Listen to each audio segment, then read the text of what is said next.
Alright, I think we're ready. Are we all ready here, gentlemen? Let's go take a look. That's Sonic 2006 yet again. Okay, there we go. My thing is good, and your thing is weirdly cropped. But I think let's just wait for everyone to all pop in, because your thing is always going to have more people pop in over time. But hello, ladies and gentlemen. We are back to Sonic 06 yet again. Wait, what the fuck? You turned invisible! Oh. He's not here right now. Never mind.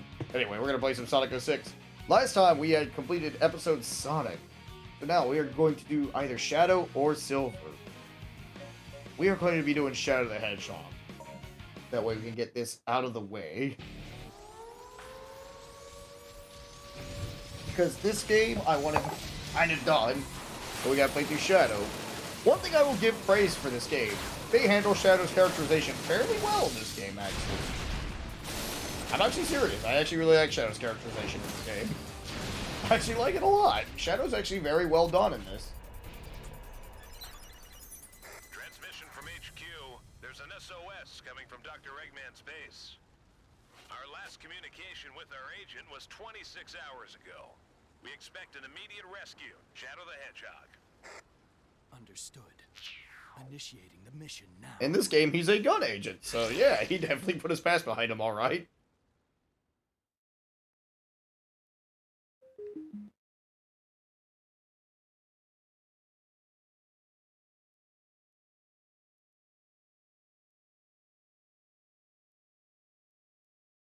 But yeah, Shadow's gameplay is more combat-oriented from what I know. As far as I know, at least. Like, I never actually played Shadow or Silver stories. What is he up to this time? But at least we do not start with the snowboarding segment.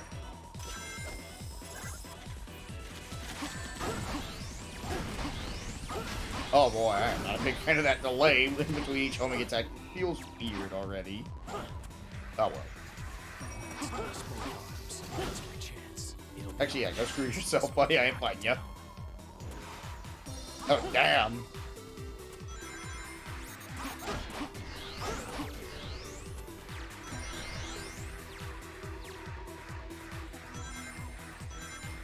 Look at him go.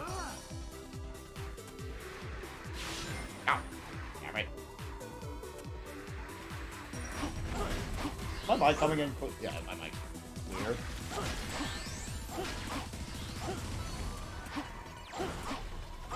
Go fuck it.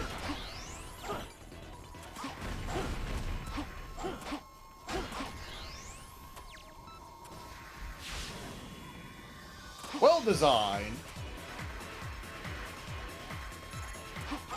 It looks like the door up ahead leads into the base. There should be a switch somewhere.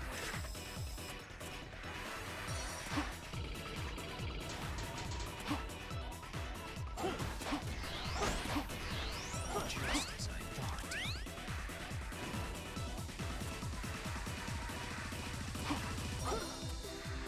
Yay, a Soliana medal. Not that I'm gonna collect everything, because why would I do that? Press the A button just when you're holding attack.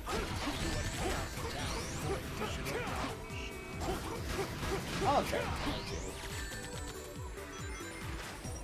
Okay, so Shadow. Awesome. That's actually not too bad.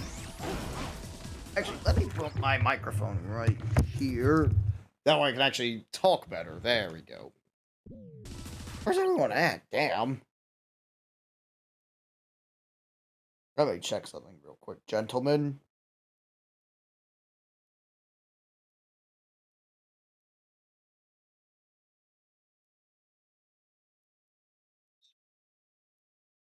Oh, hello, gentlemen. Hello there. Hello. Hello, chat. Let me bump you guys' size up real quick. There you go. That way you guys are gigantic now. Okay. Big wall. Okay, there we go. I got the stream up. I got the stream up. Alrighty, awesome. But yeah, we're doing episode Shadow now. I am Shadow. Shadow the Hedgehog transport me inside. I am the The only good campaign in this god awful game. I agree, actually. I really like Shadow's characterization in this game a lot, like I've said before. This is actually where his characterization is at its like second strongest, at least in my opinion. I'd actually Next say it's to probably one of his Victory. strongest characterizations, honestly, in the series, personally. Yeah, I definitely agree. Like that's one of the few. It's amazing how Shadow's like one of the few things that this game actually got right. It says a lot. Really. Let's see. Kind of crazy. But whatever. Oh, In the meantime, while the stream is running, I'm also gonna read some manga. So. oh shit, we had nearly had the funny Game Grumps glitch again, guys. You don't want to get caught in the search. No, not too drunk. What is this?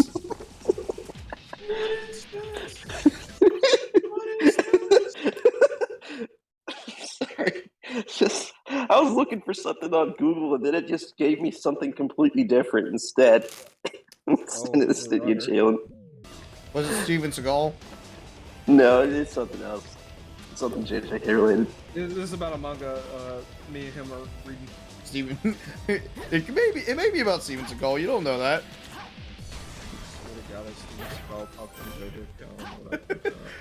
He's gonna take you to the bank, the blood bank. Oh, there's a character that I can take you to the blood bank. Alright.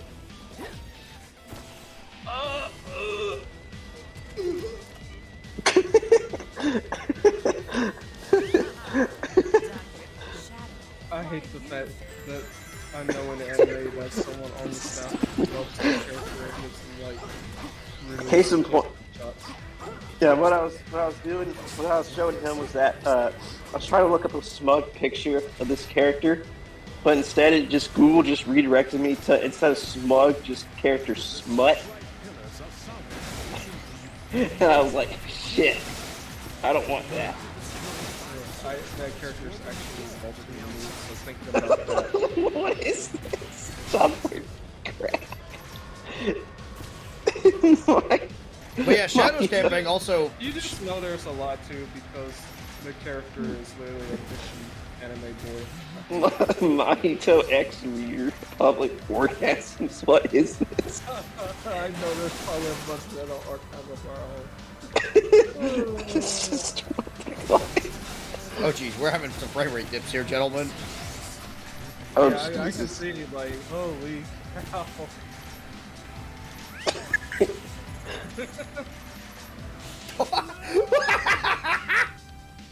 Yo, dudes, did you see what happened? No, I didn't. So basically, I was driving the car and I hit a wall, and Shadow just straight up fell down to the pit and died, like immediately, like instant transmission. Oh no, get back to the car. There we go. Hey, come on, we gotta drive a car, Shadow, because that's what Sonic's about, driving fucking cars. Oh, come on, game! Bullshit!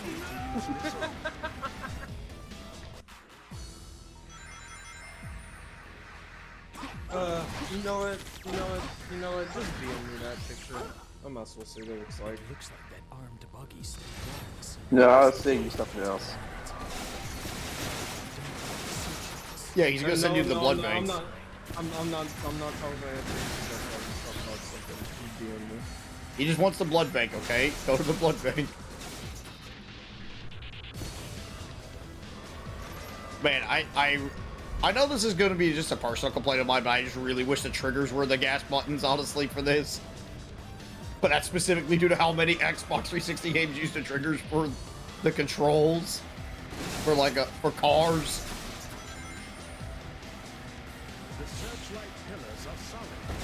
Like, I know this isn't supposed to be stuff like Burnout, I know that.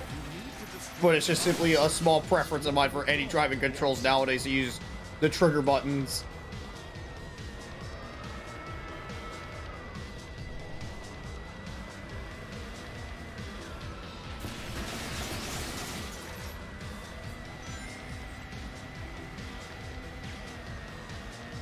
There we go. I don't think anyone can fix that character. If they say that, then they gotta be Delusional. They gotta be Off the delusional.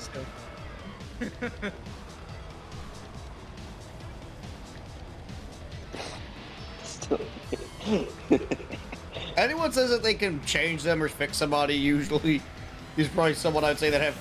Oh, fuck off! I think my car got hackai'd. Oh, there's a new car for me. Awesome. At least you get a new car. Yeah, at least they gave me a new car, but it's like that car got hackai'd. Yeah, I because guess Shadow. I guess. Who are you fighting? Like, what forces are these? This is Eggman's robots. I guess Eggman. I guess Shadow's got Eggman car- didn't like what you were saying about fixing people. Unfortunately for Eggman, Shadow has car insurance.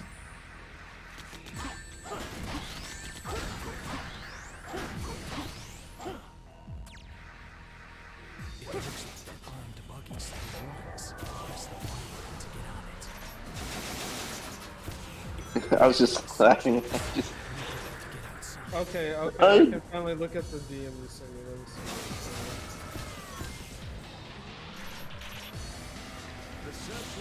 see. No comment. Hey everyone, we can change Griffith. Don't worry about it. We can change Griffith. He can fix them. Yeah, Nah, if anyone said that about Griffith, I say you need to stop that. Sonya. That's just Sonya. That's just Sonya. I can fix Lord Griffith. It's Charlotte who's the problem. Oh god, is this what some people feel about certain female villains? Actually, yeah. There are some people that do that, but other people are just simply, you know, evil is sexy. Which there are also other people, there are also fangirls that also do that for sexy male villains also. I mean, of course, I will say that. Oh yeah, there are some people that do engage in I can fix him, like on our end too, but I feel like those people are also just as stupid, if not stupider. But just imagine looking at Ragyo Kiryu from Kill La Kill and going, I can fix her. Like, no, there's no fixing that woman. Jesus. I don't know anyone who's actually said that. I can fix him. I don't. We need someone to. I'm glad I I haven't one to seen look one at either. someone who said that and be like, you gotta be the craziest person on the planet. Looks at Heihachi Mishima. I can fix him. I can fix the Mishima family problem. I can fix the Mishima. Actually, That is Zayu in Tekken 5. Actually, that's Zayu. Yeah, that's Xiaoyu. Hey guys, I'm back. Hey, oh. Hey, can you make Walter White a little bit bigger? He kind of shrank once Roger joined it. Well, yeah, everyone shrunk. Roger, I'm actually reading the JJK manga now. I'm I finished trying anime. to. If I can find fucking. Dude, Volume 6 is back in stock. It's on Amazon. There we go. In fact, I got Volume 9 today.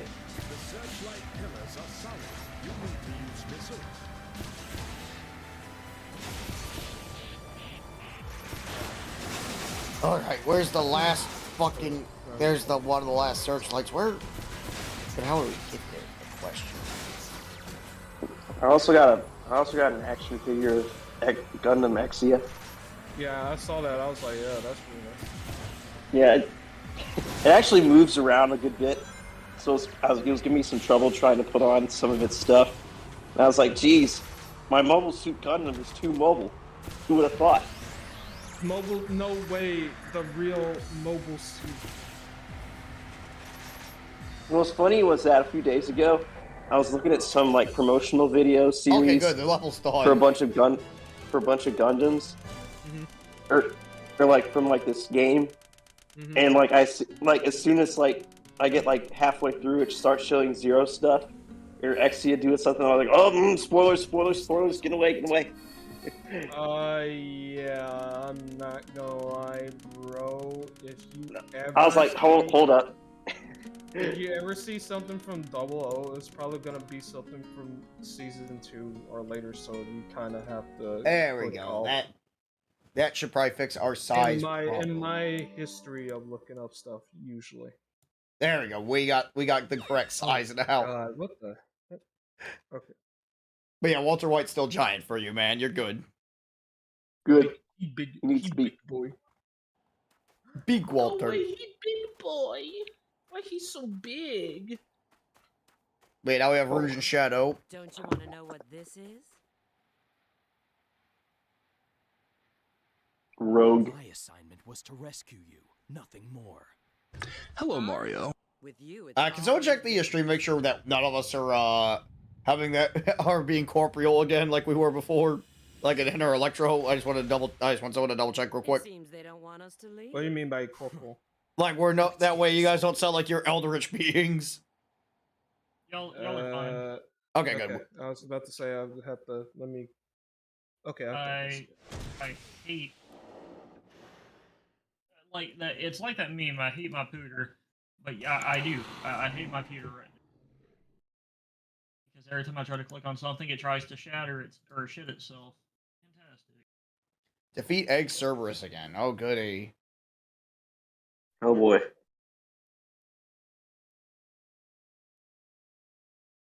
The doctor's guard dog. Still, I need to get through here.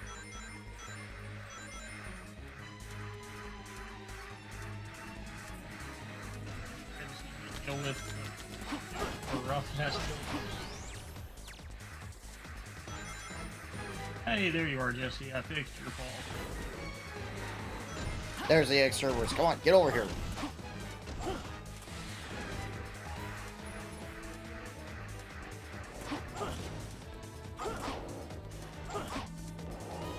Shadow, make him crash into something. I see. That armor on his head is protecting his Hey, it works now. The front's too dangerous, Shadow. Can you get around to the back?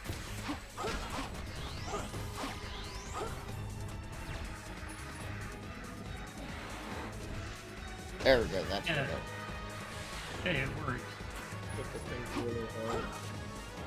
Just like about something. Okay, that should be good. Crash him into a wall.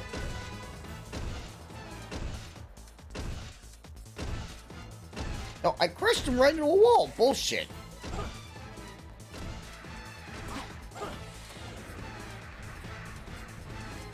Man, I've been just rewatching a bunch of James Rolfe TMT Tuesdays lately. TMT Tuesdays.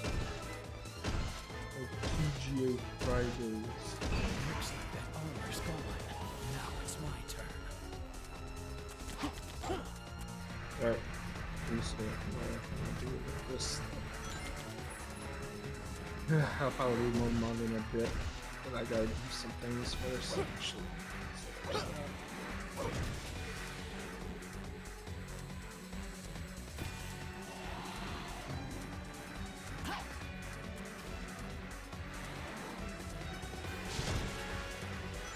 $149 for a stock image of a fucking snowfield. Fuck. It's optimal? Do what I tell you. Yeah, I'm trying to do another commission. Hey, if it works, it works, you know? As they always say, God, I seriously hate the egg Cerberus fights because they're supposed to be like, okay, they're beginner-friendly fights. I get that, but it's like they just suck at being a good first boss because it's just the intended solution barely works sometimes. I mean, I know again this game's unfinished, but it's still something I'm gonna bring up.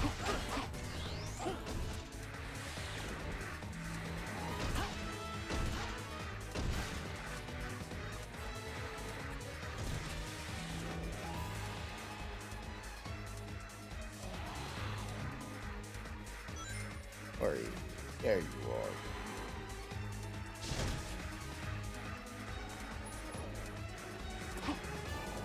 Oh.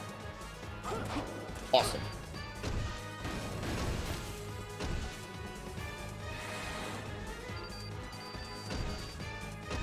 Come on, crash him into the wall, crash him into the fucking wall. Got him. Awesome.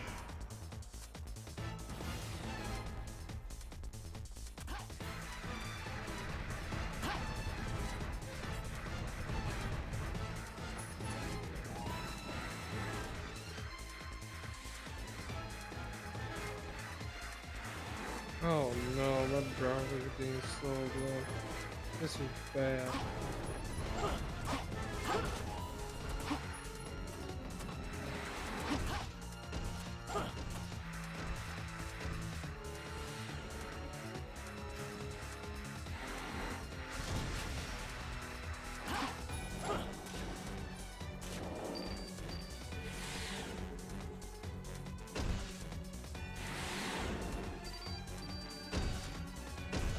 got him. Hell yeah. Oh, nice. I've been tuning into the Discotheque Media announcement, like, stream the past hour, and guess what they announced? What? The original Digimon Digital Monsters Season 1 anime is coming to Blu-ray. Oh, hell yeah. Ooh. That's sweet. Did it have the sub version too, or only the dub? There are going to be two separate releases. The first, it's going to be original Fox Kids dub first, and then the uncut Japanese version later. Sweet. Ooh, that's nice. Give us Digimon Yeah. the movie with the fucking Angela Anaconda short. Not even a challenge. No, I don't think so. Make Angela Mon canon now. They can do battle with Reapermon. Reapermon is the sickest design, and I hate that it's only used in Digimon Rumble Arena. Yeah, Rivermon's pretty cool. Let me say, no, I'm supposed to use this. He also has some of the sickest win quotes in the game, too. It'll be coming later this year. Oh, What that's the cool. fuck?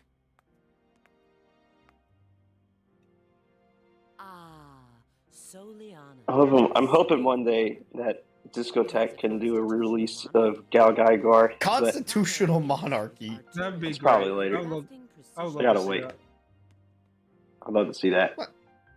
Yeah, I'd love to see that too, honestly. Is Princess Elise. Elise is the third? Why does Eggman's base lead to I feel like they this? know that that's a highly requested one. Or actually, no. My orders and retrieved the item. Do people Anyway, I have a little favor. have people to been ask. requesting it? Could you escort me to the GUN rendezvous point? Where's the rendezvous point? Okay, well, It's the ancient castle of Soliana in Kingdom Valley.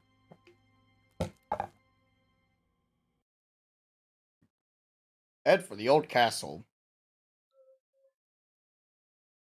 Oh yay, Shadow the Hedgehog has to go to the hub world.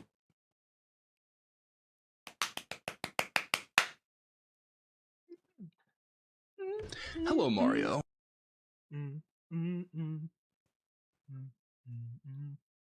Oh god. Oh Jesus, why is this load screen like longer than the others? Rouge, respond. Oh, whoever the fucking thing calls her Rouge. Rouge! Roach. Oh god. That just sounds so funny to me.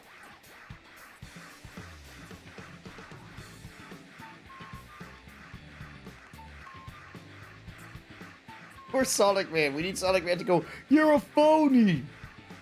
You're a phony! Hey everyone, this guy's a great big phony!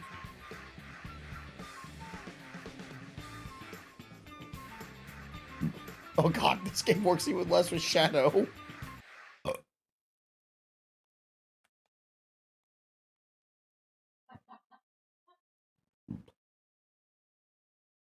But yeah, the phony guy is probably the best and one of the best Family Guy side characters.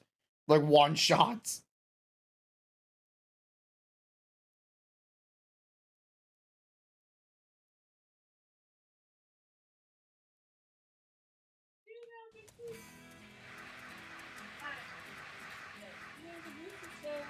I'll take them. Yummy.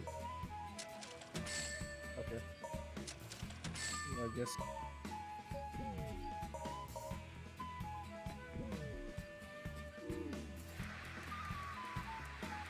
Press the X button near the Trail of Rings to do a light touch. Now you can get to the forest. Man, what's the point of this large hub world? I don't care. Just get me to the fucking level in the game.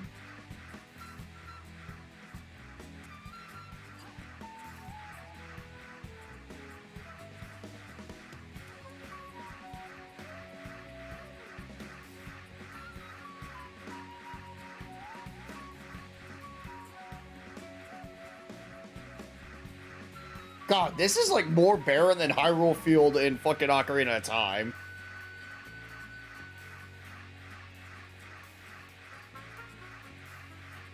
At least that was just a hub.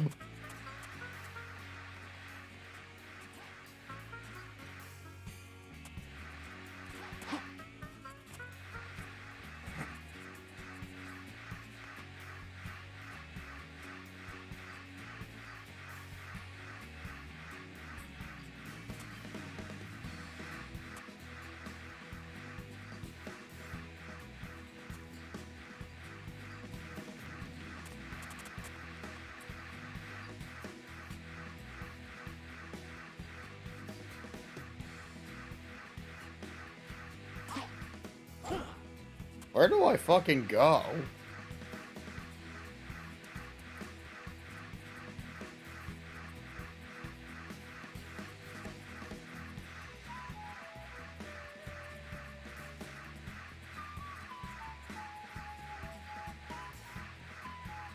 Please be this way, please.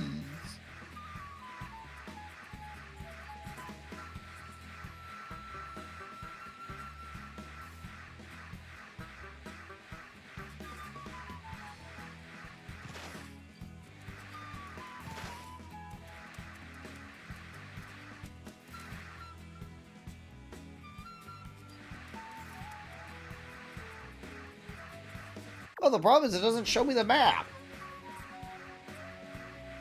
Like, it doesn't let me show me a bigger map, which is stupid.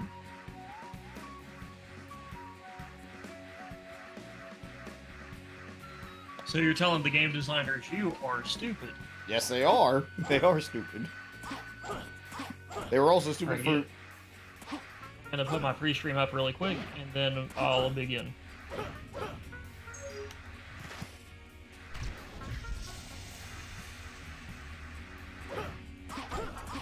Okay, there we go. I'm gonna post a link in chat for you guys in a second.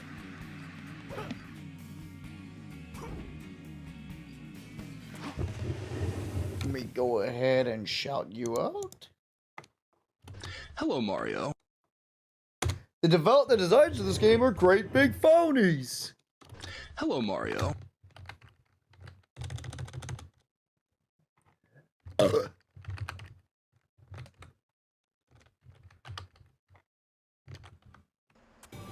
Hello, Mario. Oh shit. Shadow has to fly with a fucking hang glider. What the fuck?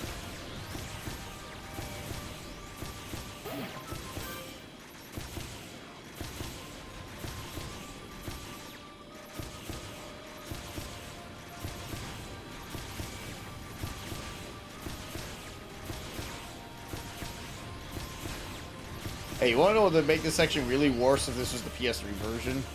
If the PS3 version decided to add some shitty 6-axis waggle too, and make it like that piece of shit layer.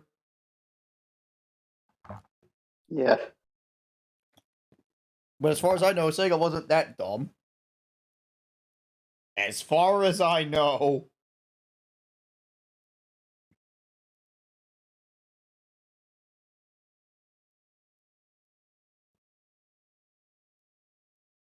Hello, Mario. But yeah, that was largely pointless. But then again, this game is known for being meandering. It looks like you need to find 3 keys to move on. You will need to collect 3 keys to open the door ahead. Search the area carefully. Oh, is this the first level we play as Rouge? No, that was also the prior level. I wasn't paying attention, my bad.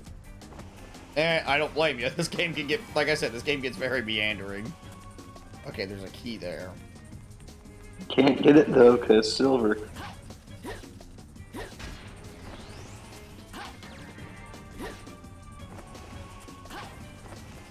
Okay, Rouge can plant her bombs on the walls. Awesome.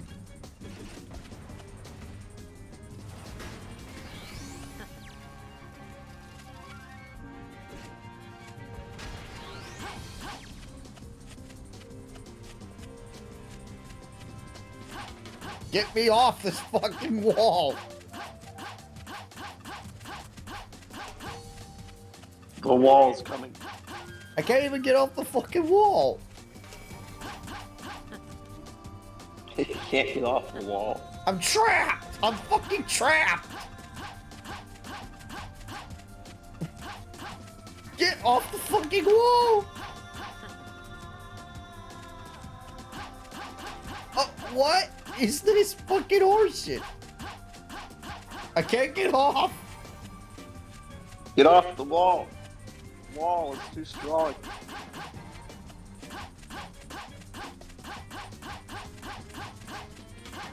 Do I have to?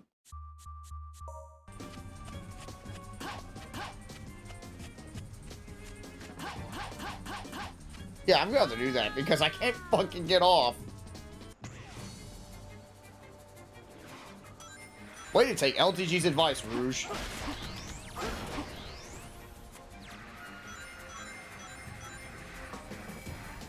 It looks like you need to find This game is nothing. It serves zero purpose. This game should cancel itself now.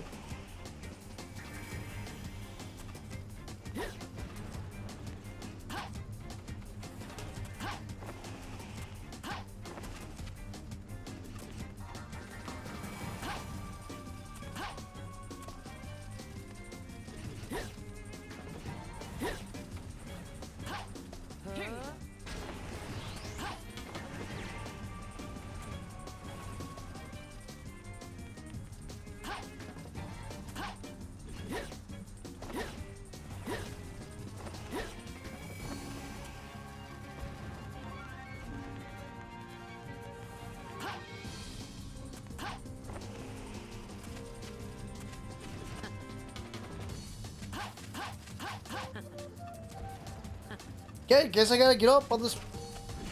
Are you gonna get stuck again? Yeah, the problem is it's like, okay, I think I have to get stuck on this wall. Oh wait, never mind. God. She's dead. Again, it's like, I know it's pointless to complain about this game sucking because it's like, this game, everyone knows it sucks. That's why everyone plays it nowadays, because it sucks.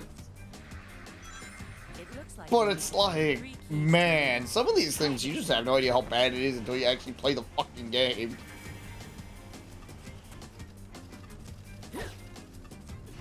I got an idea.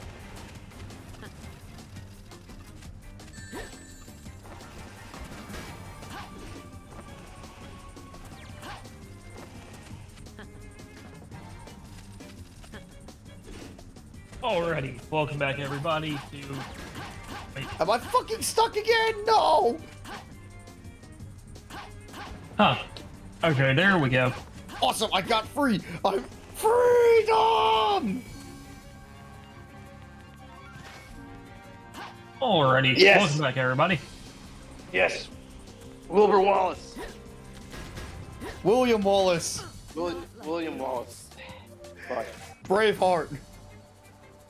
The best character ever. Yeah. He was an actual person! Yeah. The greatest person ever. William Wallace. He saved everyone from Satan. Looks like you need to find Exactly. to move on. That's what makes him amazing. Brohart MVP. Brohart MVP fucking P. Let's see, they're Mel playing Gibson. Sonic 06 right now. Mel Gibson wishes he could be as epic as his character. Oh, absolutely. Hey, wishes he Doesn't could be really everybody? well. Yeah, but especially Mel Gibson, because he's not Braveheart. Well, you know who's cooler than Braveheart? The Highlander. Huh. Well, alrighty. Hopefully this time this mission goes a lot smoother.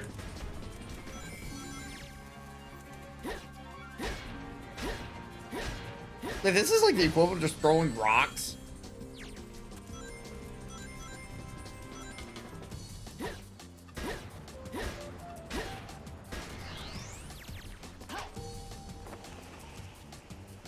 Okay, that's not a way to get in. How do we get in?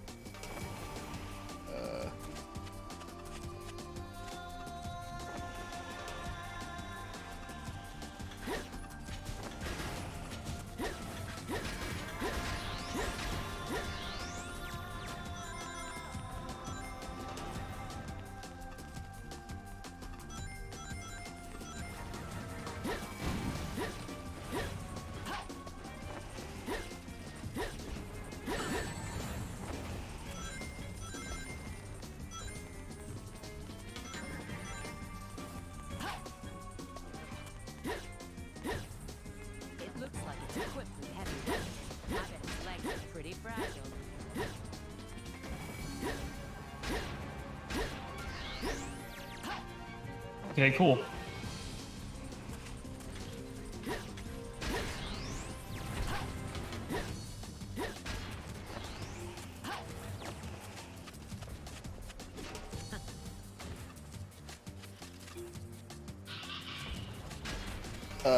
Go right here.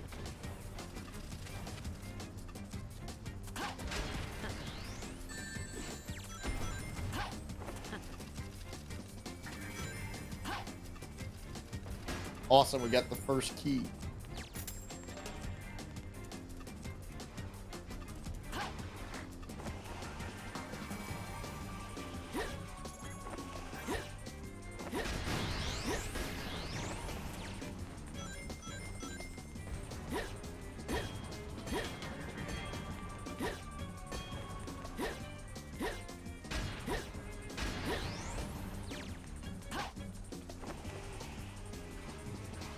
Oh jeez, what the fuck was that? Ah, hidden in the basement.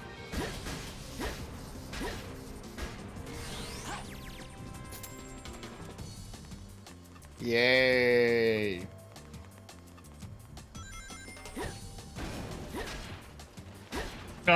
And dead again. Fantastic.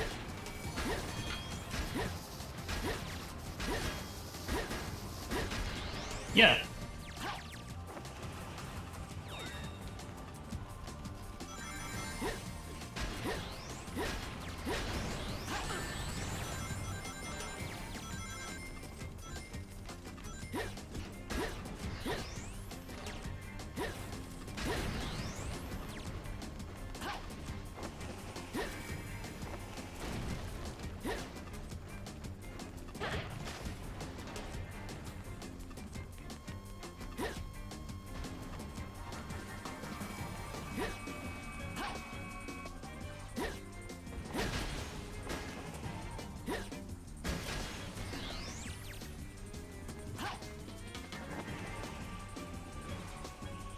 Awesome! Just barely, but we survived. Hell yeah.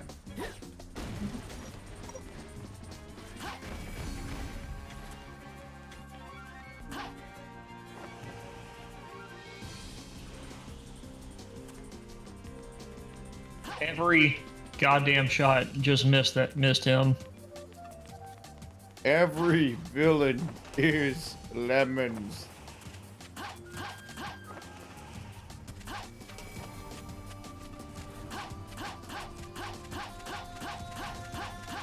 Rouge looks like she's glitching on the wall. Well, yeah. Well, that's because I'm trying to hop off.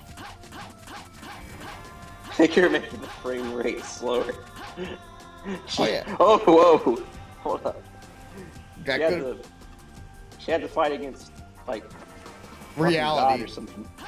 She had to fight against reality. Reality was collapsing. Indeed. Okay, but now that we know the quirks of this engine, probably survive a little bit more. Hmm. Blow him up, blow him up, blow him up. Hell yeah, brother. Fuck. Okay, but how do we get in there? Oh.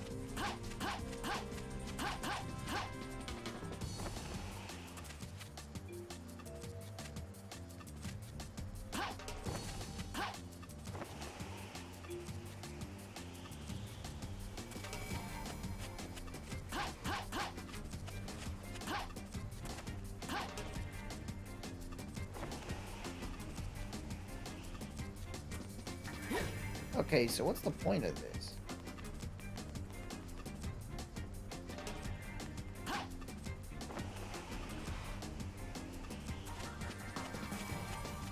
Oh my god, what is with this one part? Oh, I think I figured it out. Okay, aha!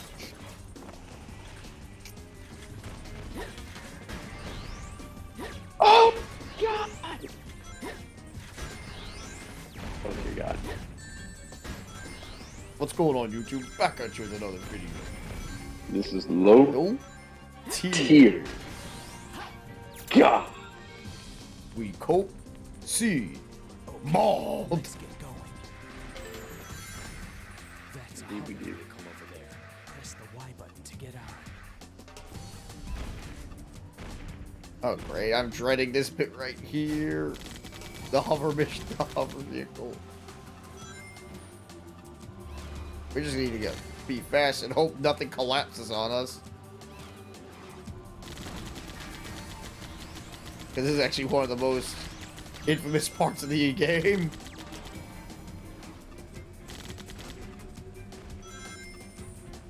Oh, come on!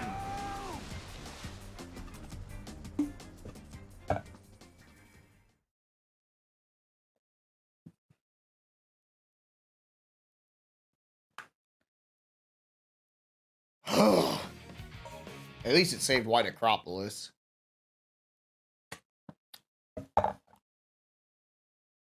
Please tell me it saved the boss fight. Please tell me it saved the boss fight. Okay, awesome. It did save the boss fight. Hell yeah.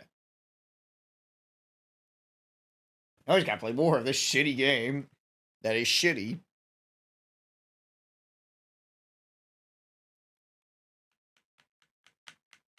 Like, dude, I looked at all the reviews that were trying to be positive of this being one of the best shooters on the PlayStation 2, but especially with me being stuck in this one section for so long, no matter how slow I try to take it.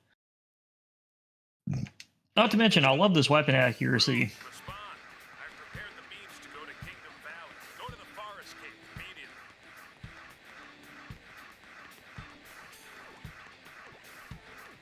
Look at Shadow, like, on the fucking curb. Look at this.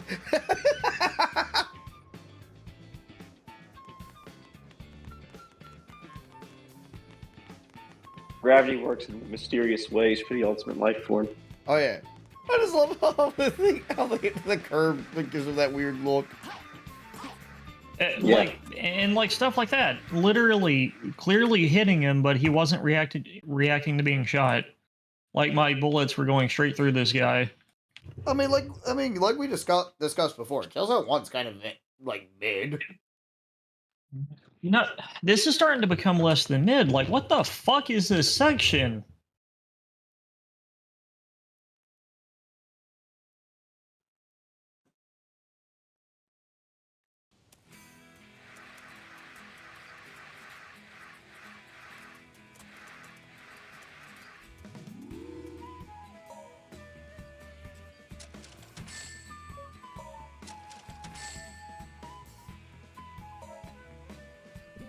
There we go.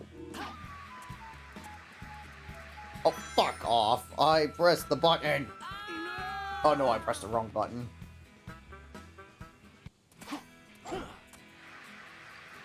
You pressed the wrong button.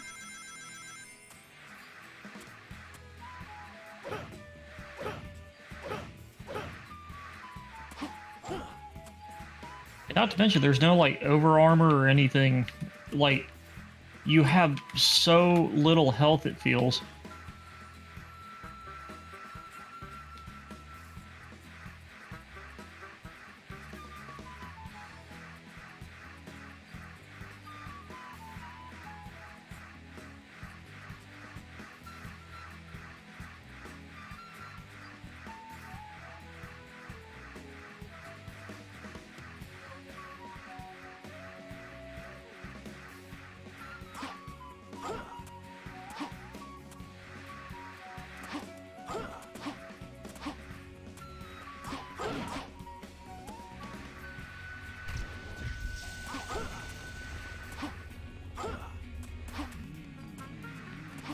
Alright, back to Kingdom Valley. Ugh. I definitely said I enjoy this level as Sonic, but as Shadow, this level sucks ass.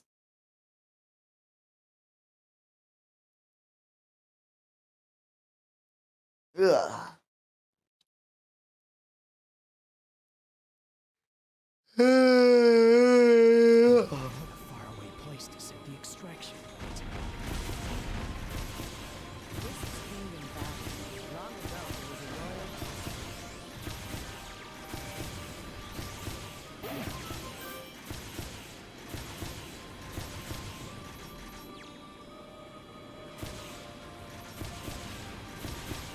Man, this is the most superfluous bit of the game.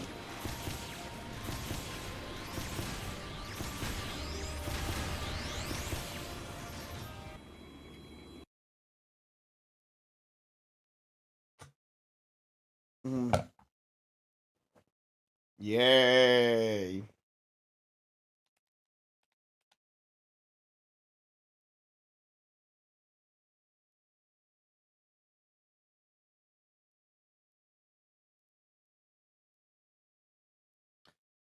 And of course, the load times are always here to be a good thing.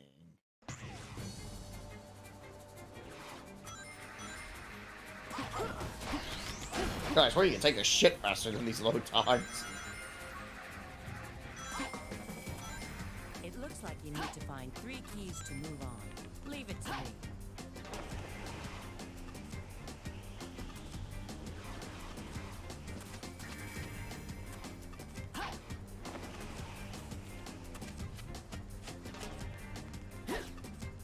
Like, I don't get it. With the frame rate shitting itself so many times, how am I supposed to take my time when 90% of the time my shots miss?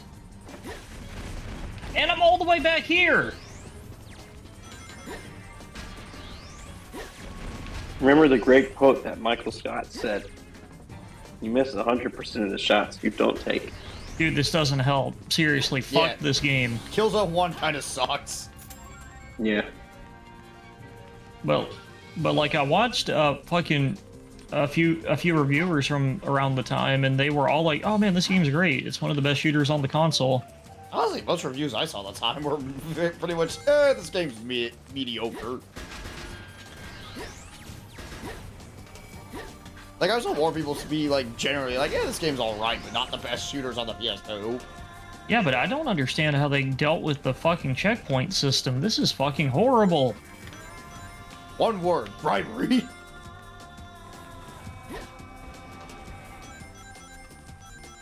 Dude, with Guerrilla still being kind of an up-and-coming studio at this point, I doubt they had the clout to do that. Who said it was Guerrilla that did it? Sony could have bribed the reviewers.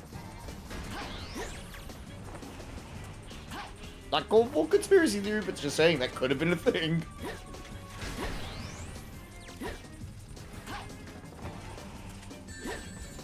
So I do think, real talk, I do think, like, the concept, like, accusations of, like, reviewers getting bribed, I think it can be, like, amusing sometimes. Because that's usually just said by, like, salty fanboys. It's like, oh, this is why that game got good reviews. They were bribed.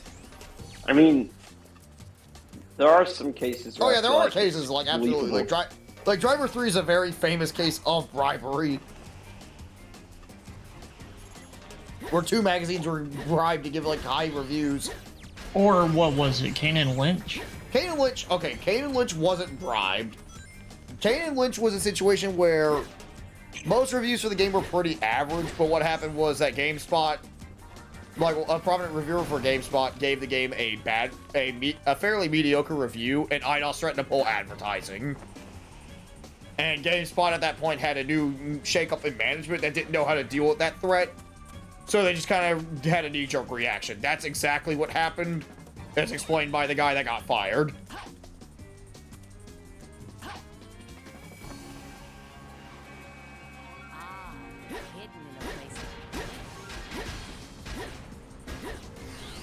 So, like, Kane and Lynch 2, Kane and Lynch 1 was, like, more of a unique scenario. Okay, let's get going. Alright. Not to mention, sometimes I have just straight up input delay. Like, I clearly hit the grenade throw button, and it didn't do anything until, like, a whole couple of seconds later.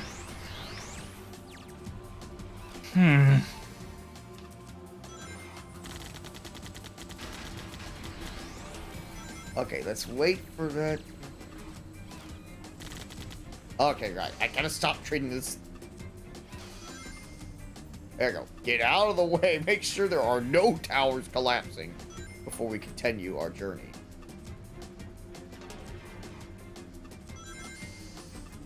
Awesome. We don't have to deal with no towers. Oh, yeah.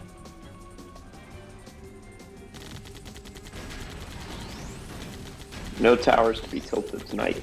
Oh, yeah. Those towers that tilt actually are a pain in the ass. Because you can barely see them in the camera. So I'm like, I'm trying to take my time. Okay, good. There's a checkpoint here. Awesome. Oh. I don't need to be on this thing anymore. Well, luckily they do have the thing right here.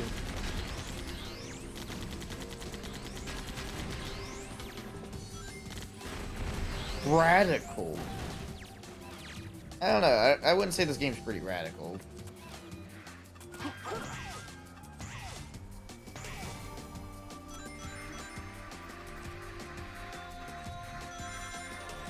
Yeah, because it's not my stream being laggy. Like, for some reason, this game is just...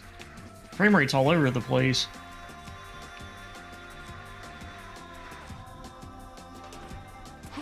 Oh, shit. Damn it. Oh, but you know something I love in game design? What? When I die and have to go all the way back to the checkpoint just to do the part that killed me to find out that I was either near the ending or I was right next to the checkpoint. Man, love that. I fucking hate that shit so much. No, you saw it happen to me several times in this. Oh yeah, no, I agree.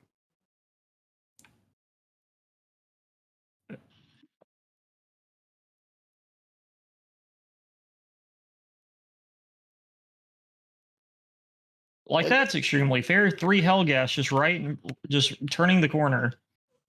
What a place to choose for an extraction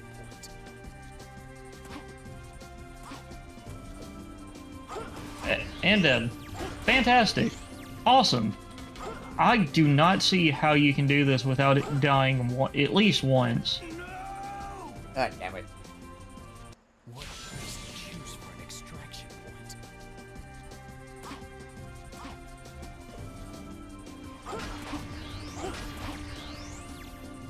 Oh, what the fuck? I pressed jump. I pressed jump. Place to choose for an extraction point. Oh well, nothing I could do.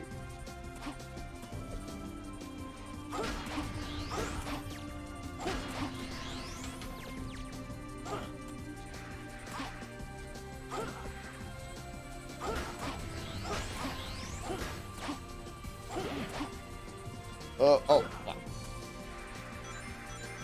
Honestly, I'm just gonna say, I think Right to Hell was a better designed game than this game. Those enemies got in the cage. Like, Right to Hell had some bits of it that were just definitely, like, worthy of intrigue compared to this. There's no strength in numbers.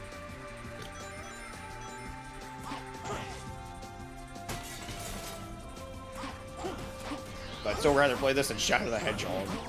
That game was fucking poo-poo.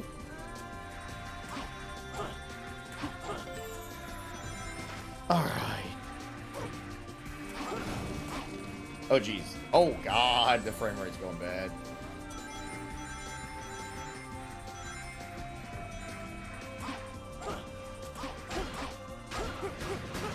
Oh, so y'all wanted that?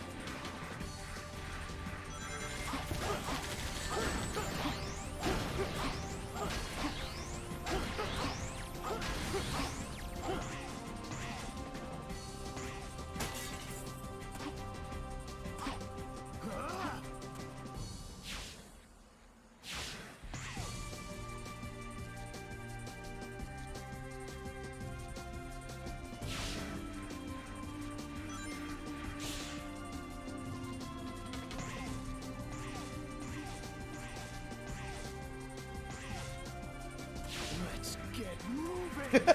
Let's get moving.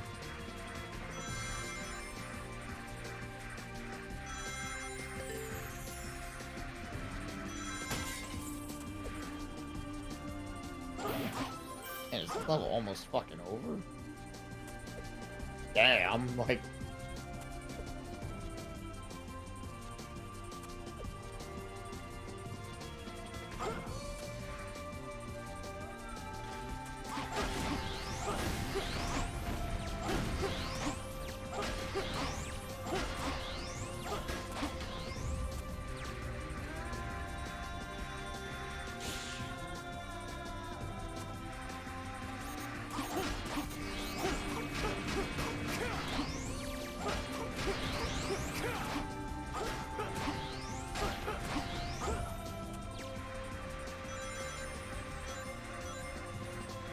There you go, we got an extra life. Hell yeah.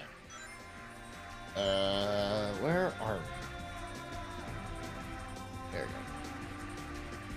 go. Okay, that's where we came in, so this is where we're gonna go, I guess. Yep. Oh, fuck you, game. Pulling the rug right under for me. Oh, shit.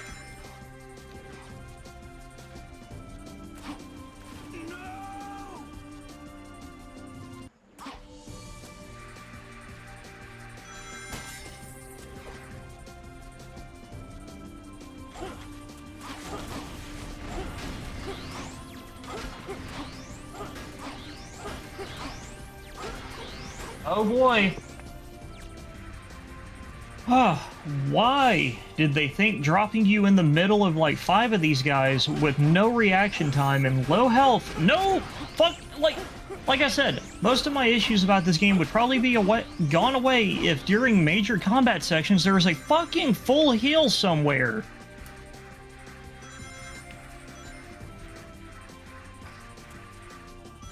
Alright, we're gonna jump.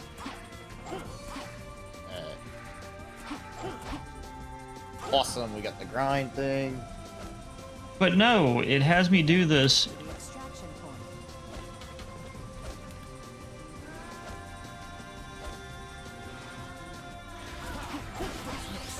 Are you sure about that shadow? Come on, get the rings. That way you can survive an extra hit.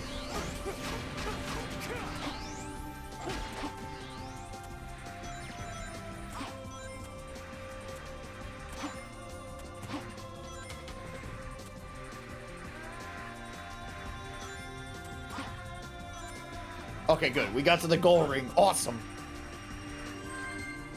Yes. Finally, that level is starting to fucking drag.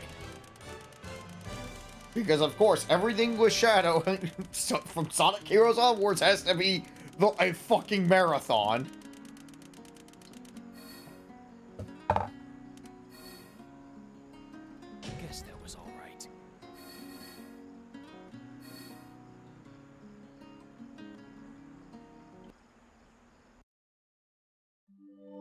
Ah, good old Phil. Glad to still see you vibing.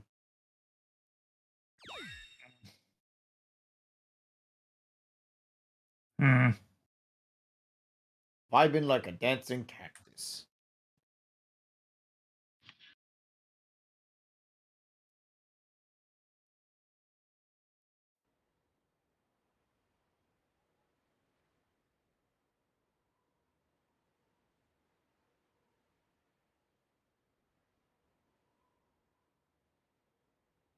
The former king of Soliana used to reside in this castle, but a major accident occurred 10 years ago, and no one's lived there since. Accident?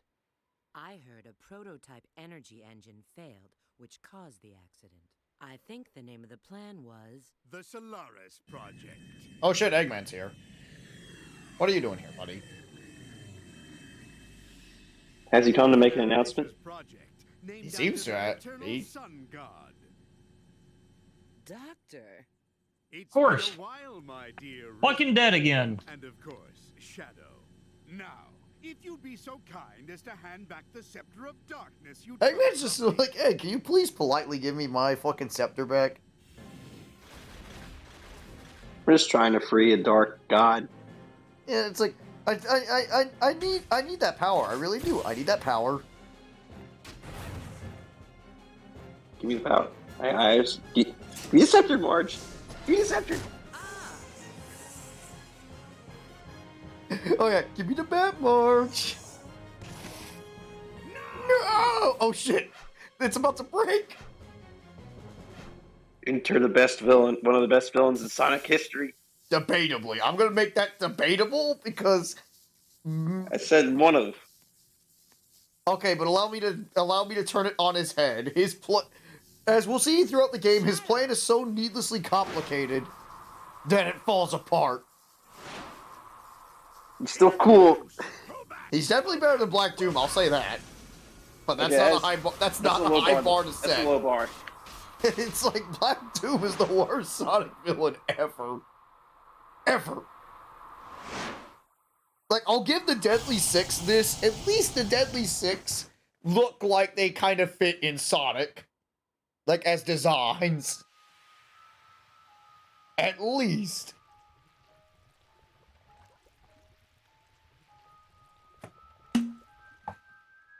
What? His shadow. Shadow is now alive. Shadow King, let's go. Ironic fate can be. I would never have believed I would be resurrected through yours. But yeah, this is Mephiles the Dark. I thank you, Shadow the Hedgehog.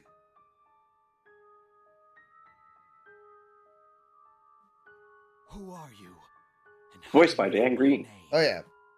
Like you would think that in this wide open ass area there would be something, ammo, health. No, not at all. Dan Green does tune in a great performance as Mephiles, which does help make him an entertaining villain. Did you forget me?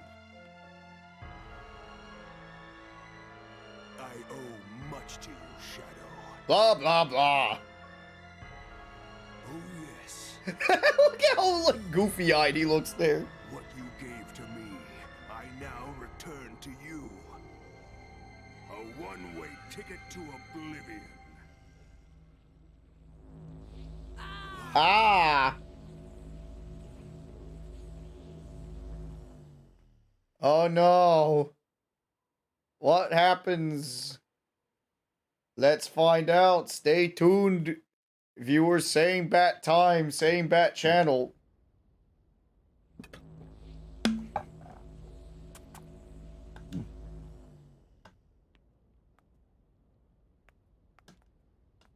What is this place? It seems we've been teleported to another location. Well, let's find out where we are. Let's see. By the look of things, it's a destroyed city. Like that was hold on a second. That was a clear example of why this game is fucking horseshit. The instant he popped up in my field of view, immediately shotgunned me. Let's see. I'm gonna say their location is When Detroit. I was in the middle of doing my fucking melee, that would have killed me if I wouldn't have had any health. The melee takedown animation should override their fucking shot like that if we were already in the middle of the animation for it. No, that's not possible. We're still in the doctor's base, but how can that be? Man, the VA for Rouge in this seems very bored. Like, she's so monotone in this game.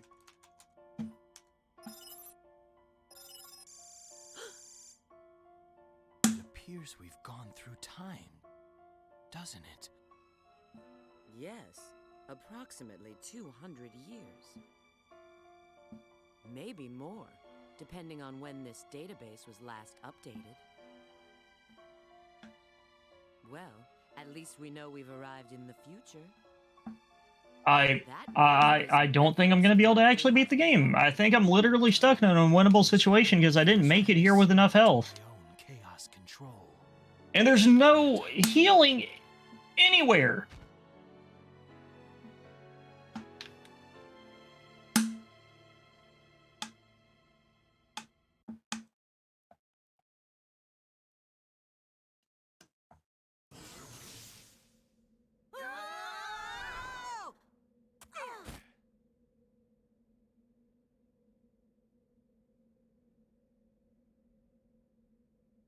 Boy, do I feel dizzy. Where are we? Oh, look who's here. I didn't expect to see you guys. Rouge! Shadow! Hi, long time no see.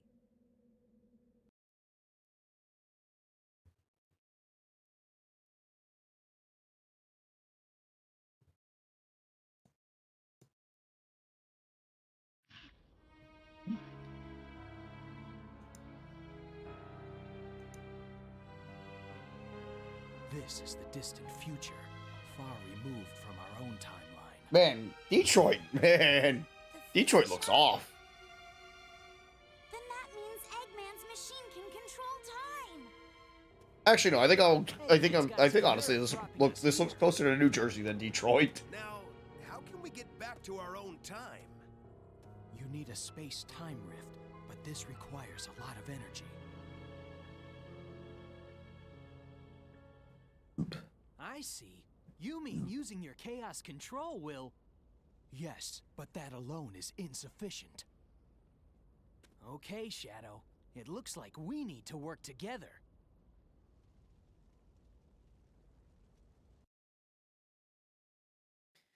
Crisis City, find the Chaos Emerald.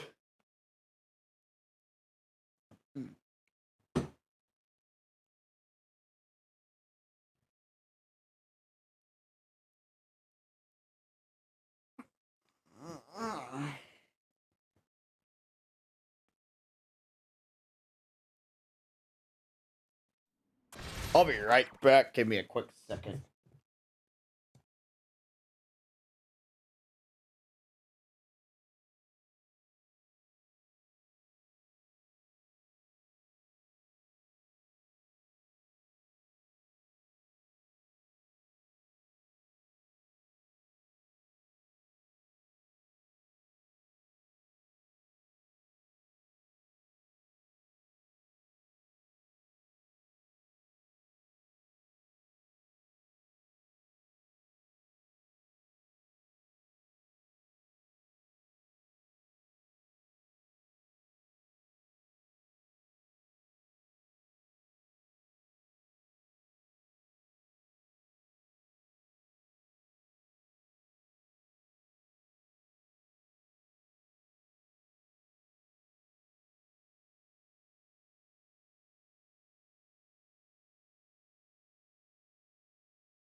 Alrighty, we are back, ladies and gentlemen. It's like they substitute barely giving you any resources to survive as the difficulty. When no, when you're trying to be a shooter that wants to both be fast-paced and...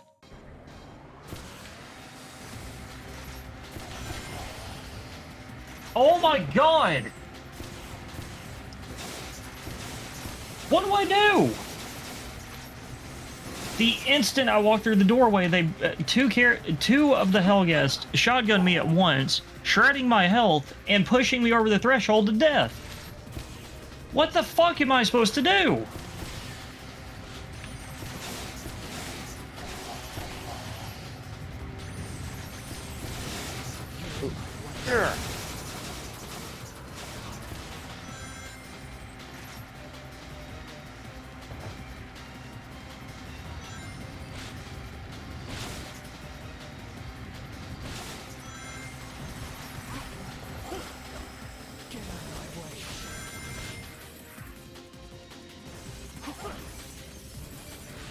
Actually faster to pause and and hit. Oh jeez, that frame rate.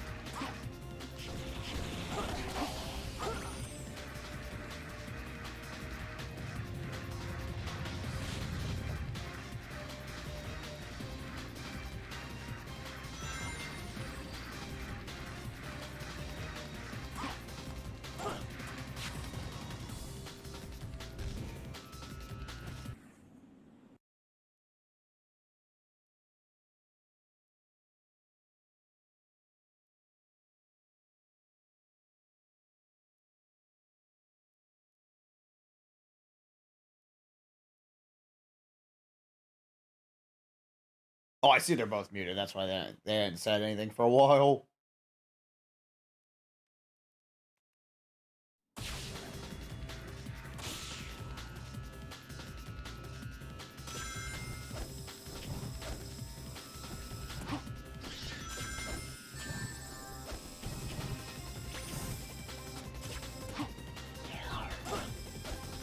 There you go. Hell yeah. Oh, what? Oh, okay.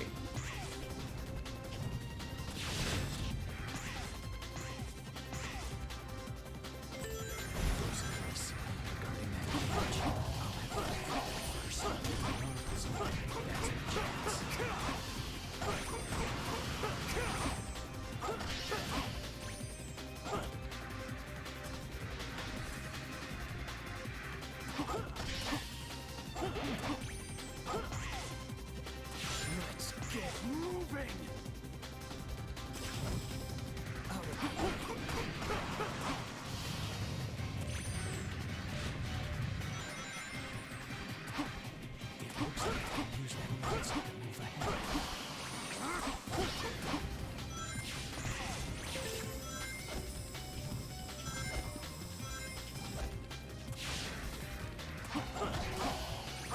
No, I meant to.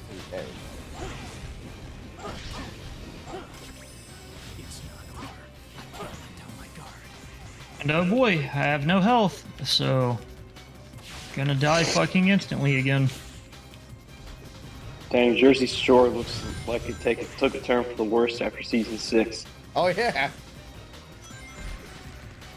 Man, I know Hoboken is bad. No. I know Camden, New Jersey is terrible, but I don't. It's like, come on. Crisis City. Actually, no. This Crisis City is just Vice City if Tommy Vercetti wasn't in charge. Yeah, no, this is just Camden. This is just Camden, New Jersey, dude. Other than I Detroit. believe. Yeah.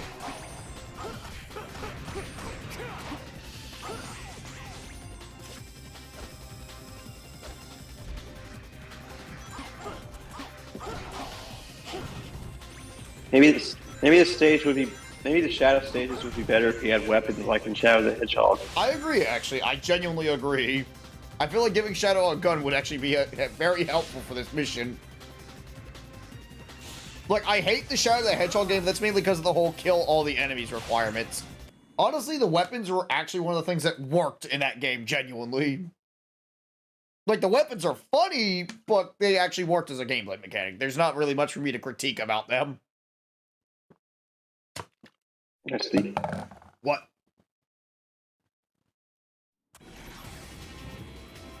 I don't know what I expected.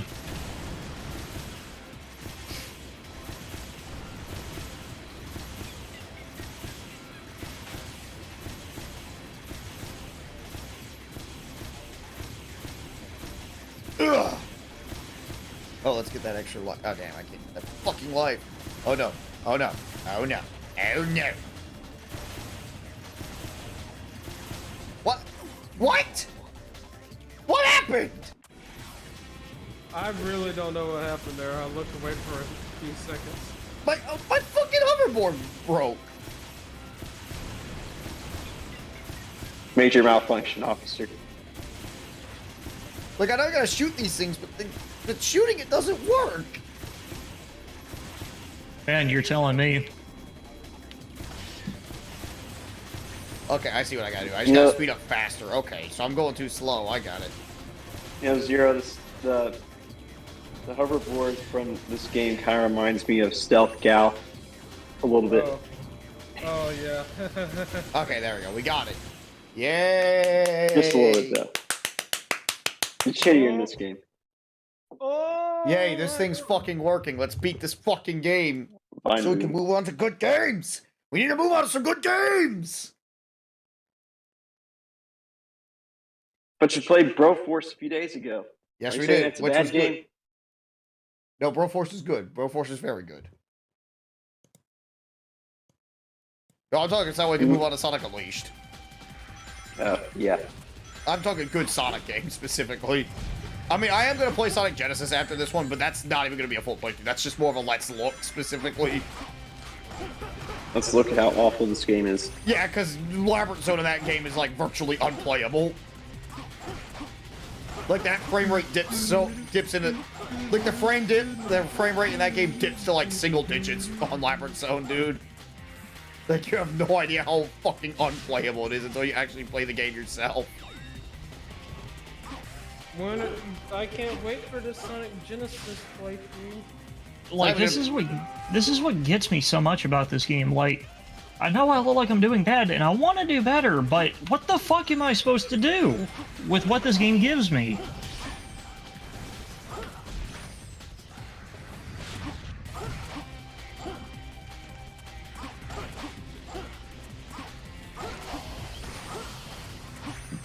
Ugh. And plus, hearing the same recycled Hellgas voice lines over and over again with no like music or anything to accompany it, no ambient noise or nothing, really doesn't help. Oh, that's how you do it. Rolls.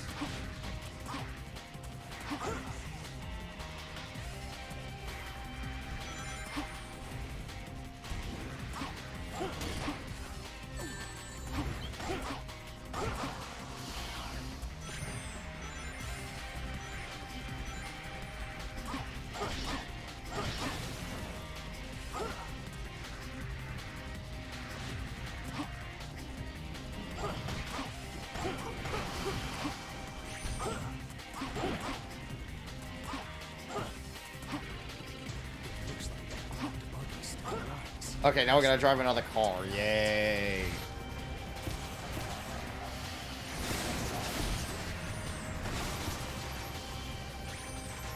Okay, so there's still more. Okay. Good, this thing just doesn't immediately get us killed. Awesome. Where is somewhere to survive? I don't know. Because honestly, this is always one of those where it's like, are we gonna get ourselves killed, or are we gonna survive? I can't fucking tell because this game's camera sucks ass. I don't want to just go straight. No, fuck. Oh shit, no, that's gonna get us killed. That's gonna get us killed. That's gonna get us killed. What are you doing, you idiot? Do you know what Yeah, you're dealing with. you know what you're dealing with? There we go. Oh! Ooh, that was a close one, but we survived. And we got a checkpoint. Awesome. Come on, I hope we're near the end of the level.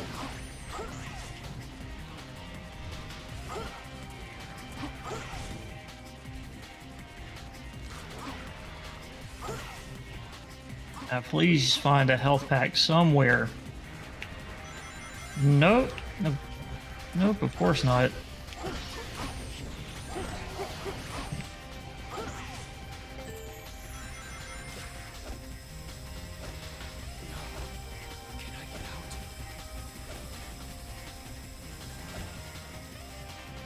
How big is this fire? Man, where the hell?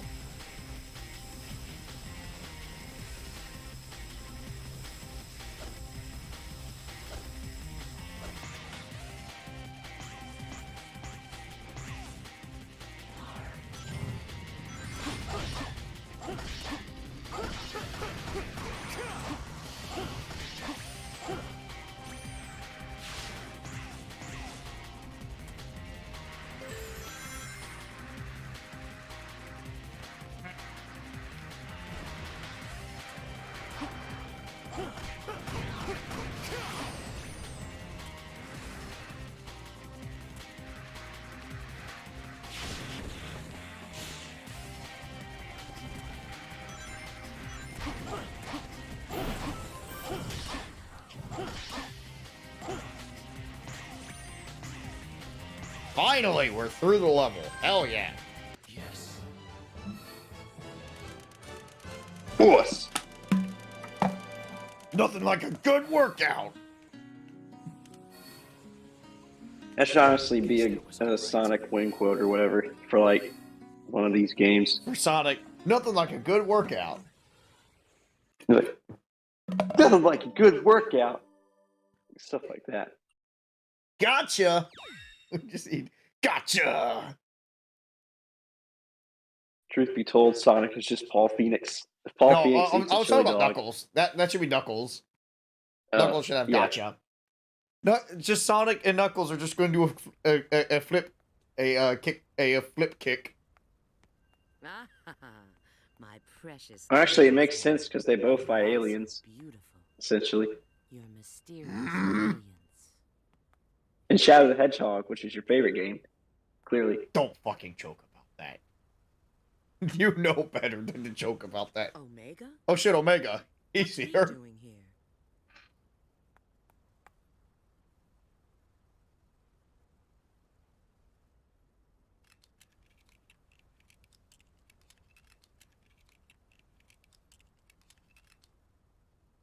seems he's in standby mode. What could have possibly happened to create this future?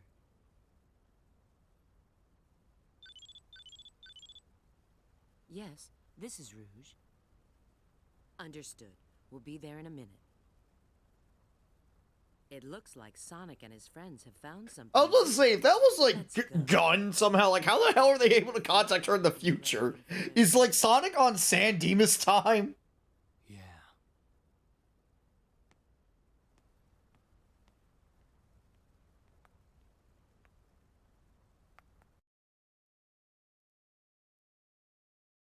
Just international Dateline, but Crisis City is like running on around. They're running on Bill and Ted time.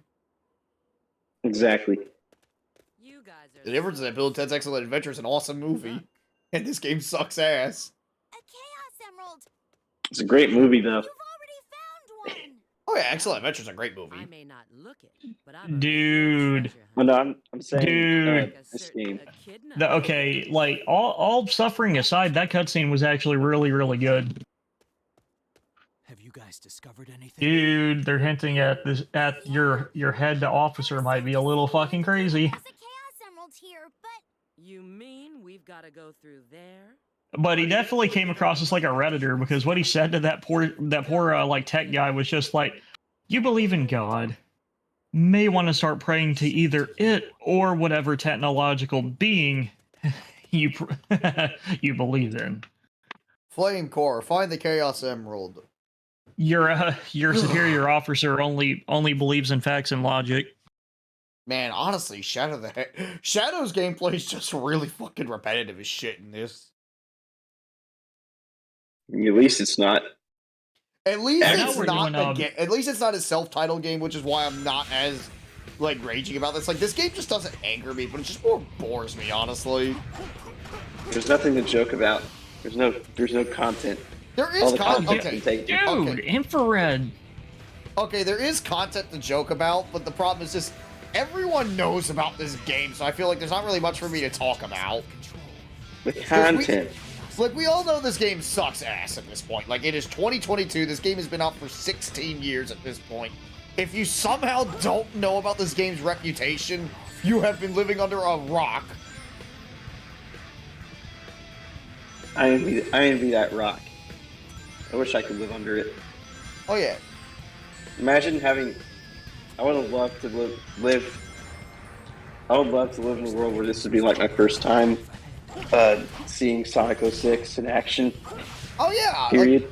There are some games like that are really good that I feel like I want to do that. Honestly, again, like just forget my experience of it, so I can just re-experience it as new again.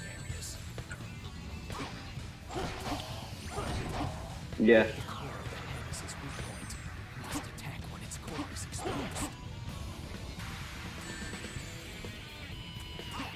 Well, I think the stealth mechanics are a little fucked. Oh boy, there's 4 stealth segments. Yay! In Killzone, yeah, like I said, apparently these are some. Oh Jesus, she has no health. But what the fuck though? He told me to stay out of sight, and now that that one Hellgas saw me, they all know where I'm at. What the fuck kind of level design is that? I can't just kill the one guy and then they all go back to being like questioning if I'm even there. Oh my god.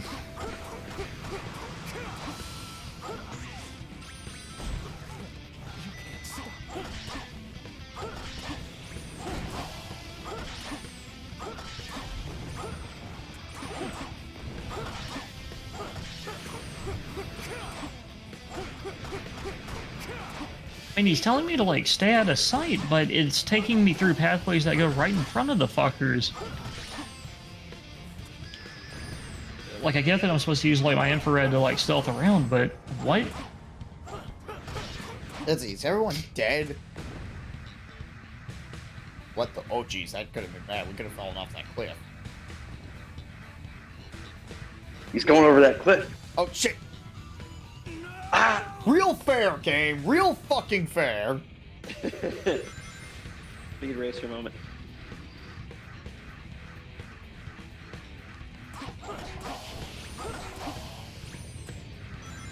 Again, this is one of those things that makes me thankful that Sonic Heroes had that little bit where it's like if you're playing the speed class, like if you're at the ledge, Sonic will like stop for a second just to help you like make sure you don't like go speeding off a cliff.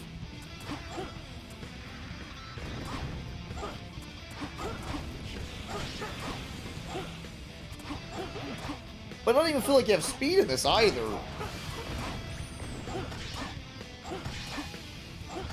Man, I can just say after playing a lot of this, more of this game, I can see why so many people are so skeptical of Sonic in 3D. But I feel like that's because only certain people have played this game and not like the other better games.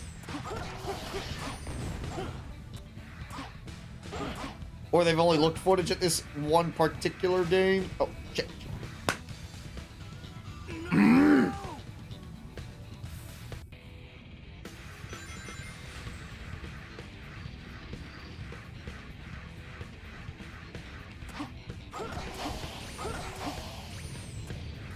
Oh, come on!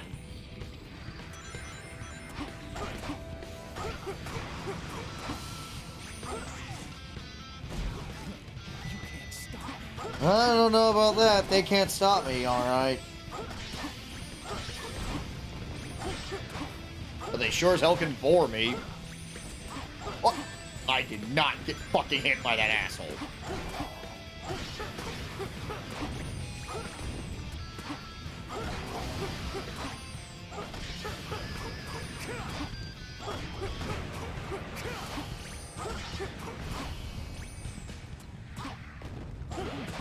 Okay, who's left?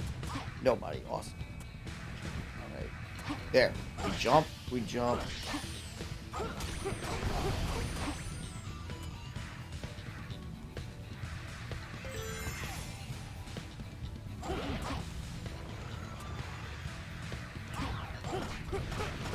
What?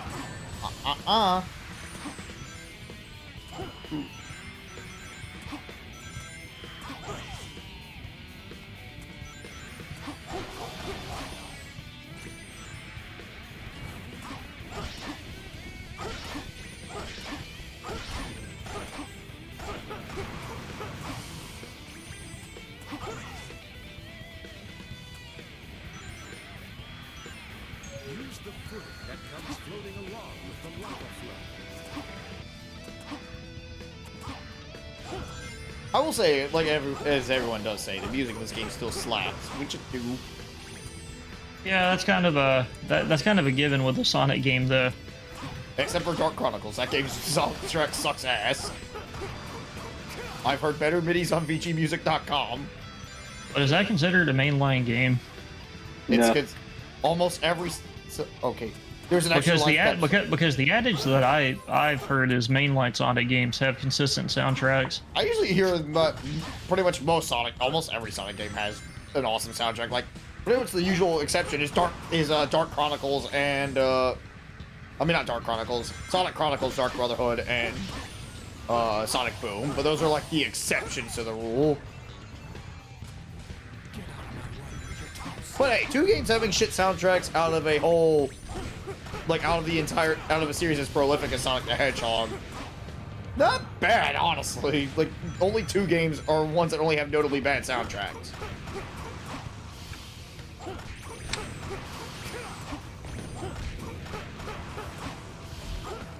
An extremely accurate weapon that instantly kills with a headshot? Oh my god, the game might have actually gotten slightly better. Luger is better than the regular military guy. Though I don't get why it says that she's primarily stealth focused when I'm literally just doing the same thing I was doing normally. There's not really a lot of stealth opportunities going on right now in her gameplay so far. She's supposed to be stealth focused. Well, because like in the 2000s, almost every game had to have like that one shitty stealth mission. No, she's fine. Like I said, her weapon actually instantly kills with headshots and whatnot. So I mean, she plays well at least. But she has like her main weapon and then a combat knife. But I don't know when I would ever be able to use the combat knife because when I tried to get close to an enemy earlier during the actual stealth part, he instantly knew where I was and started shooting at me. So I don't know when I'm going to be able to use this.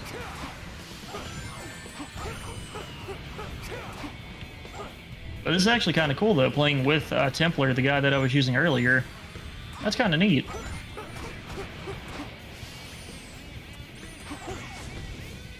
Have you ever played the 2002 Spider-Man movie tie-in game? No. I was going to say, because that game has like a really bad like cell section near the end of the game where you have to like escape out of Oscorp.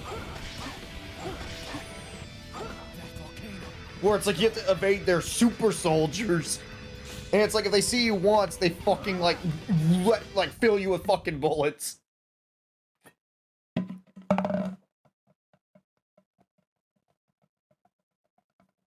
And the game never really was designed for stealth to begin with.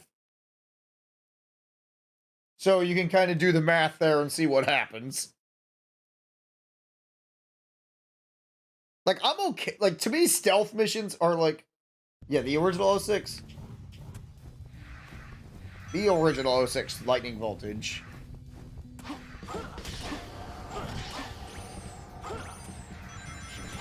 How you doing?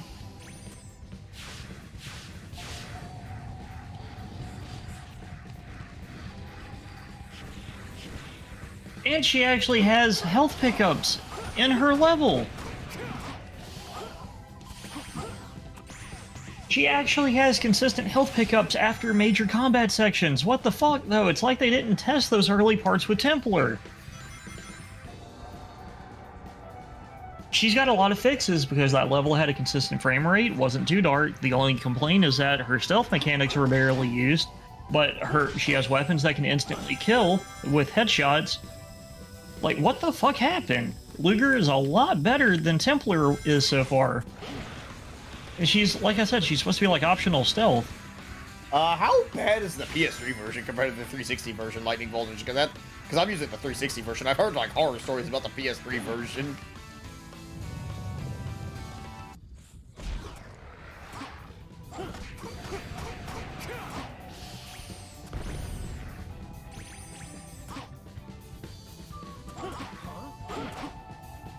Concentrate your power on the light, and it will show you the way.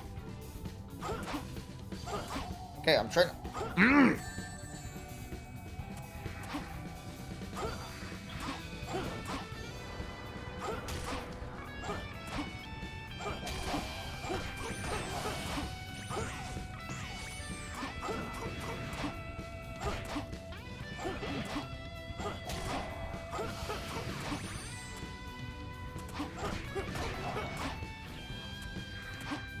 Alright.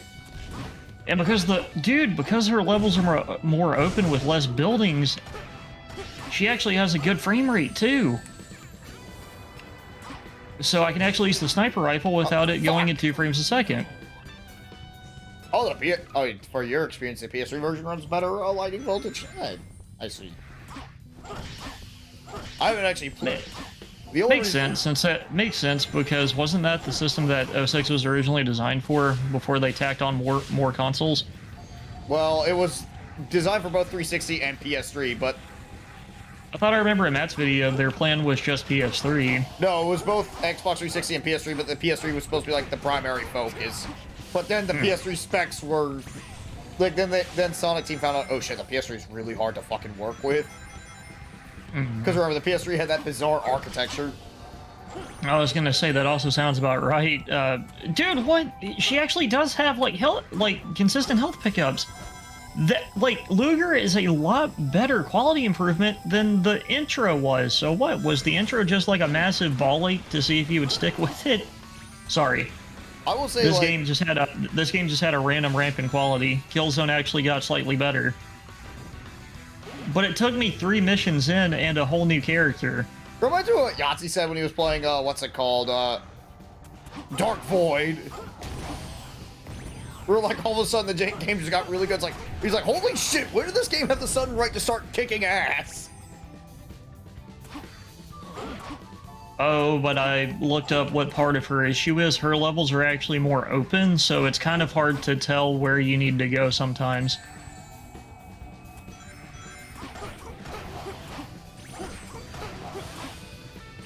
I love how he's like quiet, and then I'm already walking into like a group of enemies. Yeah, that's what I hear is the main PS3 issues. It's just simply the game just has performance issues. But that was like a lot of like PS3 multi-plat versions. Because also, God damn, man. Speaking of performance issues, huh? Sorry, I like to bring up that I'm playing a game that, you know, is not the smoothest.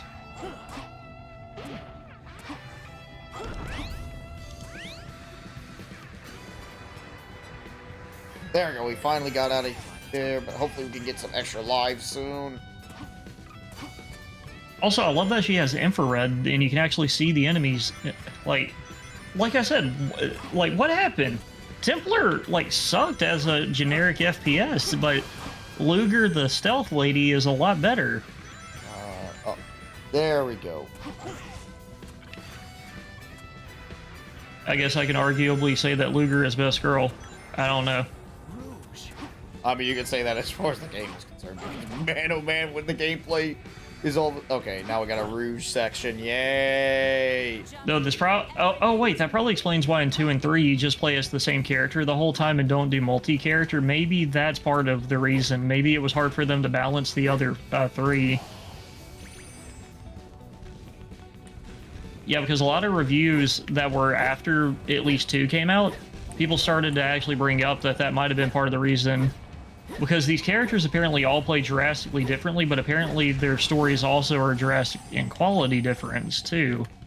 Okay, so maybe instead of trying to make 4 smaller campaigns that just kind of tie in together, just balance one character.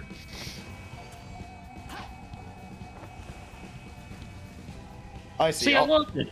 Templar just went to stay out of sight. I'm already spotted by the enemies. Thank you, Templar, for that foresight.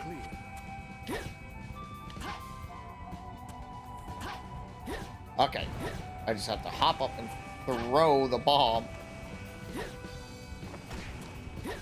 I see. So you have the top loader model, lightning voltage. That is actually a pretty decent PS3 model, all things considered, because that's the model I currently have, because my old PS3 yellow lighted back in 2014.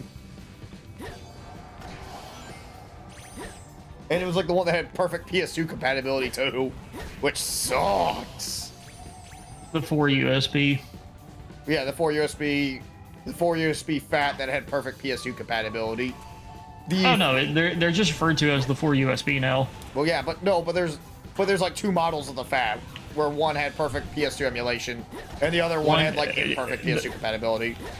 The difference is 4 USB and 2 USB. No, they both had 4 USBs.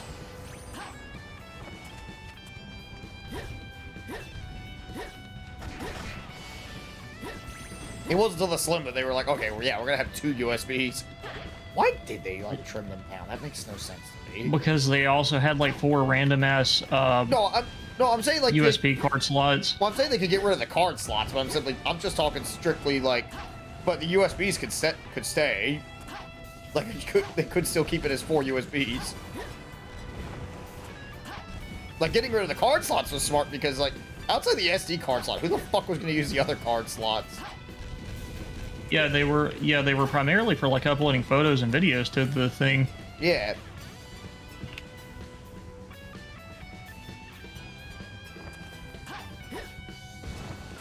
Who the fuck is shooting me with the shotgun?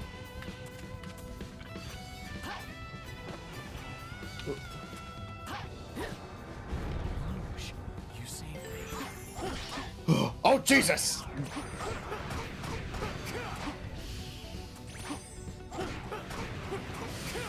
Second death in her mission so far. Maybe I counted my chickens too much. But I could not see this guy, so he was clearly shooting me through, like, he was under where I was standing, so clearly he shot me twice underneath me. So how the hell am I supposed to react to that if the characters can literally shoot through walls? That's fucking fair.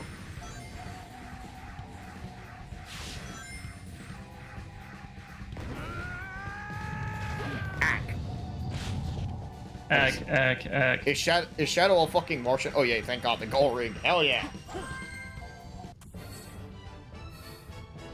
Don't run, we are your friends. Yeah, that twist in They Live or Mars Attacks is great. Not even really a twist, it's more...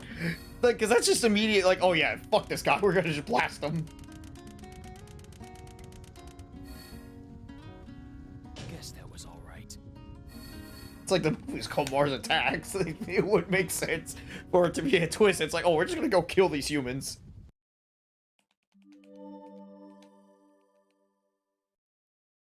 Glad to see Phil still vibing as always. Save the fucking game. Why does this game not have autosave? Oh, remember my big issue with this game setting it up? It was like, do you want to do autosave? And I'm like, yeah. I seriously like, I don't know. Like Killzone 2, it literally asked me while setting the game up, do you want to enable autosave? And I'm just like, yes. Why wouldn't I? I seriously don't get why for some reason in like the 2000s autosave was never turned on a lot of things. Like, I think one of the first games that I could think of that had like autosave as like a main thing was Jak and Daxter, where it was like on by default. But this asked, did you want to? And I'm just like, yeah. Yeah, it's just like, yeah, let me autosave. It's like, I mean, I get that a lot of games always had, do you want to save your game? It's like, okay, makes sense. I'm going to do that. Whereas when, like, autosave became possible, it's like, why do I have to manually save my fucking game? Like, especially for, like, so many early 2000s fighting games. Remember to go to your options and turn autosave on immediately. Because I ever tell you, like, when I was, like, recording a bunch of Guilty Gear XX footage for, like, Vanilla XX? For, like, a planned retrospective that, like, didn't pan out? I, like, I went and completed all of Soul's story. I completed Dizzy's F2. I completed... Holy shit. I think I killed 2 guys in 1 shot. I completed most of Kai's story, and I completed most of Axel's, and I'm like, okay, I got a lot of footage. Let's call it a day. I turn on my console, and I'm like, wait, where's the story paths? And then I realized, oh shit, I forgot to turn on autosave because it wasn't on by default. Nice. So I, like, lost, like, I think 5 hours of footage.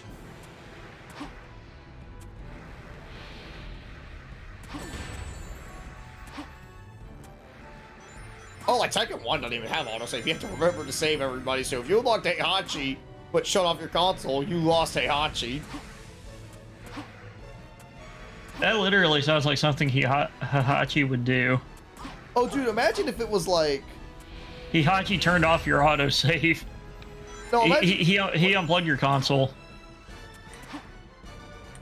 So what I'm trying to say is, like, imagine if you were like one of those people that managed to unlock Devil Kazuya's outfit in that. Where you, like, had to complete the Galaga minigame.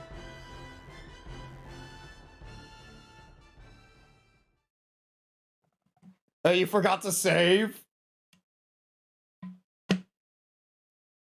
You pressed the wrong button.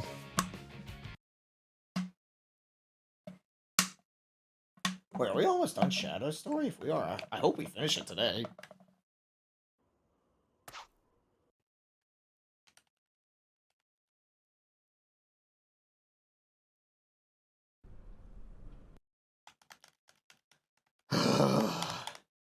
Again, I know I mean this game sucks. We all know this game sucks. This game sucks. This game sucks. It's like, sorry. I watched the ABGM Batman video earlier. I need to rewatch that Batman episode. It is great. My favorite part was when he gets stuck on Batman Forever, and then he just goes into this big rant about game design. Oh yeah, it's like that's not 4 buttons. That's not enough to work with. Maybe, I think Guerrilla Games took that complaint. I was actually going to bring that up. I think Guerrilla Games took that complaint to heart because every single button on the fucking PS2 controller is used for something in Killzone. Every single button. It's probably why the control scheme is so awkward. Like, literally, this game is one button shy of just having a button to do the hokey pokey. Wouldn't that make the game better if your character could start doing the hokey pokey? No. Because it's still not going to fix any of the fundamental issues. I see.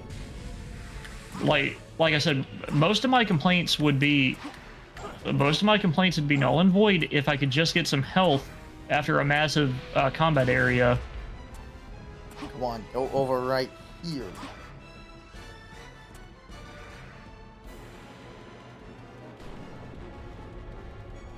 The nipple suits are actually Batman and Robin. Would you like a sandwich, Mr. Wayne? I'll get drive-through. Fucking. That is Batman Forever though. Yeah, I love that fucking line. Batman Forever, I need to give a rewatch, honestly. The fucking Bat card. The Bat card is Batman and Robin, though. Never leave the cave without it. Batman. The thing I remember from Batman Forever is how Tommy Lee Jones and Jim Carrey were just absolutely livid at each other throughout the whole shooting of it. Oh, yeah. Really? Oh, yeah, they were livid. Really? Yeah, really? What was the big issue? Oh, they didn't get along, period. Yeah, they didn't get along at all. Okay, yeah, Val Kilmer is Forever. Yeah, they would always do shots differently from each other. Like, if there were any solo shots of Two-Face or Riddler, like, they would do it separately from each other. There would be, like, zero character interaction with them unless they absolutely had to. I think it was because Tommy Lee Jones said he hated his Jim Carrey's humor or something. Yeah. Like, their sense of humor. Tommy Lee Jones, I'm going to be honest and say he feels very miscast as fucking Two-Face. Yeah. Which sucks, because he was great. Because Tommy Lee at all. Jones was great in Under Siege as, like, the villain. Yeah, but that's Under Siege. Yeah. What's Batman? Yeah. And not only that, in Under Siege, he's also with Gary Busey as the main villain. I like that. Let's save them, and they're already dead. Busey again? Gary Busey? Yeah. I mainly know him for Under Siege, but he's a fairly notable actor. He has like a teenage son. Or not? Oh wait, Gary Busey. Yeah, and he's one of my favorite side activities in fucking Hitman. What the fuck? Yeah, he's in the Hitman reboot. I'm talking about the game. I was gonna say because because like I got sniped even though I jumped across to avoid getting sniped. It's like, what the fuck, game? Okay, come on. Ugh, God, this fucking camera just fucking gives me like some severe like spatial unawareness.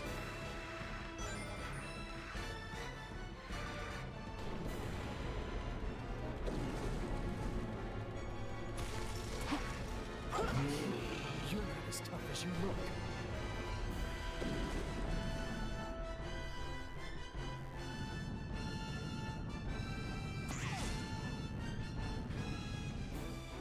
But I think I'd be crucified for saying that I think The Dark Knight is probably like one of the most overrated movies ever.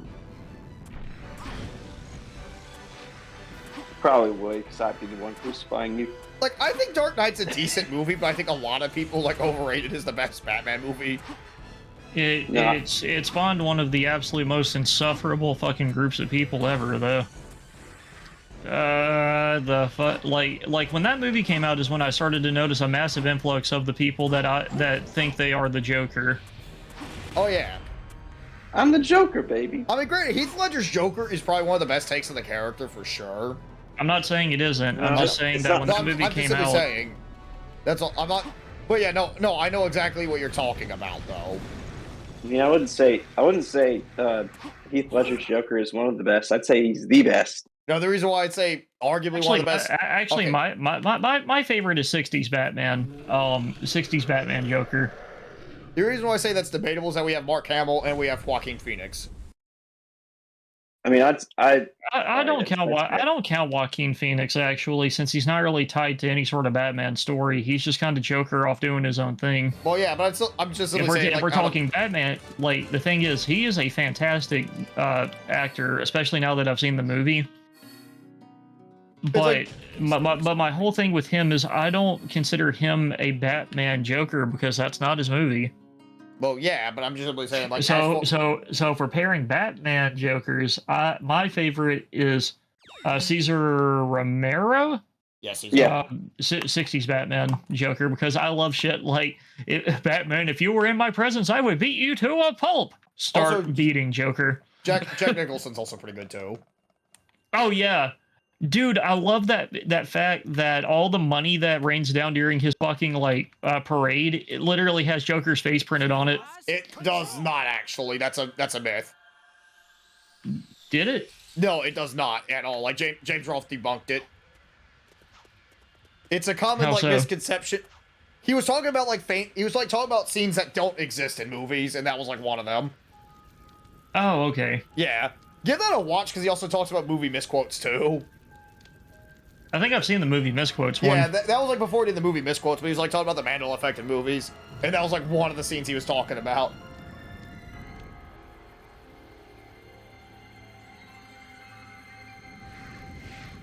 Let me go and link that to you real quick because it is a really good video.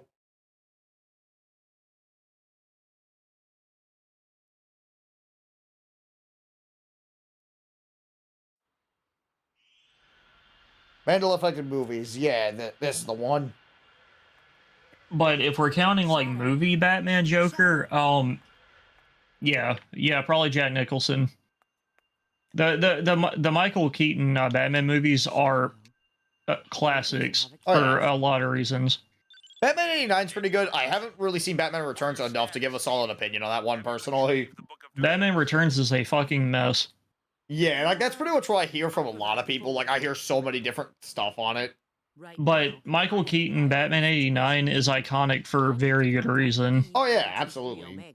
So Michael Keaton is arguably one of my favorite. Well, yeah, Michael Keaton is probably my favorite casting of Batman because he did the character right. It was just the movies were really weird after 89. I would say because remember he was pretty much hired to act, and it was kind of like a situation where he was brought to act, but he weird like direction. Well, yeah. I think probably the one Batman I feel like I know a lot of people are gonna crucify me for this. I'm not a big fan of what's his name? Christian Bale Batman. First, I fucking hate the Batman voice he has. I really do.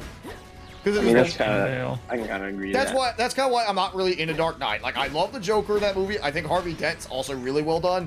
I fucking cannot stand Christian Bale Batman because his voice is like this. Like, look, does this make me sound tough? Does this make me sound tough? Joker. Okay. Christian Bale's a good actor. Dude, that's why he was so fun to parody from like College Humor and stuff. Yeah, but that's the problem. It's like I can't take him seriously. Like Christian Bale is a decent actor, but I feel like Batman is just probably not his forte. That's all I'm gonna say. Arguably, though, I could not tell you another thing he was in. Christian Bale, like that's just me being stupid. Christian Bale, he was in Terminator Salvation. American Psycho. He's Patrick Bateman. Right. Do you not, he's John Connor. Do you not recognize him for all the jokes we post about? For what it's... Oh, George Clooney is definitely the worst Batman, but that's just more due to Batman and Robin being a mess. Yeah, see, bad direction. I feel like George Clooney, he looked good in the suit, but the movies he was in, he was really dealt a bad hand. It's like the thing with George Clooney, I think George Clooney can be a decent Batman. The problem is just Batman and Robin had That's what I just said. No, it's just what I'm saying is, like, that movie had so much fucking executive meddling, almost nobody could really work well, that movie. I think the only two actors that actually had an all-right hand in that movie were Arnold Schwarzenegger and Uma Thurman. Oh yeah, he was having a ton of fun. I might hate puns, but I loved seeing Arnold actually have some fun. The ice puns are great. I fucking love the ice puns. They're so amusing that you can't help but giggle. I have the Funko Pop with Mr. Freeze from that movie. What kills the dinosaurs? The Ice Age! Yeah, and you could see it with the big cheesy grin on his face, man. He was having fun. I think the only thing that makes me hate the Mr. Freeze puns is that Mr. Freeze... Yeah, Arnold was Mr. Freeze. Mm-hmm. But... he had just the biggest, cheesiest grin on his face, and that just makes me happy. I think the only problem is that it's Mr. Freeze, who's specifically this tragic villain. Actually, wasn't the tragic villain not till the animated series, though? Yeah, but the animated series came out before. Yeah. Did it? Yeah, yeah, oh, Yeah, animated series is like what, 80, 93, 80 93, 93. 93, 93. Yeah, and Batman and Robin was like 1998. Yeah. In fact, and the movie actually even goes for the animated series route too, where it's like, okay, this guy clearly wants to like just simply cure his wife from a terminal disease, but then, oh look, here's some.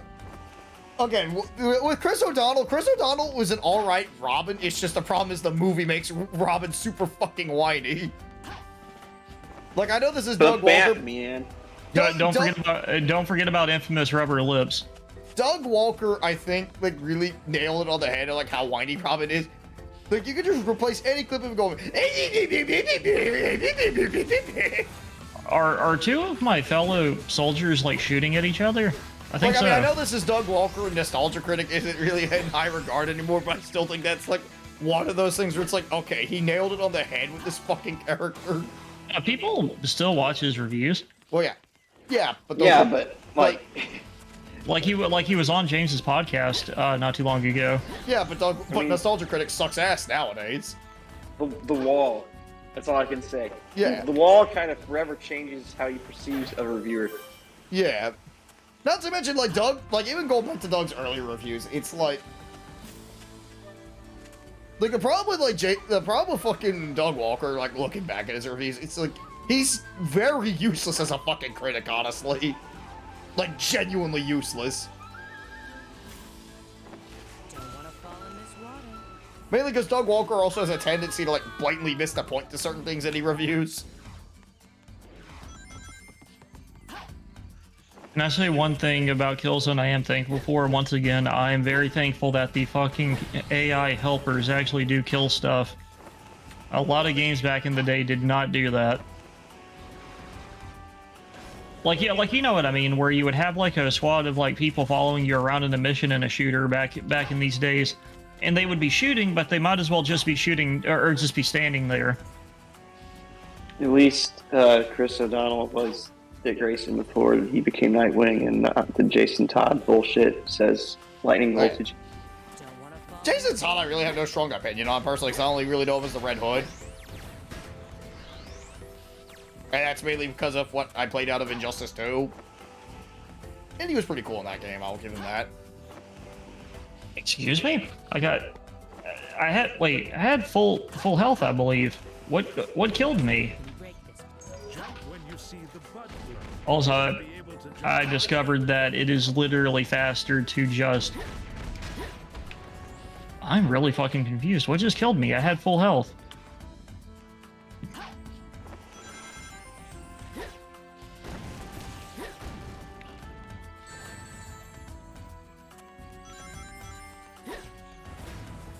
I think probably like one thing almost anyone can agree with nowadays that probably the most overrated Batman work is probably The Dark Knight Returns.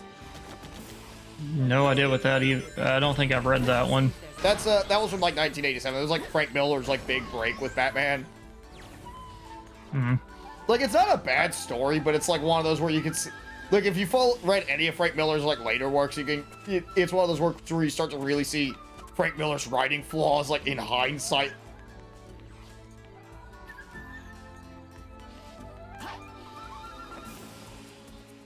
I mean, Robert Downey's Iron Man kind of served his purpose, though. He had his full character arc. Yeah, he had his full character arc, and it's like his contract was running out too. So it's like, he had a good send off, in my opinion, honestly. Yeah.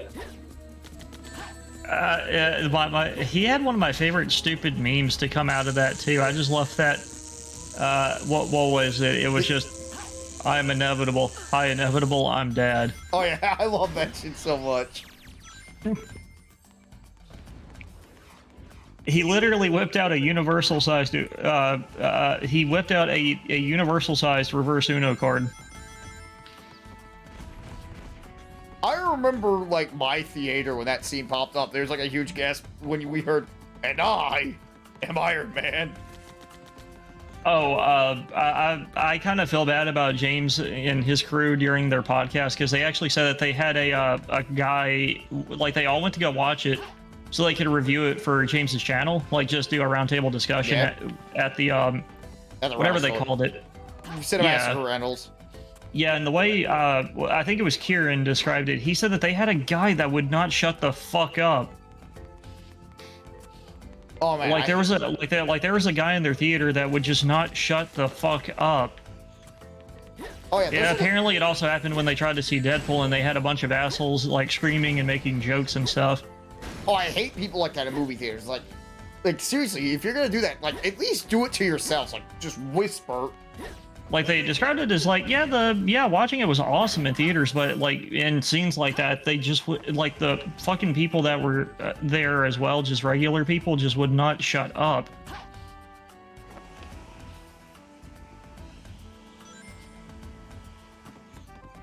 Like I see, this is kind of one of those counters I give to people. Like when sometimes they're like, "Well, you don't get the experience of like watching movies at home that you do in the theaters." Like, yeah, but sometimes go to the theater sucks ass. Bro, have you not put a decent pair of headphones on and just zoned out watching something? It's like, I got a nice surround sound. I'm gonna watch the Terminator 2 Judgment Day. I just said that, yeah. Like, have you ever listened to something on a really good sound system? Well, yeah. It's like, I watched Under Siege on my surround system. It was fucking awesome. Of course you would. Under Siege is a good movie.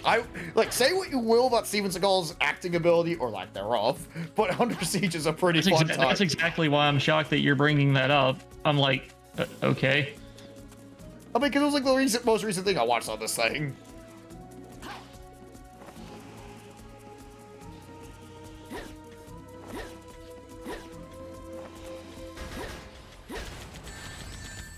Man, what I would give for a mini-map right now, because I have no idea where I need to go. You're telling me. No, I mean, I've killed all the Hellghast, I guess. No, I'm having the same thing. I'm like, where the fuck do I go? Like, Killzone doesn't have a mini-map system, so I literally have to just kind of wander around. Like, I am fucking lost as shit. Well, and Tom we're Holland's lost Spider-Man together. ain't done yet, buddy. He's still got like 3 more movies.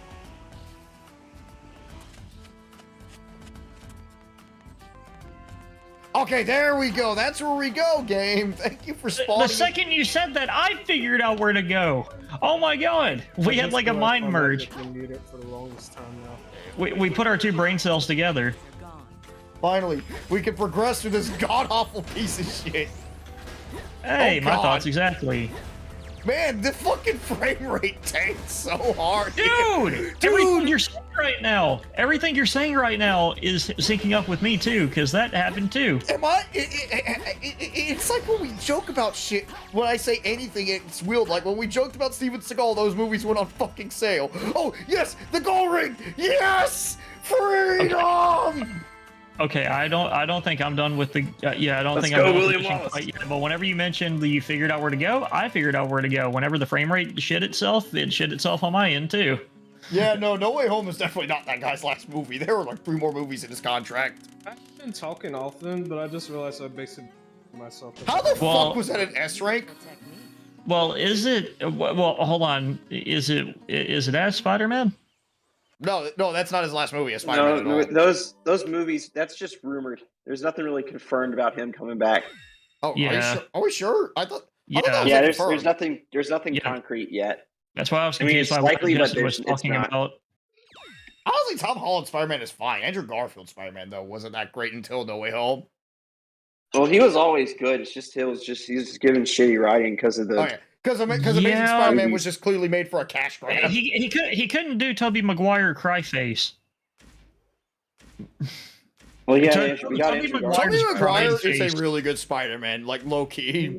His fucking crying face, man, is one of my favorite images. Hi, long time no see. What? Rouge the Bat. Oh yeah, this gives us monotone Omega. Bro, you He's have more got to be man, shitting Omega me. is more emotionless than the Tekken 7 narrator. How was I supposed to know that there were explosions coming that instantly kill me? So now I'm going back like 15 minutes! Take this and deliver it. Great! There was no indication that there was going to be an explosion there until it happened. Now I'm back like 15 minutes. I fucking hate this. System reactivation.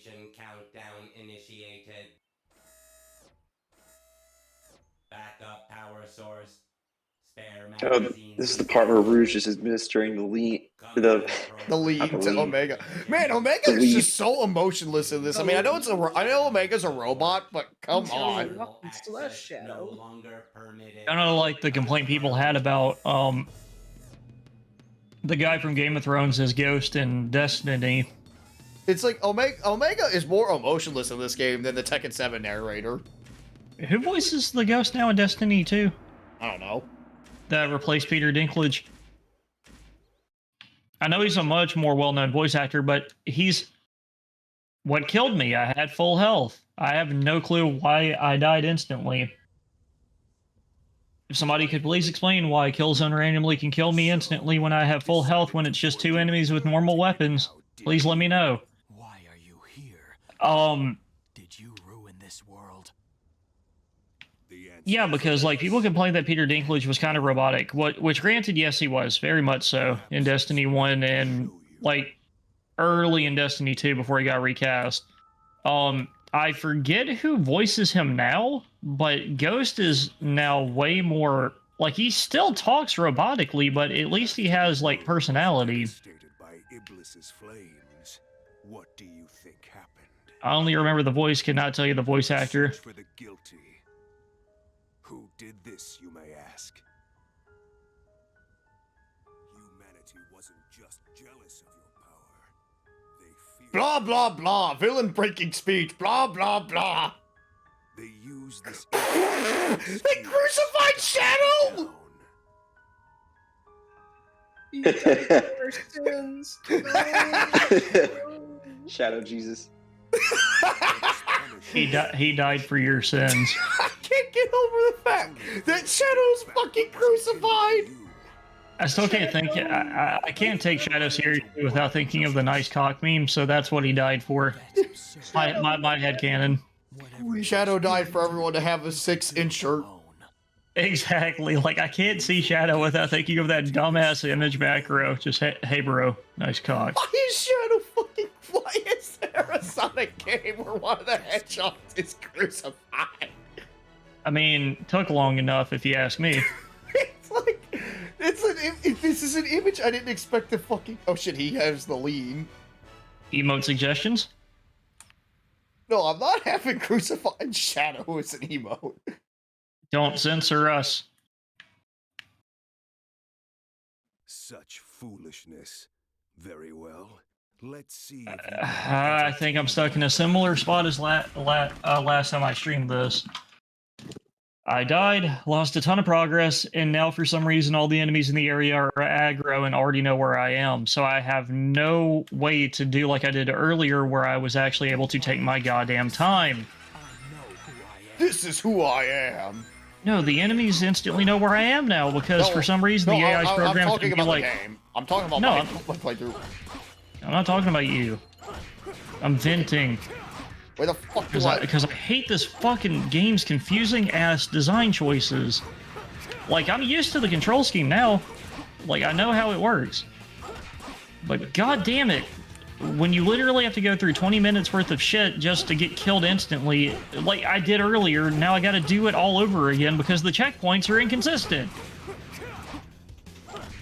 She literally, earlier in this mission, had 2 checkpoints close together after 2 major battle sections, and then a fucking explosion that the game did not warn me about killed me instantly, and I had to go all the way back 10 minutes. Oh my god. Sorry, go on. I'm venting because this game is complete horse shit. And I cannot emphasize this enough. Like, I'm happy that Luger plays a lot better than the first guy, but when the other problems are still prevalent, like, it's kind of like, what do you call it, putting air freshener on dog shit. It'll make it smell slightly better, but it's still shit. Hey, what do I do here?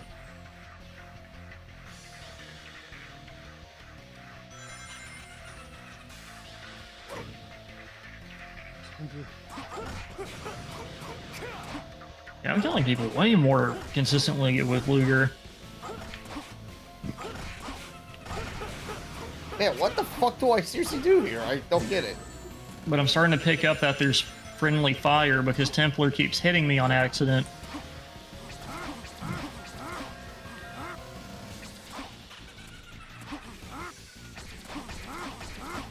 But one thing I don't get right now, maybe when I get deeper into the story with her, why she has a like infrared vision, but so far both of her missions have been out in the broad daylight. That literally makes infrared vision useless. I see you like Fallout Boy. Dance, my shadows. Dance, dance. He's falling Dookie. apart.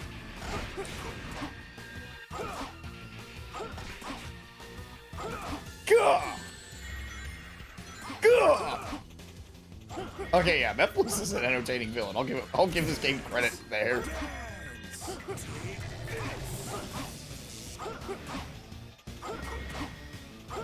Okay, once we got that going. There we go. He kicked his ass. Oos!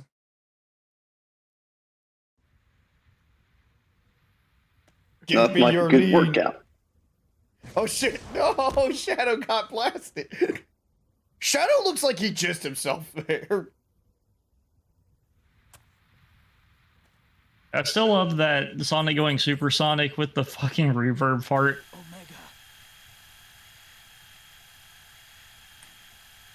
Now is designated time. I shall assist. I wouldn't mind Emotionless Omega if it wasn't for the fact that Omega had some, like had some slight, like if it wasn't for the John St. John voices prior. Because this one, Omega's voiced by a Maddie Blaustein. They changed him? Yeah, Omega was recast in 2006 because John St. John wasn't available. Because remember, this is when they were great consumer models. Well, this is just like at that point. Remember, they were doing the this is like when the 4Kids voice actors started to take over. Wait, there's still battle? Are you fucking kidding me? I already beat him. I still love how petty he some of Omega's lines are in Heroes. Well, because like Eggman locks him in a fucking room, and like Omega's like, fuck that. I'm Are stronger. you shitting me?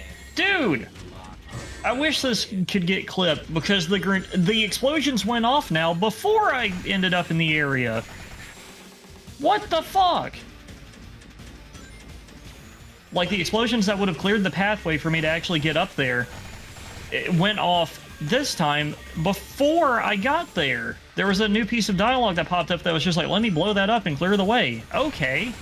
Why did it wait until I was in the area the first time to explode and instantly killed me? There, just gotta keep shooting. God damn it, this game, I swear. Mephiles is an ancient deity of destruction. His weakness is a gun. We just shoot him in the head. Just like Gil. Well, we never shot Gil. Just like Gil. Well, we never shot... Did I fucking stutter? Yeah, because we never shot Gil. No, I didn't stutter. Show me when we shoot Gil, then... You don't remember when Ryu walked up with the Glock. I don't, because that's Akuma. Akuma has a shotgun in Tekken. No, Sagat has the gun. Well, that's in the cartoon, but Gil wasn't in the cartoon. Gil didn't exist when the cartoon did. That's my point! So Sagat can't shoot Gil.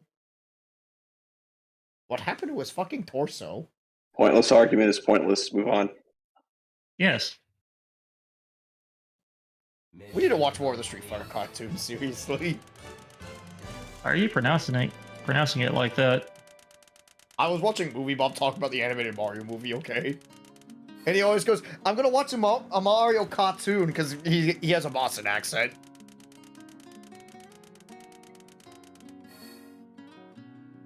Expected time frame. Watching him fight the Overthinker is the only time I've ever heard him talk. Oh, in his more recent videos, he just gave up hiding his Boston accent. Movie Bob is the kind of guy, it's like, I think he's somewhat of a competent reviewer at times, but he can just get so insufferable, and when he definitely doesn't know what he's talking about, that's when he like entirely falls apart. You also described him as being a little bit overly elaborate with some of his stuff. Yeah. Like he can try to get a little overly elaborate and then just kind of end up not really paying off what he builds up. Actually, no. Movie Bob's reviews actually are very short. Like, they're about 10 minutes long, usually. Like, he can pretty much sum up his point in quickly. Like, I watched him talk about the Emoji Movie, how I felt it was just merely a bad movie. Which is kind of my opinion. It's like a bad movie, but it's not the end of cinema like people are making it out to be. I still can't get over that there was a dude being hunted because he busted one while he was watching it. Okay, that's what gets him off, you know. Yeah, but that was the main news that I saw. There was an actual manhunt for some dude who fucking drained the white lizard like during a showing and got caught, but they never identified the guy. Well, no, the guy that really spends his time is Mallor, who's that guy that had like the 11-hour critique on Star Wars: The Force Awakens, which is supposed to be 6 parts when he's all said and done. And that's like, why are you gonna have like a near 20-hour critique on one movie? Star Wars fans are really detailed though. Oh no, this guy's like, no, but it's like, even then, it's like 20 hours, that's a little overkill, and you're inevitably gonna be nitpicking every fucking scene. Honestly, I cannot stand like extreme, like I can stand like long videos, but I can't stand like supreme, like long form videos sometimes where it's like they're like 6-hour long videos. Oh, hold on. Shh. This is the line I was talking about.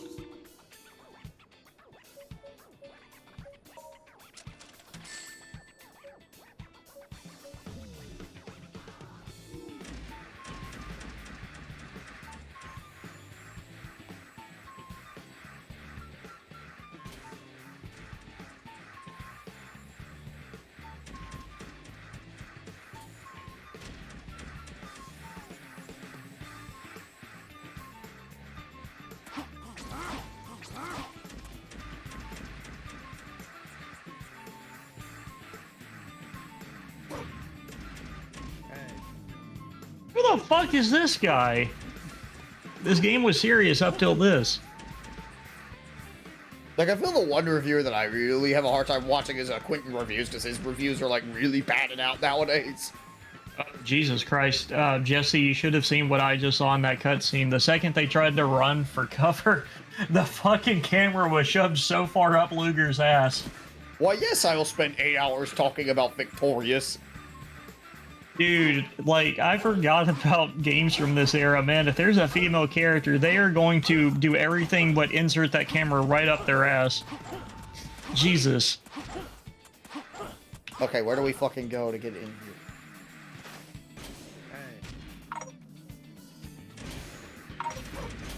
Ow. Hey.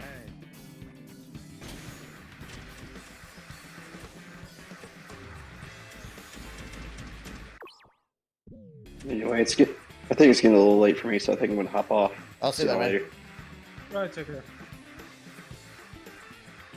I'll probably stay for a little bit longer, I guess.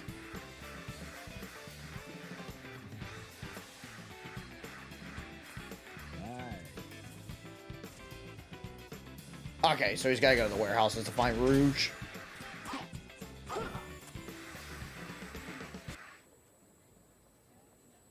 One second. Let's go slightly lower your guy's size, and now we're set.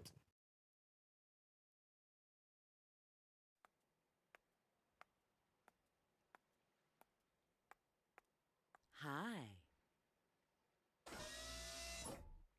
It seems like Eggman's machines are looking for you. What did you do this time? Nothing. Their target is probably. But man, I kind of want to play a good shooter though. After all, like an actually like well-made shooter instead of a rough first century. Probably for the next stream, I don't know. Hey, wait a sec. Or the next like series of streams.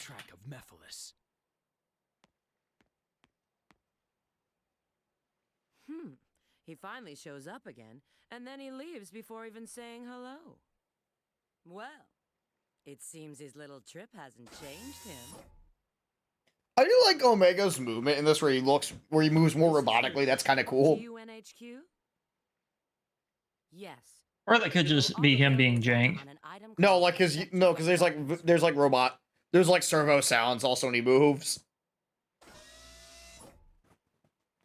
So it's clearly done to be intentional, which I think is actually kind of a neat touch.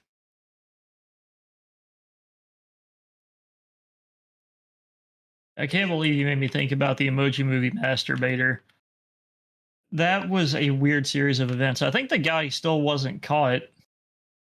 No one's gonna catch the Emoji Movie Masturbator. Apparently, there was like a reward. Like, if any information about it, I don't know why, but catch the Emoji Movie Masturbator, get $1 million. The highest bounty recorded ever known to man.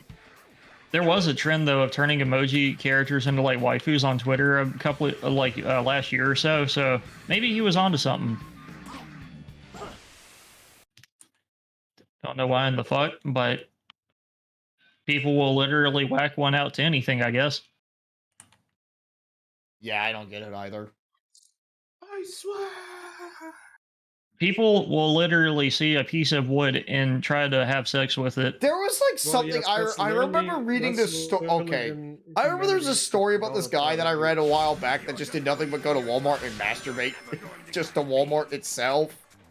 That is an oddly specific fucking event. Yeah, like he would just go to the Walmart parking lot, masturbate, but specifically because the store itself of Walmart turned him on. Oh god, I'm just so tired. Wait, have y'all ever heard of that website called People of Walmart? Yes, I have. Yes, I have. Oh, that's that guy. Oh, I think they creeped him out. Okay, that's why it's cropped. It's like when there's like no one else, it just goes to small. Okay. Well, I mean, I guess it's also why infamously there's that dude who spent thousands of dollars getting pictures of people with bread. I think it was Wonder Bread specifically. Oh, the Wonder Bread guy. Oh god, that guy. That fucking guy. A bunch of artists eating good after that. No, some people refuse to take his commissions actually because of how infamous he is. But I mean, they're kind of innocuous. They're not necessarily sexual. Like, that's the thing. They're not technically sexual, but he's clearly getting off to it somehow. If he's, commissioned thousands of dollars worth of art of it, he's evidently getting something out of this.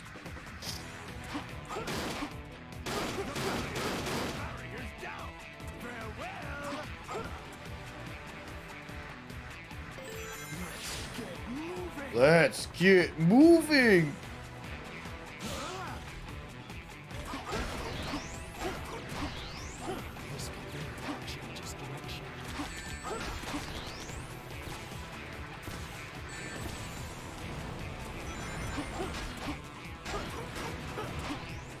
Man, there's like a part of me that misses the sheer amount of bile that the Emoji Movie got, honestly. I don't. But yeah, and there's like a part of me that doesn't miss it at the same time. There's that was a level of toxicity I could definitely deal without. Oh yeah. So the movie it's kind of what turned me off looking at movie reviews altogether. I mean, the Emoji Movie was genuinely pretty bad, but like at the same time, it's just a bad movie. I watched it with my sister because she wanted to see it, and I literally thought it was just kind of meh. Yeah, that's what it is. It's just a bad movie. Like movie like Gene's character kind of spoils the movie. It's just kind of meh. Yeah, it's like I think Movie Bob said it best. Like, I find that really funny to me. Like, that was actually kind of funny to me after I watched the movie. I was just like, huh. So the main character was is kind of the movie, just meh. It's like Movie Bob, I think, said it best actually. Like in his he didn't really review it. He just simply made like a brief talk about it. But he's like, this movie's just not bad. Like he said, it's just a bad movie, but it was just that unremarkable bad is what he would say about it. Yeah. Like that's how he felt about it. It's more of like an unremarkably bad film. Like I think the only thing I would say like I definitely don't like about it is just simply the whole like, oh look, we're hip, we're cool. Look, this is what the kids are into, right? Oh, have you heard of a YouTuber named Jax Films, by the way? Of course I have. Okay. Have I watched him? No. Okay, Jack's Films made a bunch of videos, like, just satirically talking about the Emoji Movie and, like, He's been featured on a lot of YouTubers that I do watch, but have I ever watched him specifically? No. Okay, let me put it this way. Like, he was having a bunch of videos that were, like, praising the Emoji Movie before it came out, so Sony sends him a letter going, "You have been officially invited to the world premiere of the Emoji Movie." And let me put it this way. The praise was purely ironic and a joke. And Sony's like, "Oh, this guy likes the movie. Let's invite him to the red carpet premiere." Very bad idea. And like, oh no, and he makes a video about it, and he's just laughing his ass off reading the letter, and he goes to his wife, it's like, "Hey honey, you wanna go see the Emoji Movie premiere?" Like, I remember when that happened, I was like laughing my ass off just at the sheer what the fuck. Well, I mean, if I was invited by Sony themselves, maybe. If it was like Steven Seagal's like, "Hey, this guy's our biggest fan, let's invite him to the premiere of my new movie," I'd be like, "Okay, I'll fucking go."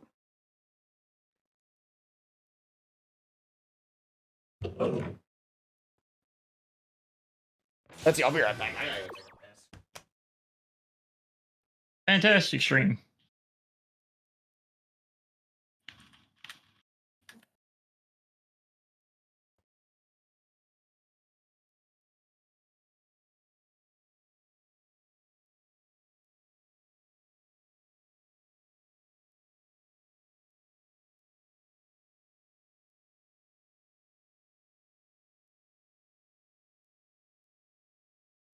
Sometimes dead bodies have health. Doesn't appear to be any. Gosh darn it.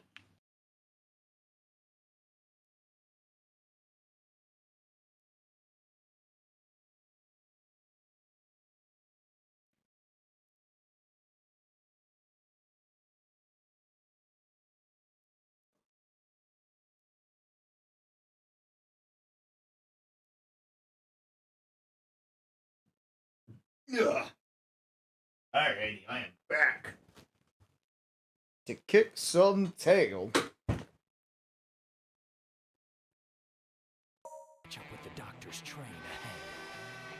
Oh shit, we gotta use the motorcycle. Is this motorcycle gonna be good?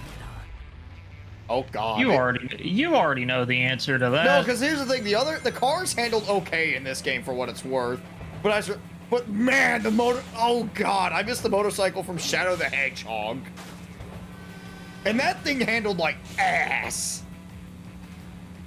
So the fact that this one handles even worse. This thing handles like crap, even compared to Shadow the Hedgehog's motorcycle. I wonder how much it would cost though for somebody to try to get like a replica of Shadow's motorcycle. I think you could make that like kind of easily. Like you can easily like just. I think you could just do that with a basic motorbike. Honestly, there isn't too much really on it. Like it's not like say Soul Bad Guy's motor. It's not like Soul Bad Guy's motorcycle.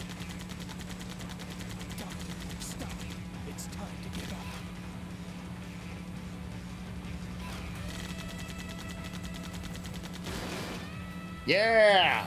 Us!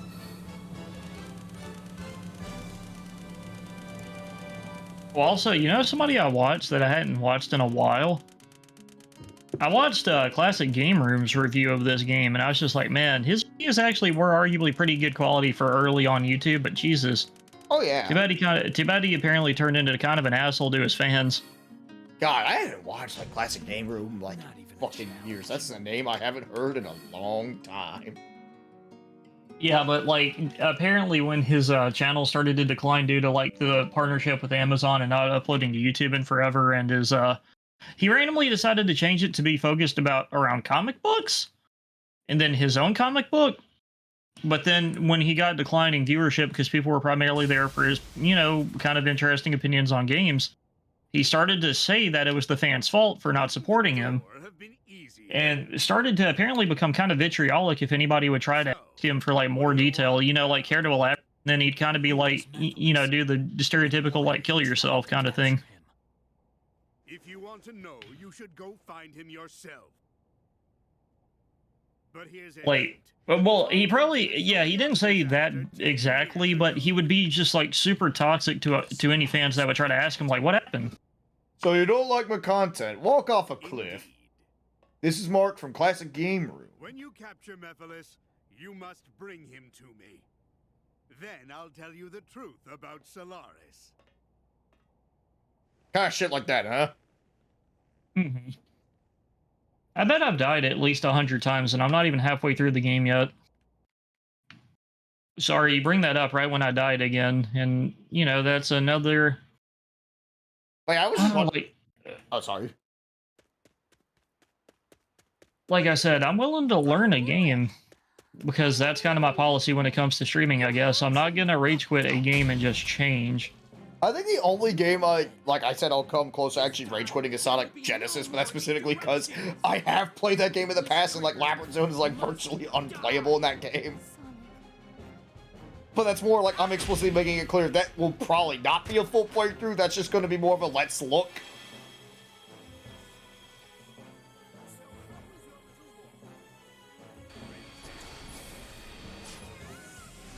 Oh no, the cardboard got kidnapped. But yeah, like, I just really love watching, like, also James Rolfe talk about his movie collection also. It's impressive as fuck. Oh yeah! Like, holy shit. Dude, I kind of like his whole aesthetic of trying to look like a video rental shop slash Blockbuster. Oh yeah, that's exactly the one I was watching recently. Oh, remember whenever he went to the, We're at the scene! We're at the scene! We're in one of the best scenes! Oh wait, there's a boss fight first. Aww. The kiss? No, we're like Shadow freezes time and like kicks Silver the Hedgehog. Arguably the pettiest use. It ain't petty after you do the boss fights with Silver. No, it's such a satisfying scene to see. Where yeah, like shit, where like Shadow just genocide cutters Dude, Silver. I sniped that guy and my bullet wasn't anywhere near him. Oh, holy God, shit. Where are you, Silver? Where are you? It's no use. You just hear it's no use. Dies instantly. Yeah, it's like it's Silver with lightning in his eyes. It's no use. It's no use.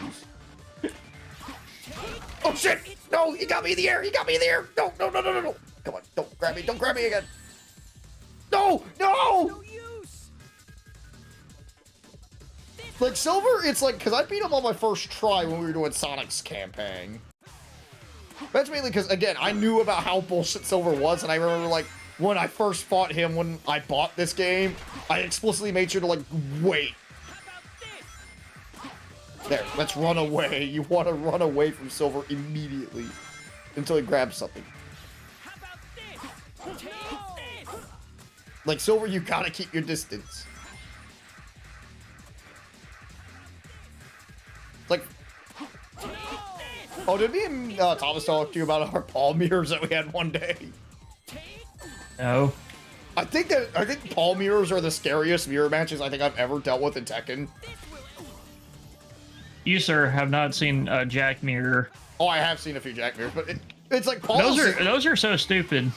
Palm mirrors are kind of just scary because it's just like, again, if you make one mistake with Paul has several good ways to like open up with big counter damage.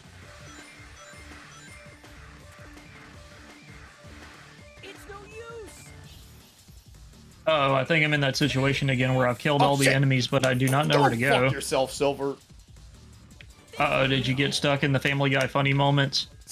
Like 3 times already. Where he's just got you stuck infinitely? Yes. Ah!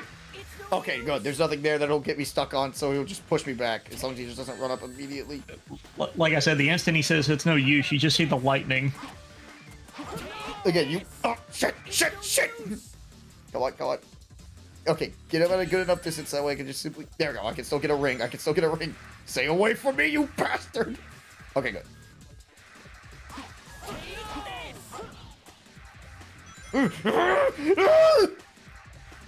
Okay, good. Ah!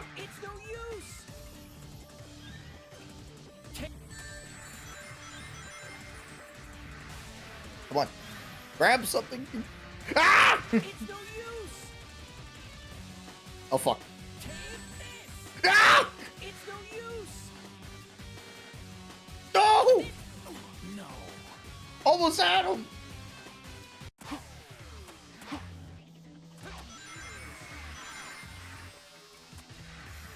But yeah, this is why. Dude, he did like this smug like sniff in this cutscene, and it had a fucking subtitle, "Deep Inhale."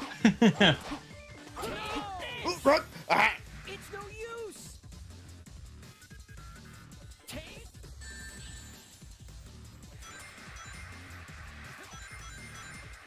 Okay, when you hear about this, that's always a good sign of really. Oh shit! It's no use. All right, nice. Mission 4? I can't remember. Okay, good. Run! Run! Ah! It's no use. Okay, Jesse, you tell me, should I be Templar, Luger, or Rico? I'd say pick the one that you're having an easier time with. Well, I mean, I haven't played Rico yet, but okay, so they apparently specialize in different things. So you got generic military guy, Templar, Luger, who is an assassin, I and really, Rico. I really need to focus on this boss fight, so I just say decide yourself, man.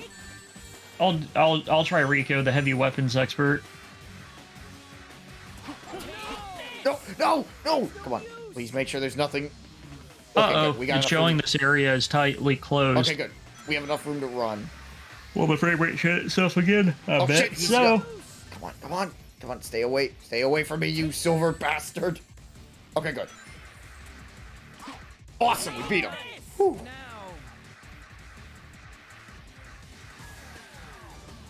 Yes. Good, we don't have to fight silver anymore. Period.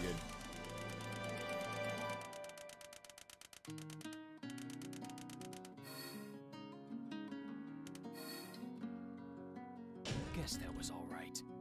Damn straight, that's all right. So he starts with a chain gun, okay. Oh, and the other two characters follow me. That's nice. That's neat.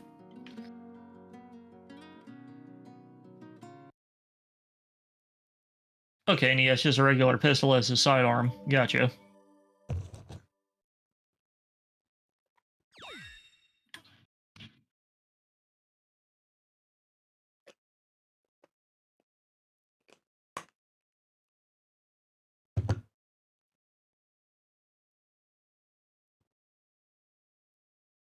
But yeah, we are almost done this. I think we'll have Shadow's campaign completed tonight. Nice. Holy shit, I'm in a very dark area. Man, you gotta love PS2 games and their shading. Okay, I said I wasn't going to do any obvious jokes, but that time it's like, okay, I had to. I fucking had to. I think the Hellguest having glowing eyes on their helmets is a gameplay feature that actually is meant to help.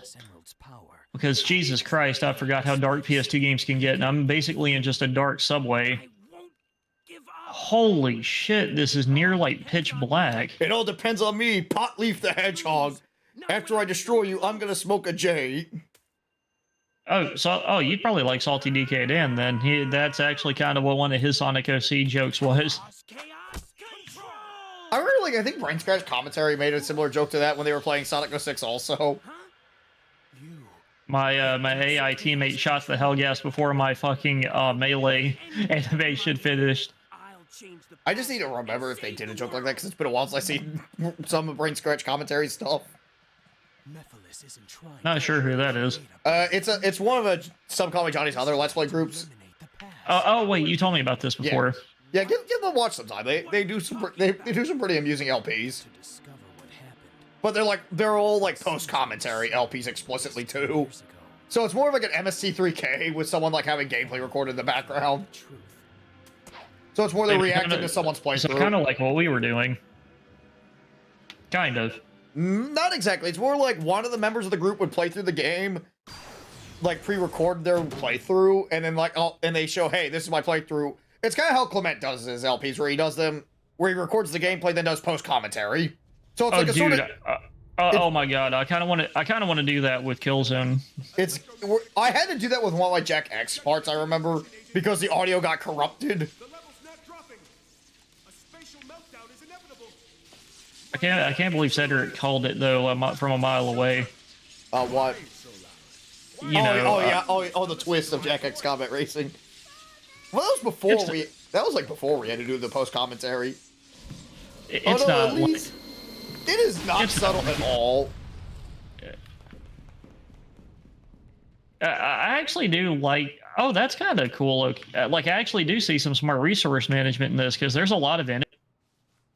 I think it's because of the character I chose because he's got a lot of health. Fucking Rico, holy shit, he can tank a lot of damage. Oh no, so the king is dead. This.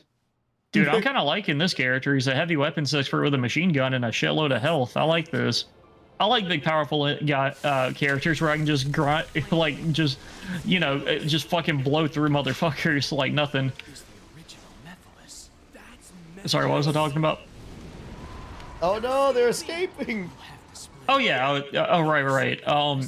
Going back to Jack X though, I do like his character though, man. I love him just being an evil like TV exec. Blitz is entertaining as fuck. I love him. He's voiced by Phil Lamar also, so he like tunes in an entertaining as fuck performance as him. Oh yeah. Like if they make a new Twisted Metal, I would say Phil Lamar is like probably one of my cast choices for like Calypso personally, because Phil Lamar would be excellent as Calypso. Or Axel. Oh yeah, but I'm talking like for the host. Or anybody. Well yeah, Phil Lamar's got like an excellent voice. Oh, whoops, hold on. He's also well cast as Sig, where he uses the Green Lantern voice for him too. Isn't the Green Lantern crap, what is his name? Hal Jordan. No. John Stewart. Yeah. Isn't that just his normal speaking voice?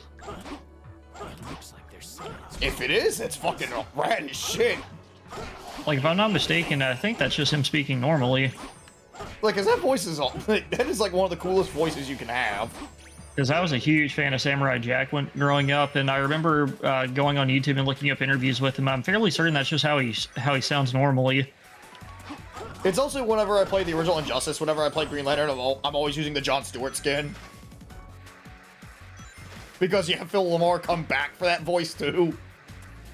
Yeah, the fact that the different costumes are some of the different costumes are voiced differently is really neat. Oh yeah, that's what I also love using.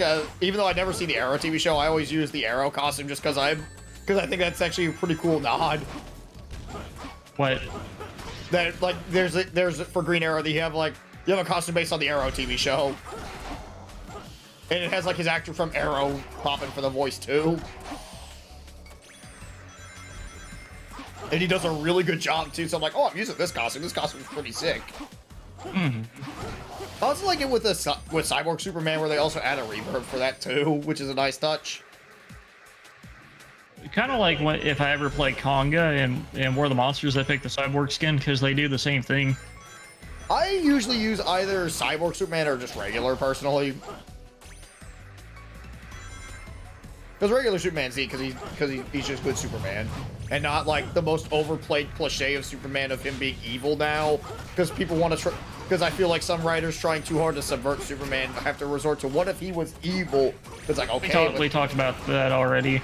I don't think we fully talked about it. We might just talk about it privately. No. You mentioned it on your last stream, I remember. Well, evil Superman?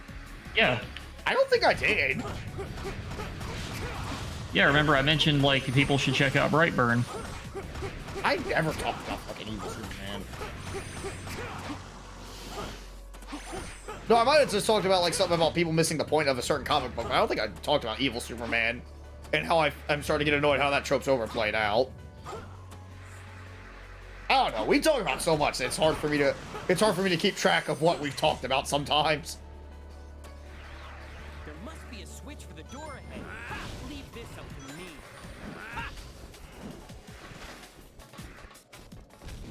Like, honestly, I think that's a problem with being an LP channel for so long. Like, I've been doing LPs for, like, roughly 7 years now, but it's just always hard for me to remember what I've talked about, what I haven't. In other words, but for me, it was Tuesday.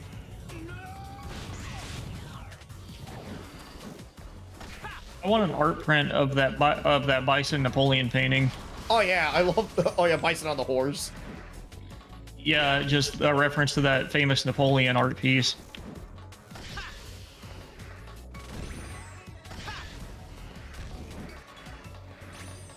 Oh, this looks cool. I like this.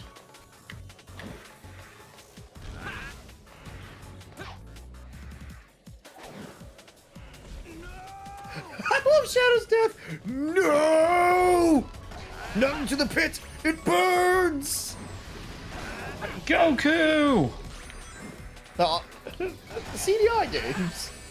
No, I don't know why, but for some reason, fucking, It's like, why your mind go straight to Dragon Ball? don't ask me, dude. Right now, why does my brain do anything? Because my brain is being melted by Killzone. Ah, so you have your game that rots your brain now, too. We're all Dude, this suffering. game is really fucking bizarre, because now that I got Rico, I'm just, like, the level that feels like it was made for him, I'm just mowing through fuck. It was like they playtested everyone else except for the generic soldier guy that you think would be the easiest one, because he's just normal. He's like your bog standard Call of Duty. But no, it feels like these levels were more balanced around the other three characters and not him. There's always like that one game that you can feel like was never playtested with one character. But it's the soldier, the guy that most people are probably gonna play. Oh yeah, no, that's exactly what I'm talking about. Like, there's always like that one where it's like you get the feeling that this, like, cause that's kind of like the thing with the Mega Man X6 I've mentioned before, is that game feels like it was never playtested with X at all. Despite the fact that X is the main. Yeah, now that we talked about last night, I remember dying in the sewer level when you were talking about just using Shadow Zero. Yeah, like, because don't ever try playing Mega Man X6 as Naked X, because that game was never playtested with Naked X in mind. Naked X. Like, mod idea. Like, you know what I mean? Like, armorless X, because, like, in the X5, like, because X6... That's even worse! Because X5 is, like, X5 starts you with, because, like, starting with X5, like, X starts with an armor, then he can Now you got me... Dude, now you got me thinking about a nude mod for X where it's just like a circuitry board. Okay, but oh, just he looks like a fucking Terminator. Uh-huh. Just I want there to I kind of want like that, like, as a, like, because I remember like they did something like that with a Prototype Jack where, like, in Tekken 2. Wait a second. So they capitalize the G in God, but when he says Jesus, no, they do not. Consider that a goof. But anyway, as I was saying though about Mega Man X6, it's like Mega Man X6, like, when you start the game, like, because it's like X5, there's a reason they give X an armor if you start that game with X, because it's supposed to be like Sigma attacks like the other player character, like, depending on who you pick. So it's like if you pick X, Zero loses a Z Buster. No biggie, the Z Buster sucks ass in X5. There wasn't a subtitle for that. But if you play as Zero, X loses his armor. What the fuck? There wasn't a subtitle right there. Like, the last two pieces of dialogue in that cutscene didn't have a subtitle.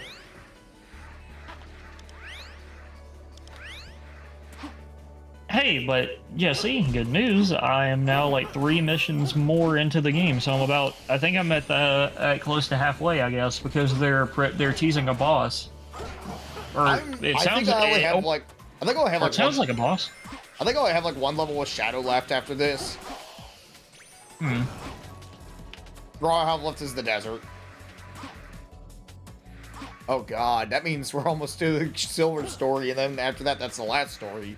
And you know what's at the last story? No, I do not. End of the world. As we know it. It's supposed to be like the canon's core of Sonic 06. Where, you know, you like play as everyone else except for like one specific character, so that way they can revive Sonic. And it's supposed to be like you're going through like all the dimensions of the stage. Like, it's a typical like final level where like it has elements from like every level. But the problem is, oh fucking hell! The frame rate shit itself hard. But the problem is these levels have black holes everywhere that like pop up out of nowhere. Huh, this is actually what Classic Game Room actually used when he was just like, a game made for the PS2, but the PS2 was not made for it. I think that's the best line I've heard, because I watched like 3 different reviews from around that time, you know, where Killzone 2 or at least 2 and 3 are out by comparison. Yeah. To see what people said about this game, and I love how he's just like, it's a shooter made for the PS2, you know, the PS2 sensibilities from the. Because he brought up that it's just like it's got all the charm of a shooter from this year and era. You want to kind of like, but the PS2 can just not handle it. You know what is kind of weird to me about this? Like, God of War, I feel like is a good example of like what the PS2 is truly capable of as a game. Like, God of War's 1 and 2, best demonstration of the PS2's true technical capability. Like, those games run super well and are still like a blast to play, and they're also an excellent display of what it can do. So Killzone to me just feels like, what the hell happened here? It seems like, well, to me, like I said, I know I'm getting mad at certain levels, but other than that, this game's fine. Yeah. The problem is just mainly the controls and the frame. Like, to me, what distracts me is the performance issues. But I think that's just mainly because I'd rather a game, be mostly stable. Like, even if it has to run at a floor, even if the game has to like run by a lower frame rate on default, so be it. I did look up gameplay of the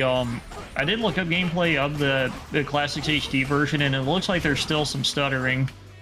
Like, cause that's kind of what I was kind of figuring, because it's like the PS3 still had like some imperfect frame rates, but there are some collections that fix that. Like God of War, I think is one of those where it's like pretty much you're getting the exact.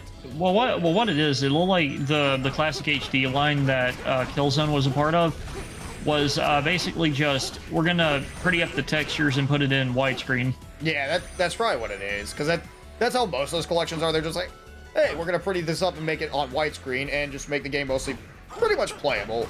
Though some of those ports weren't exactly perfect. Like the Ratchet and Clank ports, I think are probably the weakest of the HD collections, because those ones have like graphical glitches that are not in the original games, but they're still decent ways to play. Remember all the dude, I remember for some reason those collections used to come out pretty soon together with the Vita version. I remember the Vita version of the Sly Cooper collection had a ton of issues. Oh, and it was Jack and delayed Daxter almost a collection year. is like fucking horrible on Vita, dude. Like the Sly Cooper one got delayed over and over again. Oh, like, dude, Jack and Daxter's collection on the Vita is like probably the worst. Because it's like I own it. Oh yeah, like Jack 1 runs fine, but then there's like Jack 2 and 3, which like dip the frame rate several times over, especially like when Dark Jack comes out to play. Yeah, because the PS Vita for some reason cannot allocate resources well enough to run those particle effects. And it's like, these are PS2 games. Yeah. It's like, those games ran fine back in the day. Yeah. Like, I played the fuck out of Jack 2 growing up. Granted, I never beat it till I was in high school, but that's mainly because, like, I got stuck on a mission as a kid. Like, a very late game mission, too. It was an escort mission, if you're wondering.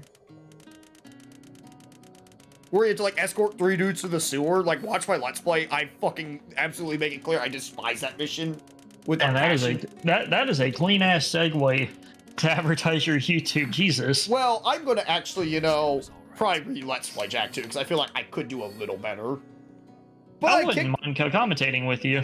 Oh yeah, I would love to replay Jack 2, but I do like one bit in the LP where I got to one of the late game races with Errol, and I like annihilate that fucking race like on my first try. And I'm like, holy shit, I did it on my first try. Because like that's like the one, like for anyone that's played the game, the Errol race is like one of the most notorious missions in the game. But the fact that I did it, it's like, holy shit, that was kind of rad. And I'm like, hell yeah. I attributed it to me playing a lot of Wipeout at the time when I played it. I mean, if you ever want to go and Wipeout, I'm down to race. Yeah, but I suck ass at Wipeout nowadays. And I play with a controller that it's not meant for and beat and 100%ed it. I need to play more Fast RMX. What little I played of it, I liked it so far. Oh, the online is also buttery smooth. Oh, that's sick. If you ever want to play it. I just really had the time to bust out my Switch lately, but I kind of want to do that a lot more often though. Oh, also that's clear. Oh no, that's a model now. Originally that looked like an image just put in Photoshop of the scepter. But yeah, we sealed up Orochi or something. You murdered the child. We sealed up Orochi. Now we just gotta have Kyo and Iori fight over it. Or something. I don't know. This game's fucking stupid. Or What- something. Like, the plot, it's like, I know someone's gonna say, why aren't you paying attention to the plot? Why bother? The plot doesn't make sense to begin with. What plot? Elise? Yeah. She's as flat as an ironing board. Well, this isn't even Elise anymore. This is about Mephiles, Shadow, and Silver traveling through time constantly. I'm making a joke about plot. Yes, and I am, and I'm talking about how this is trying to do. This has more time travel contradictions than most of the Terminator sequels. Silver's skull is thicker than Elise. Yes, he is. Yes, his fucking skull is. Oh yeah, now it's like, oh, Elise can never cry, otherwise Iblis will be released. It's like, oh yeah, dude, Yahtzee's review of this game was fantastic when he was just like, how the fuck? oh no, every review I've seen mentions that. It's like, how the fuck do you... I cannot buy that someone has never cried in 10 years. That is like such a ludicrous fucking... Like, I can understand maybe like, oh, if you feel extreme despair, it'll free Iblis, which I could probably stomach that. But how come there's the whole, like, never cry? It's like, what if she's, like, in extreme pain? It probably well, here's the problem, though. They worded it weird, but I bet they could have probably gotten away with it if it was under a different context. I bet if they would have said it was, like, sadness. Yeah, no, like I said, like, feeling extreme despair. That's exactly what I just said. Like, if it was, crying from, like, straight up, like, depression or yeah, something. like, yeah, sorrow. Like, Iblis will be freed if you have, like, extreme sorrow. But just crying in general makes it seem a little weak. It's like, okay, what if she's near an onion? Exactly. She can't make a good deep fried onion. It's like, what if she's laughing too hard? What if she's crying tears of joy? Yeah, what if she watches the critically acclaimed comedy Romeo and Juliet starring Adam Sandler? What if she fucking cries over, like, a fictional character's death? Will that free Iblis? Like, what if she watches Transformers the movie and gets to Optimus Prime's death? Will that free Iblis? What if she watches The Lion King? No, Transformers the movie. Mufasa's death ain't nothing on Optimus Prime's death. Yeah, but The Lion King would definitely be more in her age group.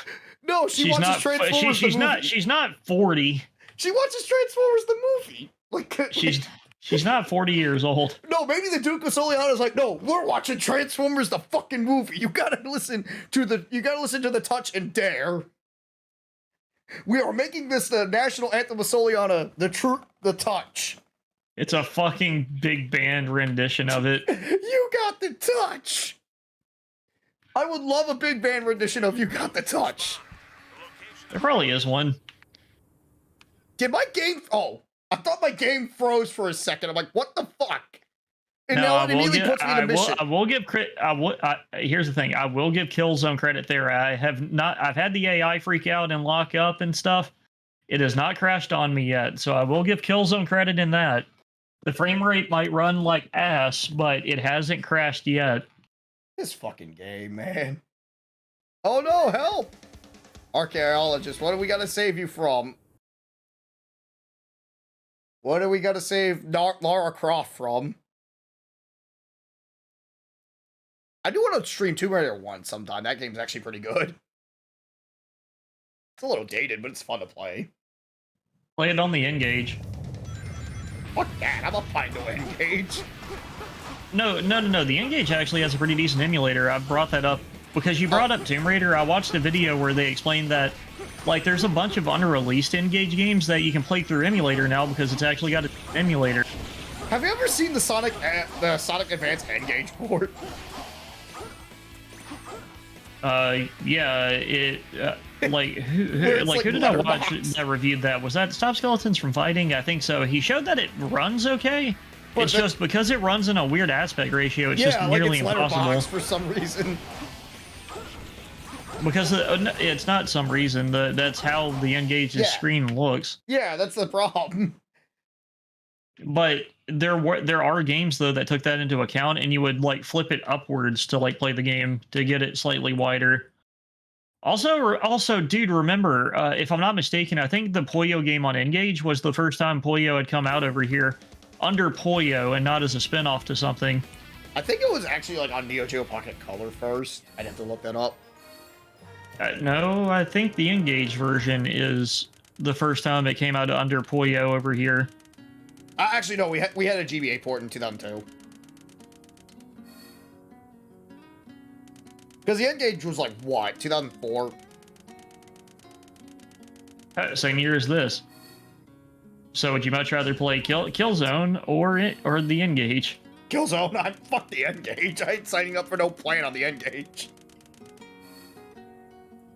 Because keep in mind, also remember, people that bought the premium version of the Engage got fucked over because there was that option to get a cheaper version with like mobile ads, but they forgot to turn on the goddamn ads. That's Gizmondo. Oh yeah, the Gizmondo. Sorry, I get those two mixed up. If you bought either version of the Gizmondo, you got ripped off. I'm just gonna be honest there. Yeah, with the fact that the fucking ads don't work. So, and it was like $300 more to get the non-ad version. So people who spent the extra $300 got completely ripped off. Okay, the first time we got it was Puyo Puyo 2 for Neo Geo Pocket Color in September 30th, 1999.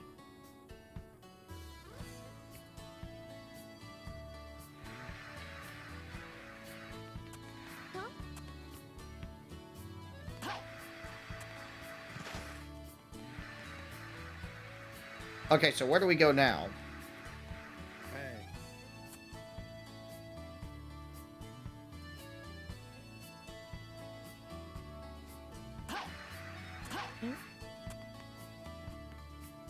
Okay, but where do I go? Tell me some important shit, people. You say that, and then they're just immediately like, guess who the captain is? God damn it. Gotta guess who the captain is. Okay, so I gotta find all the fucking fountains? Oh god, the so in a manner of speaking, I was right. I would rather go... Okay, who's the captain? I'm the captain!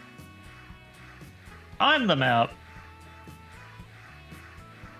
I remember there was like some stupid meme in high school that made me laugh where it's just of the map where it says, I know where you live, I am the map.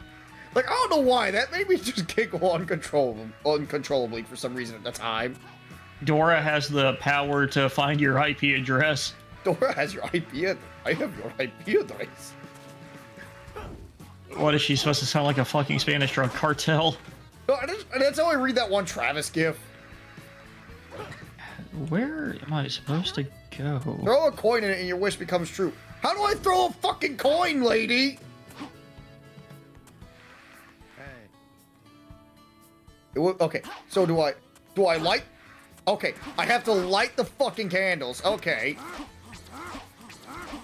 Fucking set this shit on fire, damn you. Dude, this level is running like butt. Good, now we can stop meth files. Yeah, the spelling could have used some work. Well, it's supposed to be, it's a corruption of Mephistopheles. Uh-huh. I mean, I know someone's gonna bring up like how Silver's so trusting to a guy that has a name that's a shortened version of Mephistopheles, but it's like, Silver, considering how Silver... He doesn't have many options to go by. It's not even just that, it's more like, Silver is like, the only person he's ever talked to besides, like, Blaze, up to that point, was probably Mephiles. And with like, considering how desperate he was at that point, it's like, can you really blame him for, like, going to the first option that's like, yo, dude, I know how to save your future? It's like, at that point, it's like, considering how he hasn't been any closer to saving the future, the fact that someone popped up is like, yo, we can help you out, it's like, he's at that point where he's like, okay, I gotta take what I can get, I guess. Uh-huh. Like, I mean, this is the one moment where I'm gonna, like, defend a small aspect of the story, but I feel like that's because it's like, Silver, I feel like a lot of people kind of rag on him a little bit too much because it's like, okay, yeah, we know Mephiles is untrustworthy, but that's because we're the player. I'm still gonna rag on him because he's fucking inconsistent. And what? Oh. His backstory of, like, what the fuck his connection to him and Blaze are. They're like friends, and then he's like her protector because she's the fucking princess, and then he changes back to just being her friend or something. Silver is just her friend. That's all it is. That's all it is. No, it's Blaze that's the one that has the inconsistent backstory, but they finally settled on she's from an alternate dimension. The future thing was just simply a messy translation thing.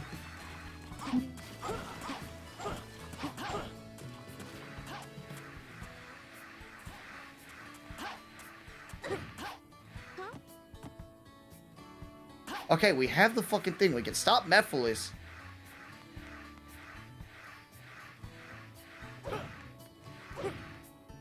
Hey.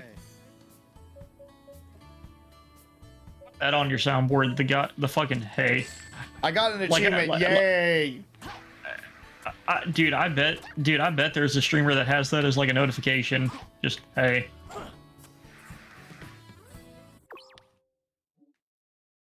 Okay, I saw my thing flashing. I'm like, is the battery almost dead? It's like, no, the batteries are still good. Holy crap, I'm making decent progress.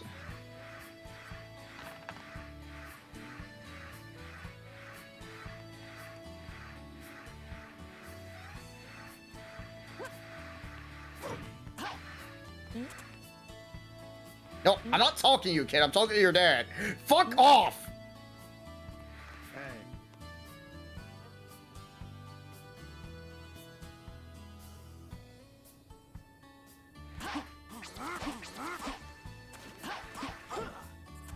Let's see, we're supposed to go stop Mephiles, so we gotta go to the desert, but it's not letting me go to the desert. Why can't I go to the fucking desert? Like, I got the scepter, I gotta go fight Mephiles.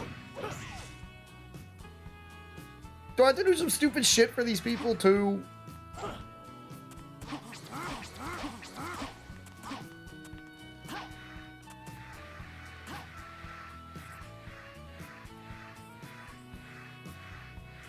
Okay, this cutscene's kind of cool. I like this, even though this guy kind of looks like Quan Chi.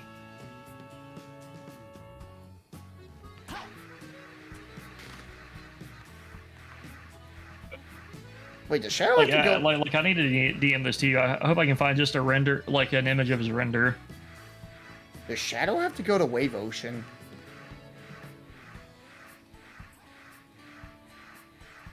As I have a realization. Do we have just 2 more levels with these? Oh god, no. No! No!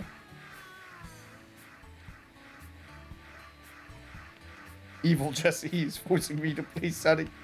Okay, no, I don't have to go there. Okay, lady, you're seriously not helping me.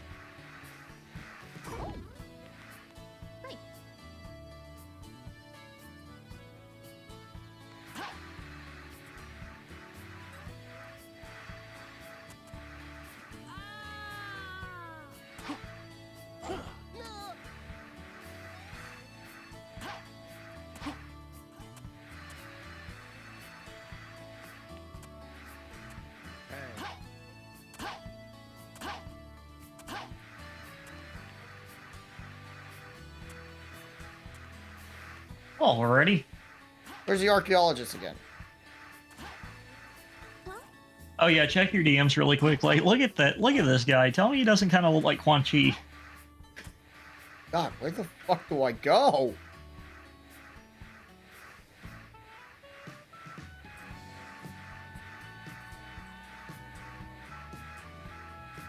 Look for a star.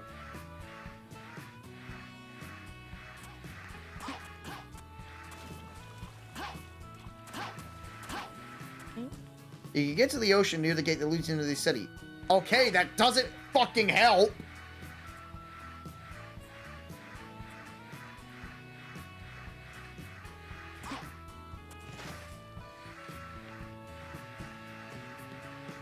Oh, new city. Okay. Explain to me how to get to the ocean.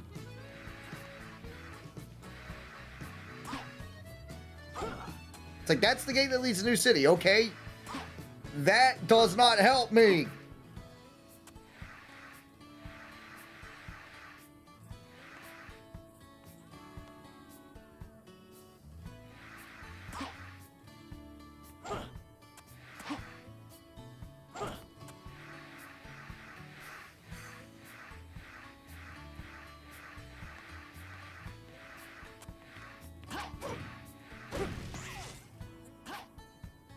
So let's see. He starts with the Helgen machine gun and a pistol and a stealth knife. Okay.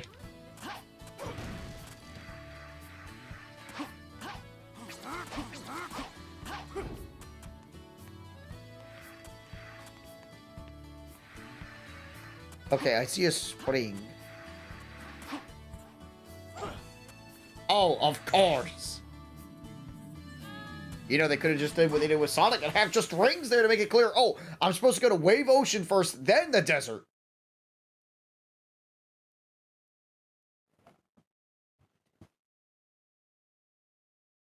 Wow.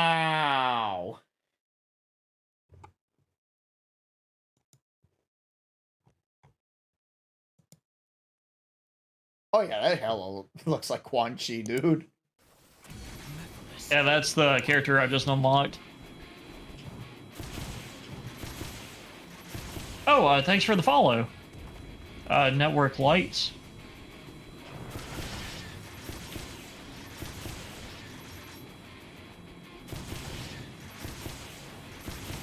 And it did the thing again where I could not have known, you know, how to dodge that.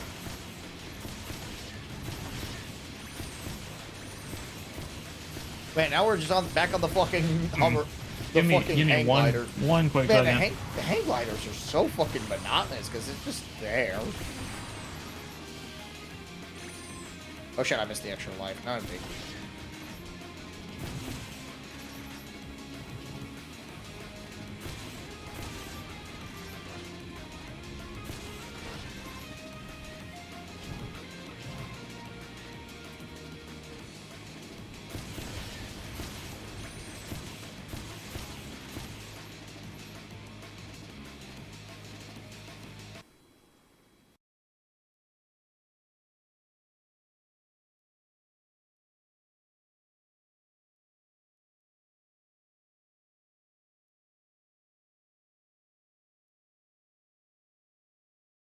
Let's see.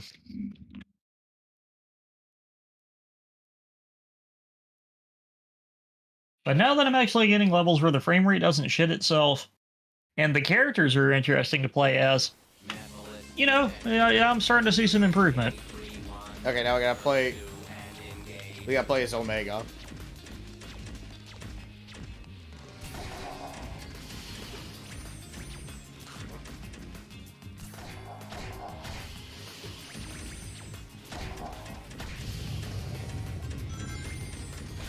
Omega's probably the best playing of the fucking partners so far. And even he sucks. Tank killed me instantly again.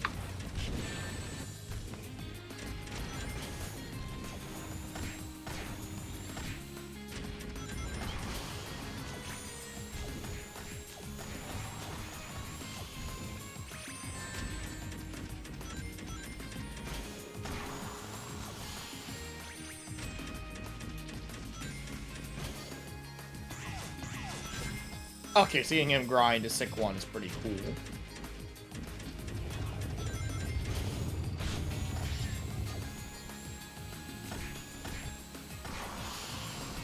Look, I know HD development was rough game companies, but come on, this game can clearly perform better than this. There's no reason for the frame rate to dip this hard. Especially when God of War came out the year prior and runs way better on inferior hardware. God, I know I bring up God of War 2005 a lot, but I feel like that game is just such a technical marvel on the PS2. And a masterpiece of programming.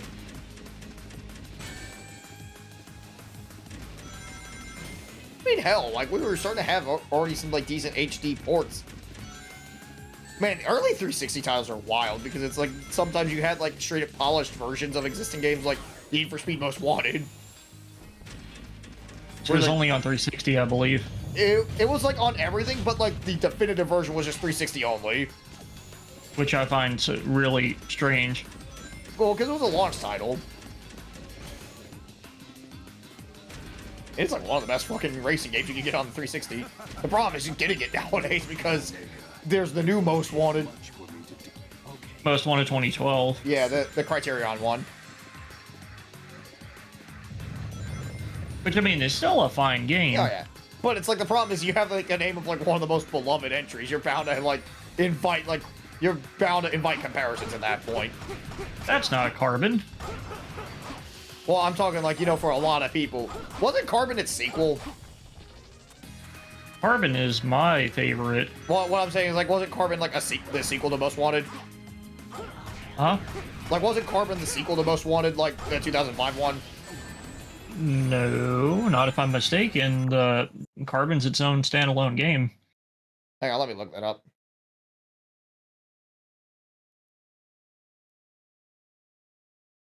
(2006) Need for Speed Carbon is a 2006 racing video game and the 10th installment for Need for Speed. Blah blah blah. I think it was the follow-up, but not the sequel. The game sees players conducting illegal street races within the fictional city of Palmont City, with the game's main story taking place after the events of Need for Speed Most Wanted. Then why not just call it Most Wanted 2? But for me, that's my definitive Need for Speed game. I think Carbon was one of my excellent things about Carbon also. Huh? Oh yeah, Carbon's a good game from what I've heard also. I haven't played it, but I've heard really good things. I've played Underground and I played Most Wanted.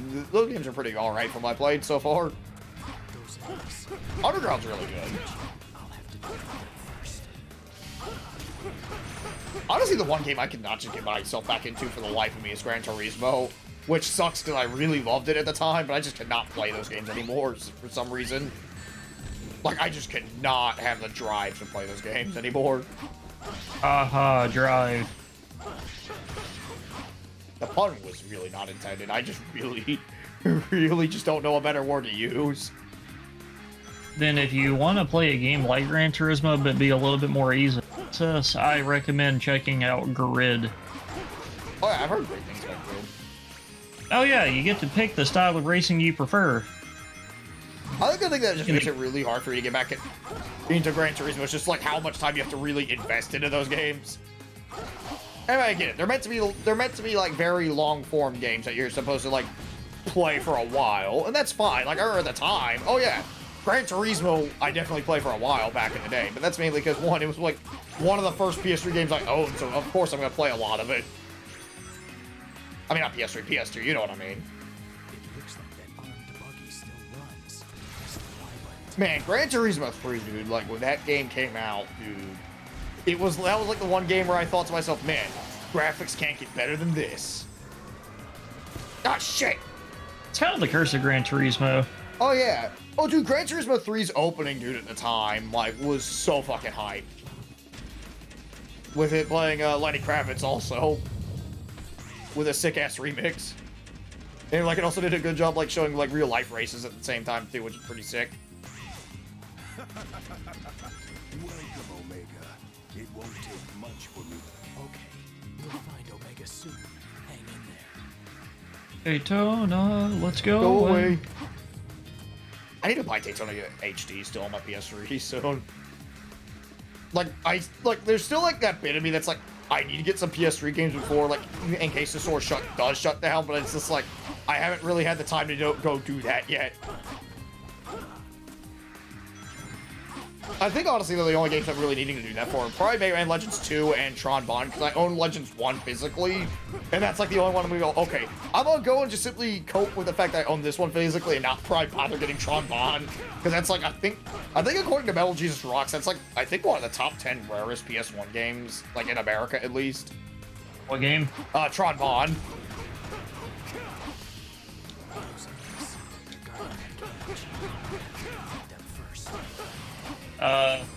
Misadventures. I could not. No. I mean, like, I could not say. I definitely know as far as Mega Man goes. Because if I'm not mistaken, it's obscure but not rare. Because there's plenty of copies out in the wild. They just demand insane prices, so that doesn't necessarily mean rarity. Well, the thing is, like, I think, like, even for Mega Man, like, Tron Bond sold, like, super poorly. Well, yeah, but that doesn't mean there aren't a shitload of copies around. Well, yeah, but that depends Like, on people like Pat and finding it. Ian talk about all the time. Like that one guy from Atari Age that had like the shipping boxes just full of fucking like some of those super rare games. Oh yeah, but I'd say like Tron Bond. I think Tron Bond. I think that one probably had a limited print run. Though is the thing too. Nah, with how popular Legends 1 and 2 were, I doubt Legends it. 1 and 2 weren't really that popular at the time. Those games, like Legends 1 sold well enough, but it didn't crack like 1 million at all. They both sold well enough to become PlayStation hits. Yeah, but the PlayStation hits was like, okay, you only need about 200,000 copies to be sold within the first few months. But those games were like not well received at the time, was the thing too. Like those games didn't become like the cult classics they are nowadays until like much later.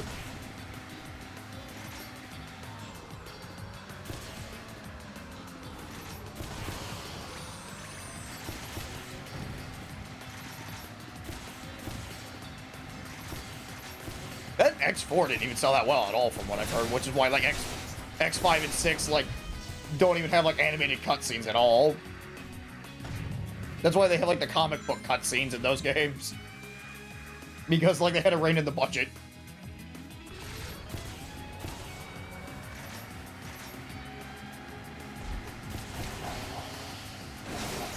Shit!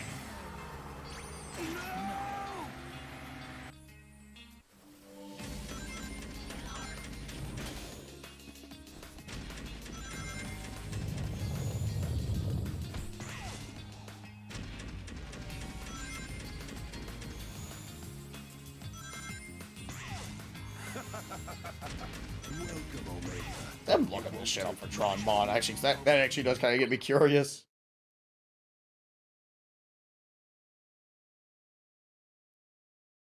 Because how did Pat describe it? Or no. How did described it, and Scott described it. He was just like, when he tried to find the rarest games in existence, he was like, if I could just type the name of the game in and see at least 20 listings on eBay, then it's not like rare. Well, yeah, but I feel like that's just a technically speaking kind of thing is the thing too. Like I said, that's why in my collecting mindset, there's two different kinds of expensive. There's obscure, and then there's legitimately rare. Oh yeah, look, I definitely feel because obscure games that have a high demand that people drive up. That's why, like Earthworm Jim 2 is kind of pricey depending on where you look because people want it, but it's not as well known as the first. That came out like in 1995. Like at that point, the new consoles were headed out there too.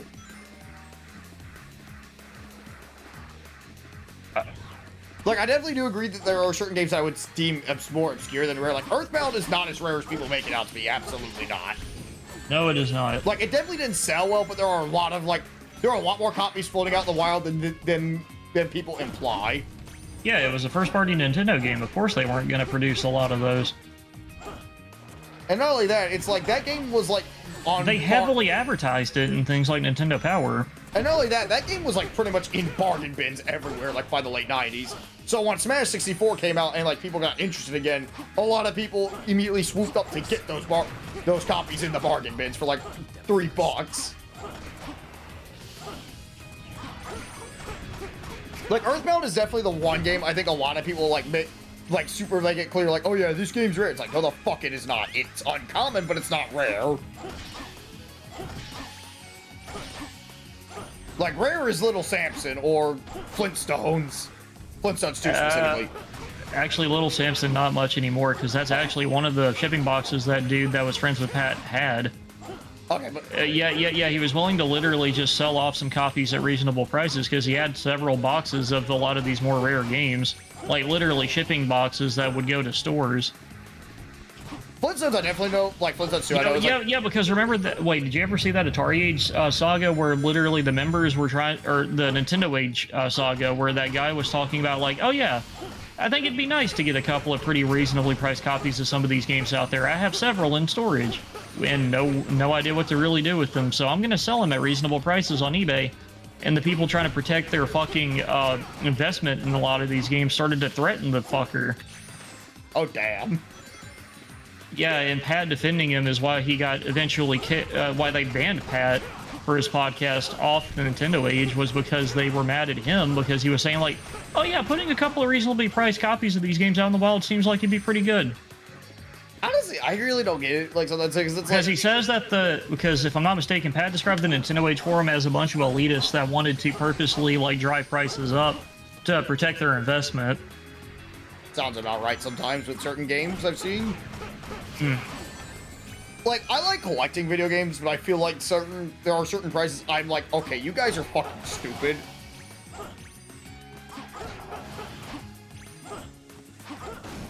Like Guilty Gear 1 is one of those games I own that I'm glad I do own physically, like for the PS1. But I got my copy for $40, like complete in-box with everything. And that was like... Shit, bro, I've already told you about some of the deals I've gotten. Like, that was like me just seeing it like by happenstance, because I was like looking to get a copy of Vanilla XX, again, for my originally planned retrospective, but it's like, I saw Guilty Gear like for sale for like $40 complete in-box, and I'm like, that's normally an acceptable price, but with everything like all in there for very good, like new, I'm like, I'm buying it because this is a price I'm never gonna see again, so let's get it while I can. Yeah. And it sits comfortably on my shelf, which is fucking sick.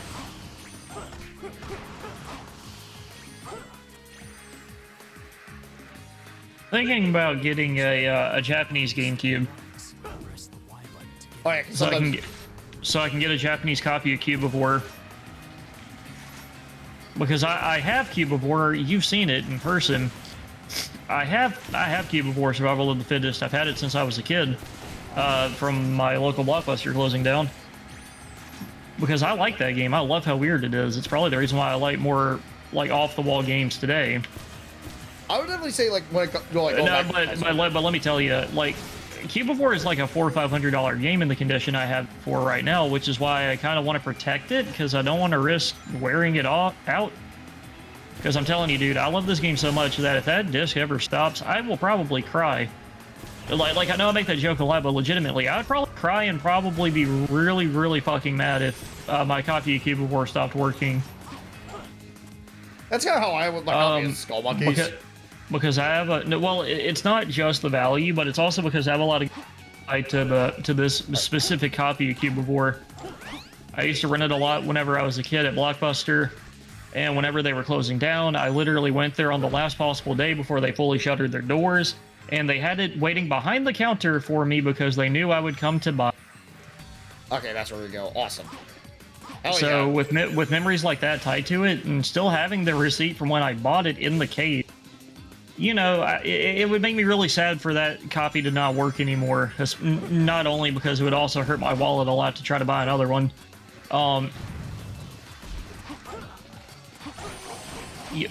But you know, like memories kind of outweigh any monetary value. Oh yeah, I feel that way about like if it came to Skull Monkeys. Like Skull Monkeys is like that one where it's like, if my current copy stops working, I'm probably gonna be pissed. Granted, it's easy, stupidly easy to emulate PS1 games nowadays, but it's just like considering how I'm fine emulating it if I have to, but I just want to. Oh right. But what I was bringing up is the reason why I want a PlayStation or fucking Japanese PlayStation copy. thinking it kills it. Yeah, Japanese copy for the GameCube. It's just to show that I have both versions of this game, but also, have you seen the Japanese box art for it? Give me a second. I need to figure out where to go now.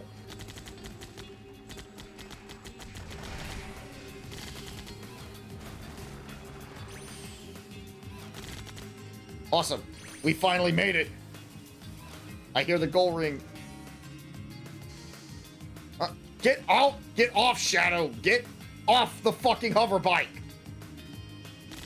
Oh. We just have to go to the goal ring. Okay, never mind. Finally! We're done this level. Now we only have one more level left and we're done Shadow's story! Hell yeah!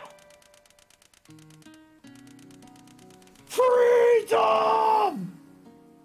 Like, one of these is obviously the American box art. But yeah, like with Skull Monkeys, it's like because I actually had to replace my copy back in high school. Because like Monk Rushmore would not load, nor would 1970s.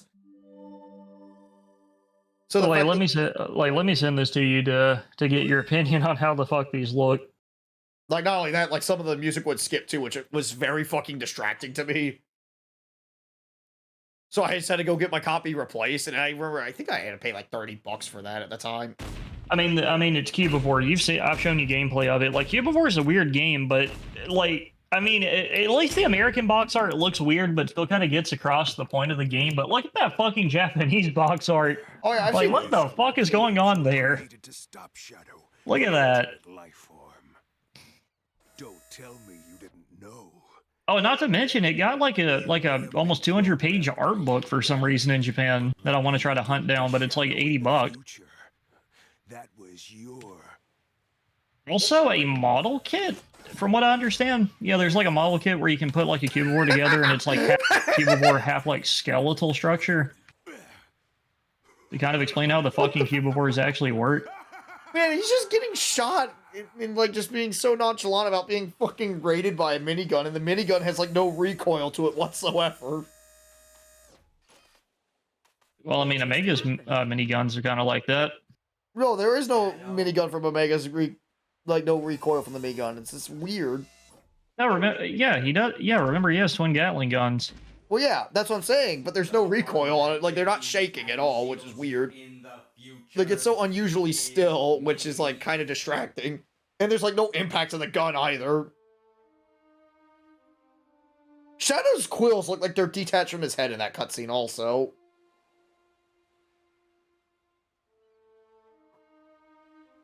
It's like with the Turtles tunes or We Wish You Turtle Christmas. You can see like where the head meets the neck. Sometimes. Always here to defend the world. Despite that, eventually, when something or someone is seen as too powerful, for some reason, fucking Omega sounds like the SpongeBob narrator of this game with a robotic filter. I don't know why I immediately thought of the SpongeBob narrator. My favorite thing about Omega is how fucking petty he is in Heroes. Well, he's not really petty. He's just more vengeful once all of Eggman's robots destroyed. Solely because Eggman's like, okay, you're on grunt duty.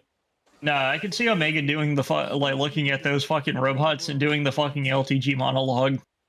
Wait, but he's more like he just wants straight up Dude, revenge. he's got literal insults like calling them low-grade consumer models. Because they are consumer models. Mean, Eggman sells his robots. That's how he gets the money. yeah, but that's like a weirdly petty insult for somebody who just wants to kill things and get it over with. Like he's very confident in his strength, so he's kind of showing that. He's like, it's not really petty when it's like he's going to wipe out all the Eggman robots solely to prove he's the strongest. All those Eggman robots.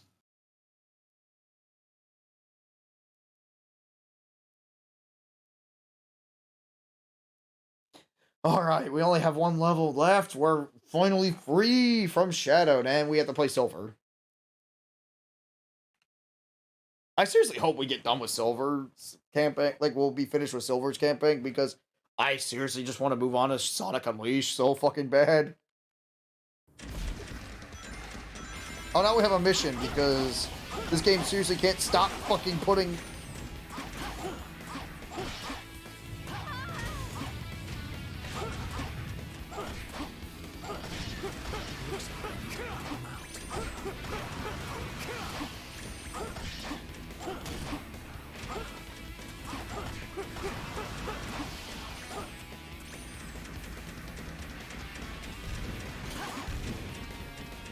Okay, game, I'm trying to hit this guy.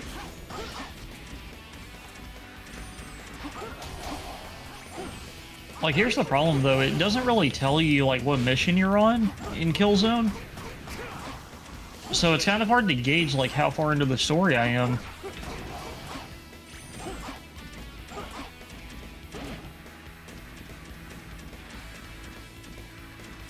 Oh, shit. They're going to storm the beach. Oh, no. So we're literally recreating Normandy.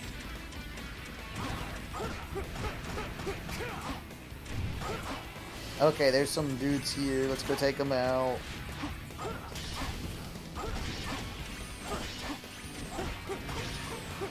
So, wouldn't be a mid-2000 shooter without a forced turret section, huh?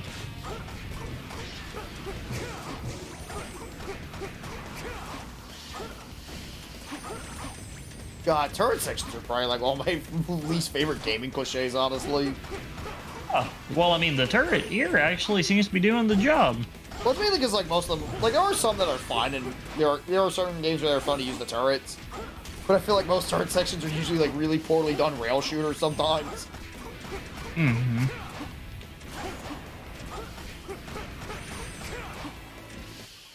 Finally. Are we almost fucking done this fucking game? Or at least Shadows campaign, because holy fucking shit, this sucks. You bet Jurassic sucks. Like, I mean, I know, again, I'm playing Shadow the Hedgehog, one of the worst, I mean, not Shadow the Hedgehog, Sonic 06, one of the worst games ever made. Like, this game is known for being bad. Like, we all know this game is bad. We all know that this game is, like, notoriously bad. I get that. But I still feel like, okay, I never played Shadow's fucking campaign before. So I just feel like this just is bad. But it's still somehow better than Shadow the Hedgehog, solely because, like, I don't have to just kill every enemy to progress through one of the paths. Like, this is bonkers. This is seriously fucking bonkers. That somehow one of the objectively worst games ever made is still preferable to a game that is finished.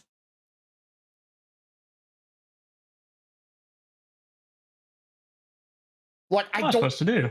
Like, I seriously can't comprehend how this fucking game, despite it sucking so bad, is still more somehow entertaining than Shadow the fucking Hedgehog, a game that is ostensibly complete and functional, but it's just tedious as fuck to play.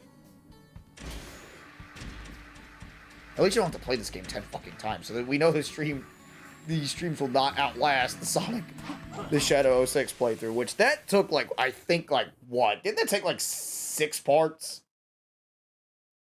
I could not tell you. Yeah, that was 6 parts. I'm looking at my feed now. All right, Shadow's last level, everybody.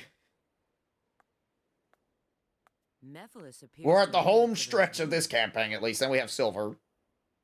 He's probably looking for the Chaos Emerald that's supposed to be there. There's no doubt in my mind. His movement shows he's seeking any Chaos Emerald he can find. Supposedly, he needs one in order to join with Iblis. I seriously don't get the whole... Like, I seriously feel like they poorly explained, like, about, like, Mephiles and Iblis, like, why they can't merge immediately. Like, it's just, it feels so poorly explained in this game. Like, the rules feel like they alter on a whim. Because it's like, okay, what's stopping Mephiles from merging with Iblis in the future? Like, why does he need to do it in the present? Or why couldn't they just immediately remerge in the past, even? I mean, I get... Okay, no, that one already answered my own questions. What am I supposed to do about this tank port? Oh god, this bit. I remember hearing about this bit. You have to, like, pass through all the pillars. And it's like a slalom. Oh god, this is gonna suck.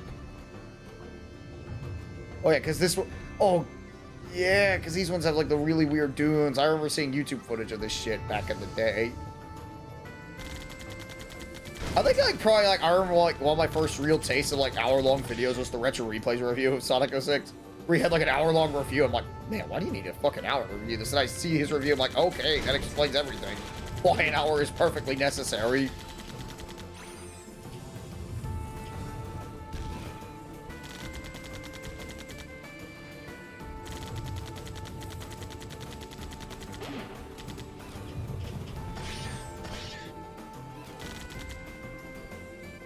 Okay, that's where we gotta go.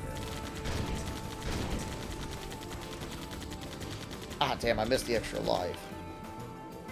Oh, well, we're going the right way, so it doesn't matter.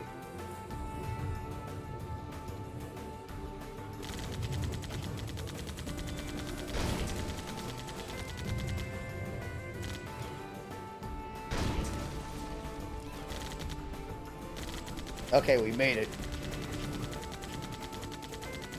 Okay, good. We don't have to fucking use this thing, hopefully, anymore. because this hover bike sucks. But it's still somehow better than most of the vehicles in Shadow the Hedgehog.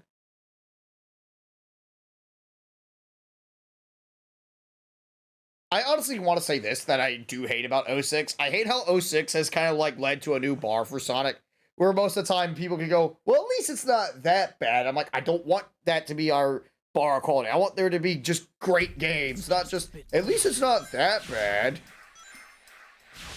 I mean, that's what happens whenever people will blindly buy something without judging it by the quality. Yeah, and I think that's a problem. You just reinforce them being able to do this. Yeah, that's actually a problem I think I have with Sonic, like Sonic fans sometimes. I have a problem with several like fan bases that have multiple releases.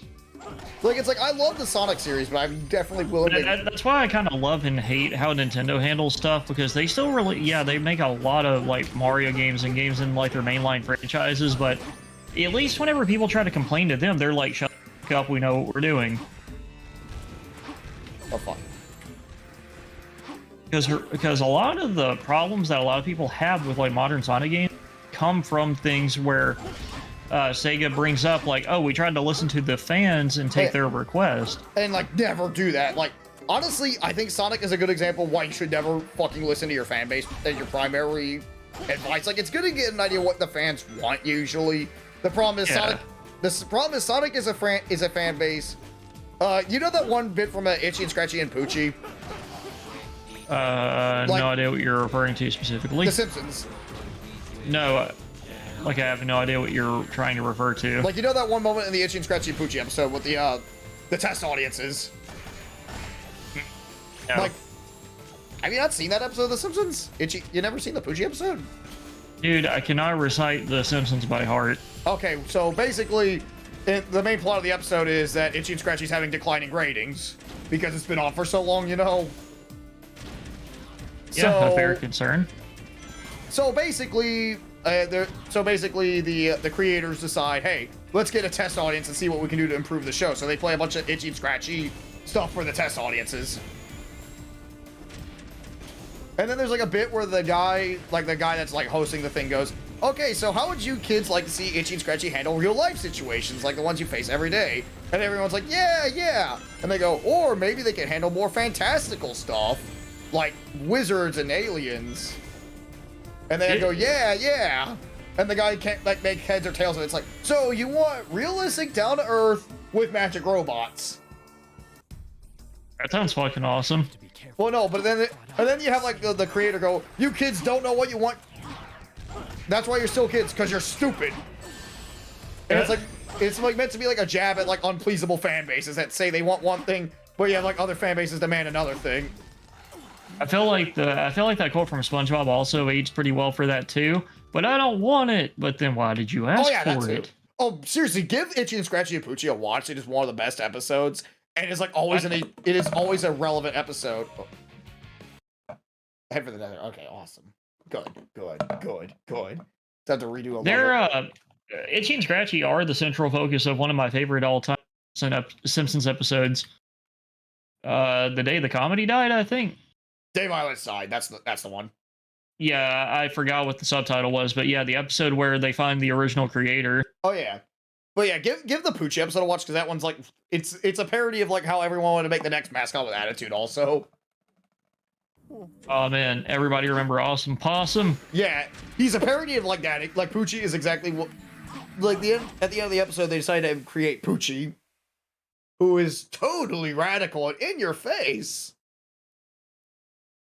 Like, the whole episode is a great satire of the entertainment industry, like, on both, like, fandom entitlement and, like, just lazy executives. The comic book guys, like, where they try to treat him like a bastard because he, like, voices his opinion. And it's, like, because they try to have, like, Bart act as a mouthpiece for the writers in that one, and it's, like, comic book guys, like, that was the worst episode ever. Rest assured, within minutes, I was complaining on the internet. And then Bart's like, okay, hey, man. It's like, well, what do you have against the show? It's like, as a loyal viewer, I feel they owe me. And Bart does the whole, like, well, if anything, you owe them. They gave you 1,000 hours of free entertainment. It's like, look, I get what the quote's trying to be like, but I feel like the thing isn't the best. So, like, considering comic book guys just complaining about a genuinely terrible episode. And I feel like the whole, if anything, you owe them mentality is kind of bad because we already do owe them. It's like we make up valuable ad time and we buy the merchandise. It's like you guys wouldn't be anywhere if it wasn't for the loyal fans. Like, I get what they were trying to do, but I feel like it's just kind of, it's one of those, it's where the context was kind of poorly thought out. Where it's like, I see what you're trying to go for, but it falls apart. Kind of a random thing to go into, but anyway. But yeah, like, Sonic definitely has that problem where Sega's like, so you guys want Sonic to go fast, right? Yeah, yeah. Or you guys want Sonic to go slow? Yeah, yeah. But yeah, like, Sonic is like one of those franchises where I feel like this is why game companies should never listen to their fans that often. Because yeah, we get Sonic Mania here and there, which Sonic Mania was really good. I will stand by that. That game was fucking rad as shit. But occasionally when we listen to fans, we get games like Shadow the Hedgehog, which was caused because a fan wrote a letter to Sega asking Sonic to use a gun. And they apparently thought that was going to make a good idea with Shadow. I wonder if the original fan still keeps up with the Sonic series, honestly, like the fan that wrote the letter to Sega asking to use a gun. So I'd be laughing my ass off if he played Shadow the Hedgehog and goes, man, I wish I never wrote that letter. Because apparently it was like just some random ass fan that wrote the letter too.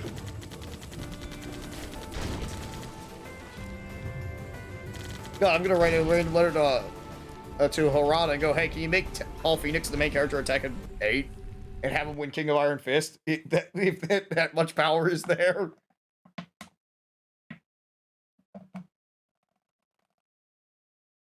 God, I'm so done. I'm so ready to be done this fucking game.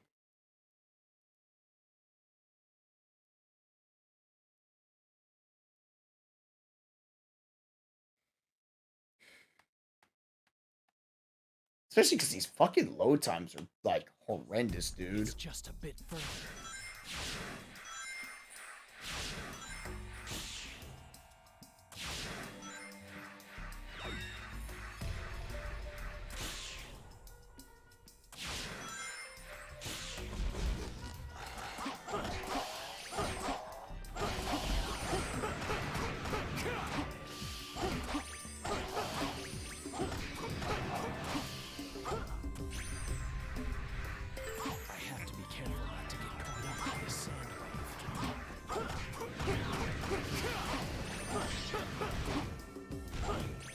Oh shit. Oh.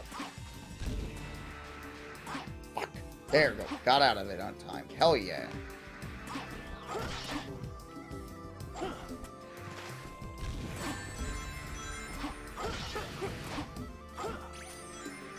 Wait, I swear, like, out of any fanboy group, I think Sonic fanboys are probably the worst about, like, just, like, the don't ask questions mindset. Which, while I would like to say that I do think that image has ruined critical discourse, I definitely feel like sometimes the image is still slightly relevant to this day.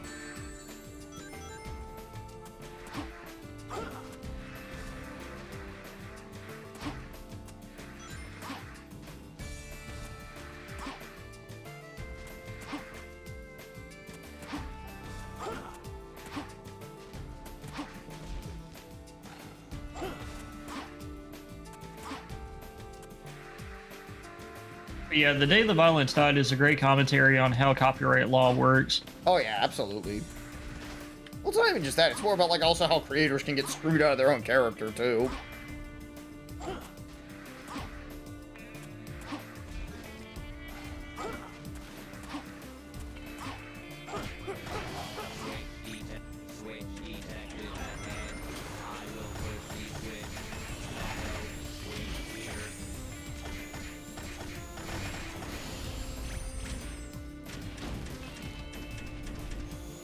Oh shit! No! No! No! No! Ah! Yeah, like, what's going on with this particular level right now? The fucking enemies are dropping tons of health and tons of ammo.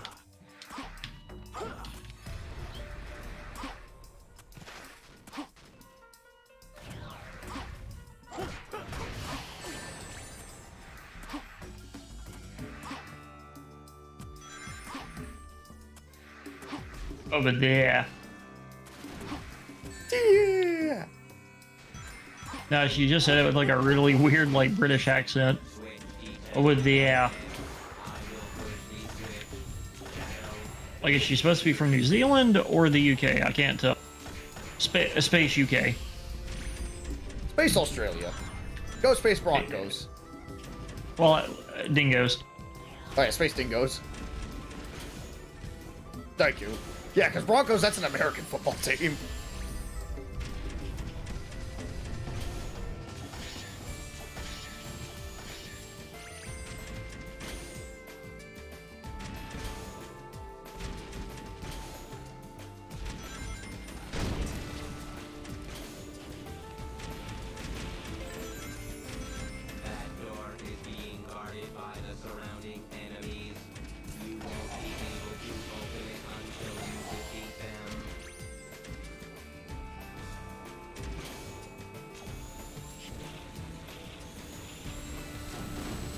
The one game I really can't wait to get on this fucking channel, Sonic Generations. I'm really looking forward to replaying that again, honestly. Yeah, they took levels from bad Sonic games and made them good. Well, Crisis City was a decent level just in a bad Sonic game. And that was like the only bad Sonic game in there, practically. Because like all the others were pretty decent.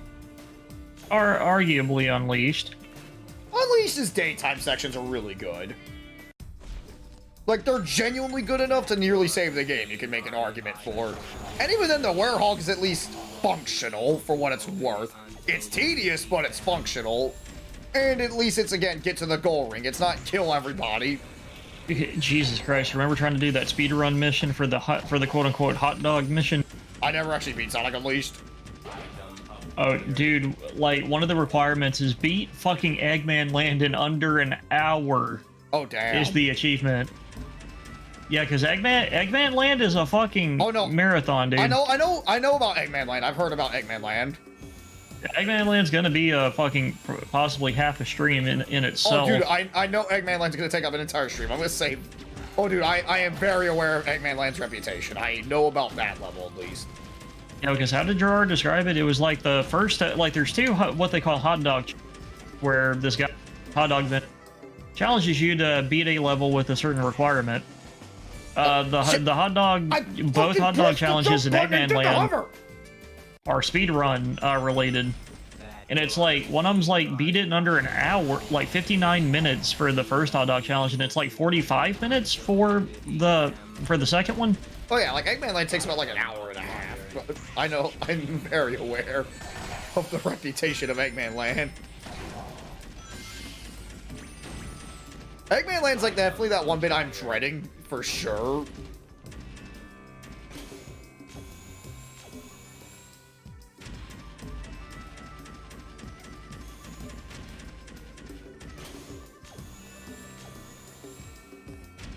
Like, you don't hear about many Sonic games and not hear them not talk about Eggman Land at some point.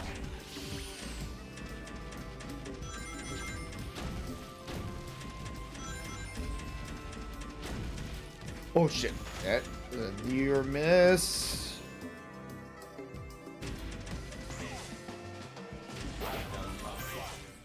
Okay, that's how we get up here. Awesome.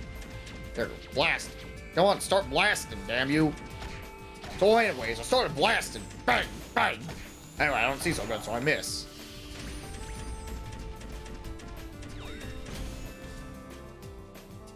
There we go. Awesome. I can't believe Danny DeVito used his devil trigger. Clearly, he's a master of gunslinger. Of course.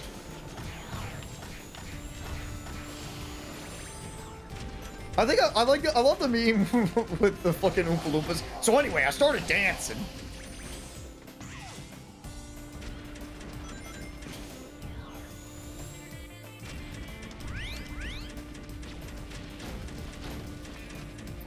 Ugh. Bless you. Where do I go? Oh, that's where we go.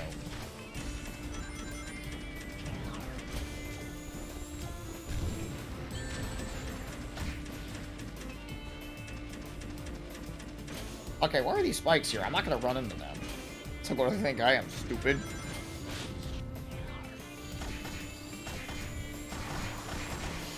It's like, what do they think? I am stupid. I didn't make Sonic 06. So who's the real fool? The shareholders that force this game to get rushed out.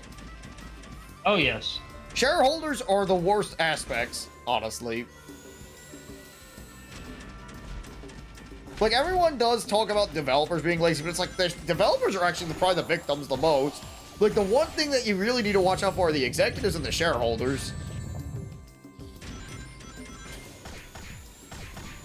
Like, just sometimes you're just putting it on, just like, Sonic 06 is a game that, for all intents and purposes, had impossible, like, had pretty much everything stacked against it. Like, this game had, like, the roughest hand dealt possible. Like, Sonic and the Secret Rings was, like, immediately made because, one, because this game was unable to be ported to the Wii, so we had to get Secret Rings, which cost, like, I think half the development team. Which, honestly, this game could have clearly used a good amount of extra people on in the kitchen. So there was, like, too few cooks instead of too many cooks.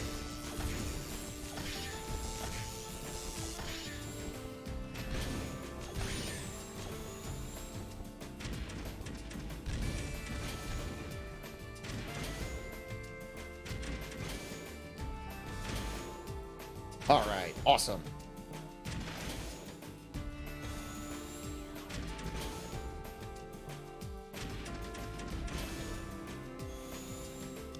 Omega's done it. Let's move on. Okay, that's not where I'm supposed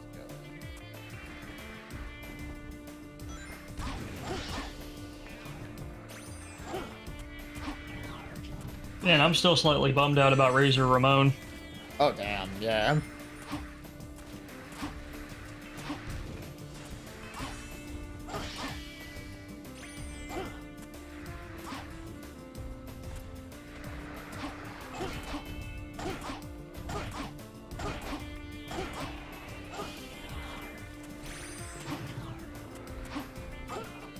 All right.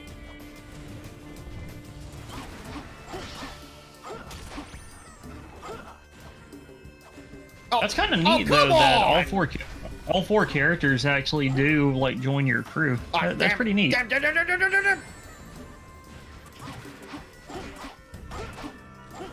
on, please be high. Okay, awesome. It was high enough to get up there. Hell yeah. One thing I love, I think one of my favorite things from retro gaming is like with Donkey Kong, the original Donkey Kong. How high can you get? I kind of like the retro Donkey Kong commercial that got corrupted. Though it's like pretty. What? You know, oh, have you not seen that stupid video of Donkey Kong getting crushed by the Game Boy? Send that to me later. Oh, these are pretty cool bananas. I think one of my favorites is Oh, remember when James Rolfe was showing that one Donkey Kong plush in the CDI video? Hey, you, fuck you. Oh, Pat talks about that actually in the new episode of their podcast. But I think it's one of the segments that had to be cut out because he actually mentioned that he lost it somehow. Oh, Pat, remember in Pat's videos he used to have him as like a character that would try to just ask him like basic questions about a game. He mentioned something. Damn. Huh? Pat lost the prop. Damn. Well, it's not a prop. It's an extremely expensive plush. Well, yeah, that's what I'm saying. Like he lost the collector's plush. Damn. Well, like I said, that's kind of the problem. Though, I couldn't tell if he said that he lost it or what. Oh boy, you know what I love about a fucking massive firefight? When the frame rate slows down and I can't properly crouch down. Yes.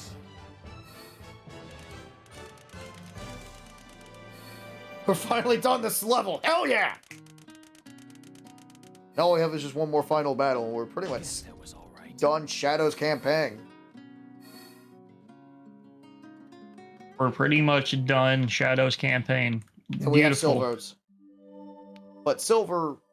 Then all we have left is just Silver and Last Story, which we'll do that next stream of Sonic 06, for sure. I'm not signing off yet. Just want to get. I'll sign off after the boss fight. I'm not signing off yet. I'm gonna at least finish this mission. That's what I'm doing exactly. Meth Because files. because I actually really like this about Killzone. Like there's 4 playable characters total, and they're actually all just traveling together, and they all play drastically differently. But there's still time for you to change your mind. Oh, blah blah blah. We can rule together. Join me, Luke, as we can become the dark side or some shit. Blah blah blah. Let's go take over Shadaloo. Don't try to deceive me. He's a dark side main. We're gonna take over Shadaloo with whoops. We're gonna take over Shadaloo, Rugal. Come on. When's the dark side reveal trailer? Like, come on, let's go. Join me, Link or Ganon or something. Blah blah blah. Join me. We'll rule the world. Blah blah blah. Can I be any more generic in a shitty game like this? Dude, I love when I love that freaking dub, like the text to speech fucking Dio fight, because he actually brings that up. Remember, he's just like, I will now go suck his Drink his blood. Oh yeah, time to suck his. Drink his blood. That's kind of what it sounded like you were about to go into. Oh no, I was just going like in the full-on generic ass, like, we can rule together. I know the truth of your morality. Your morality is an illusion, and it's like blah blah blah. I've written villains like this a lot. And like my devil character is way cooler than Mephiles because he's called Demon King Mustaine. Mephiles, I won't let you escape.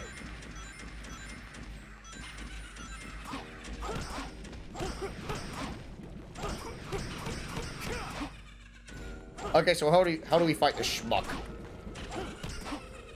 Oh, but now that I'm in these later stages of the game and actually getting used to the controls and the better characters, the generic Call of Duty guy, drown in darkness. Like these new characters you play as are way better than the first guy you start with. Look at this. And the fact they join your posse and actually kill people with you and actually help is making this way better. I can't believe it only took getting to the halfway point for this game to finally start being like, yeah, okay. The frame rate is still atrocious. The frame rate is still atrocious, and the AI is still way too smart. Like, they're already staring in your general direction before you could have even known they were there. You know, that kind of shit. Also, some of Mephiles' quotes, it's like, look at this motherfucker thinking he's Ansem the Wise.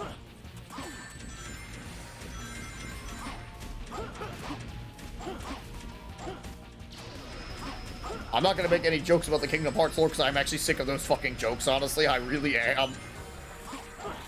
Because they're always mostly made by non-fans that don't know what the fuck they're talking about.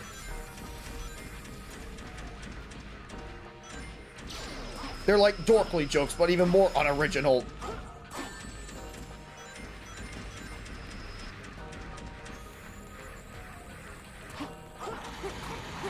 God, like Dorkly is like the most unfunny sight on the fucking planet.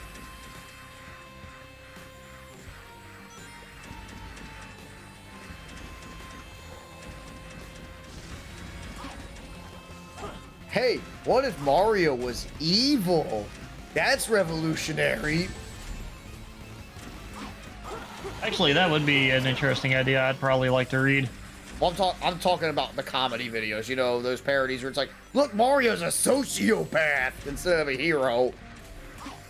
Like, I'm not talking about, like, a character study. No, the character... I think the problem is also, like, I've just been so annoyed with this shit because of, like, also shit like MatPat.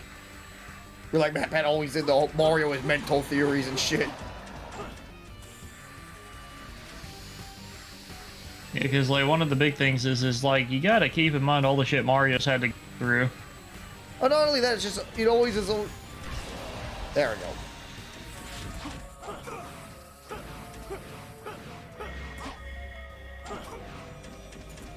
There we go, there's Mephiles.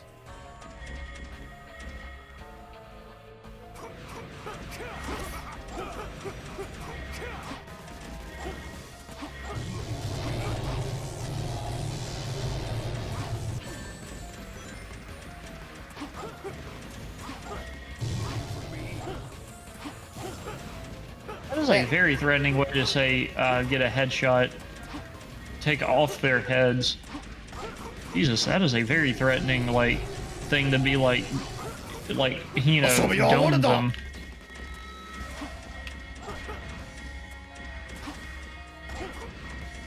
Sink into also, dude, my favorite thing about the text to speech is that he thinks he's handsome. Dude, my favorite part, besides the I will suck his, I mean, drink his blood, is the counter punch when he like shatters the world. It just going aura, like really softly. Impossible. How could I, Neo, possibly lose to the likes of you? I want to do just something stupid, like just have like a video game, like for like a main villain in a game, just have them all like speak it, like just for a robot character in a video game, let's just have it speak into text-to-speech. Actually, I feel like I have played a game like that before. No, just do it just for the robots. Like, go, hey, you want a monotone actor here? No, we should just, I want someone to like take the Tekken 7 story mode and replace everything for just a generic text-to-speech for the narrator. I guarantee the results will be 10 times better. You know what I'm kind of curious about, though, when you spoke of Tekken, because they have a multinational cast that actually do speak in their native tongues. Yes. I've only ever heard English text-to-speech. I wonder what text-to-speech sounds like for other countries. I text-to-speech Spanish, from what I remember, sounded robotic on like one of my Spanish classes, which was really bad because we had to learn with the text-to-speech. But I mean, obviously Windows has to, because Windows text-to-speech is kind of the default one people know. So I wonder what it's at, because Windows has to have multiple languages programmed into that. Never use text-to-speech if you're trying to learn another language, because it will fuck you over. Because it can mispronounce words. But keep in mind, it can't even get English right most of the time.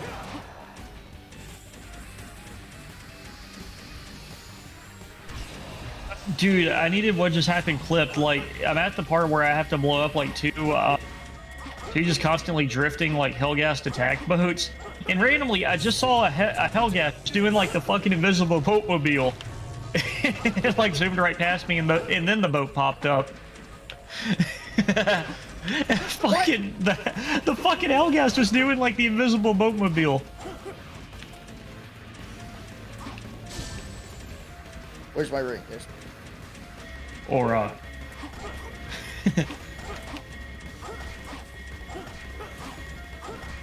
Got him. Oh, also the stupid shit of I am falling. Finally, I beat him. We beat Shadow's campaign. Hell yeah. Mind sticking with me until I get this mission done? Yes, because I have to stick through the ending the cutscenes. Yeah, and then you can see this thing having a dramatic increase in quality for some reason.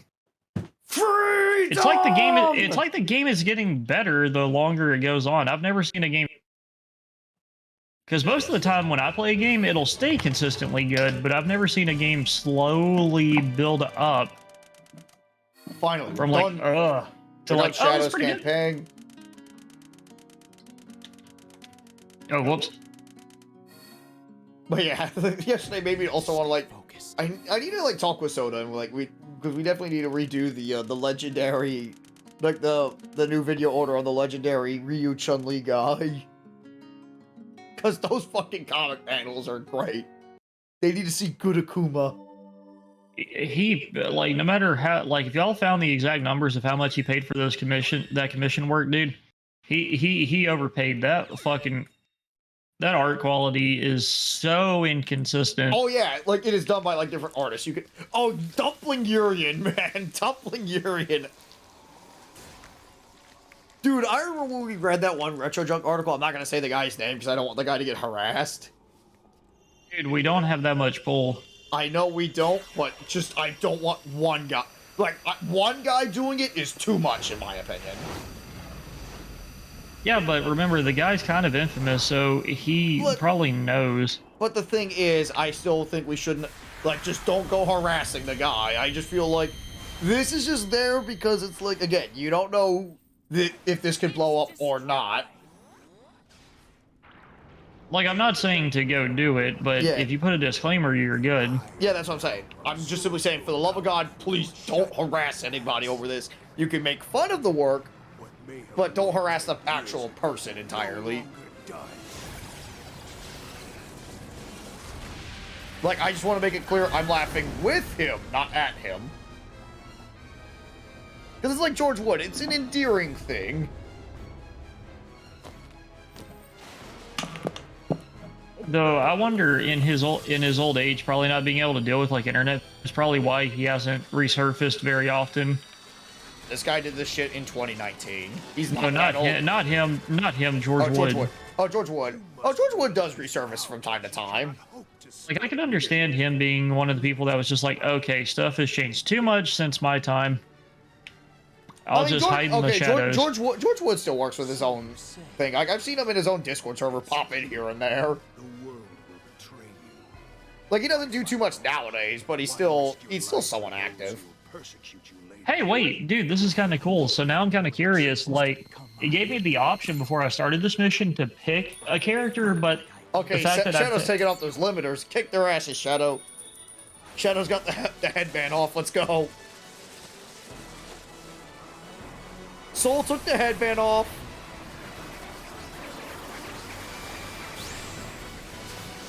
We need to play more fucking Guilty Gear on stream. We really do.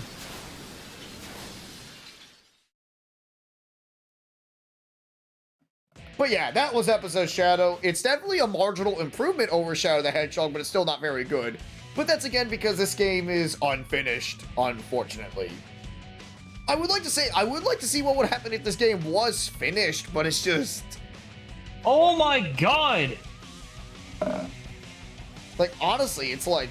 You gotta wonder if this game... I'm gonna simply talk more about this when we complete the game, but I want you guys to remember this game is unfinished. We don't know if this game could have been good or bad had it been given more time in the oven. I think Project 06 is what is going to be the closest. Well, yeah. But I'm talking about, like, if this game was ever properly released. Like, no, I'm not counting fan projects for this specifically, but I feel like when it comes out, you know, well, we can judge it from there. But let's just simply say, like, for now, like, as of now, this is before Project 06 is complete.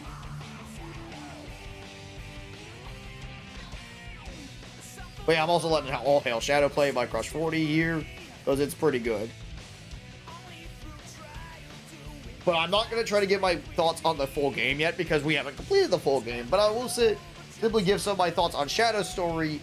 I definitely felt like it was a lot more repetitive, and I had moments where I was feeling like, please, God, let this end.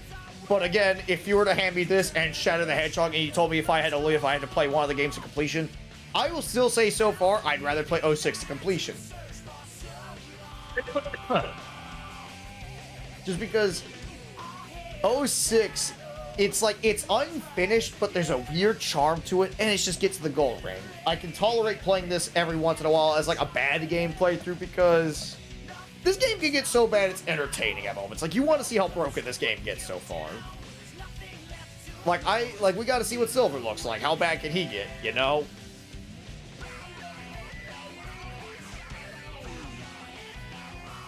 Oh, there you go. Shadow does the genocide cutter. Hell yeah. That's pretty cool. Like, you get scenes like this in this game more often than not, which do kind of redeem certain aspects. Like, you get the shadow kick. And there are definitely laughable plot elements, but I'd rather have this over the fucking clusterfuck that was Shadow the Hedgehog's plot so far.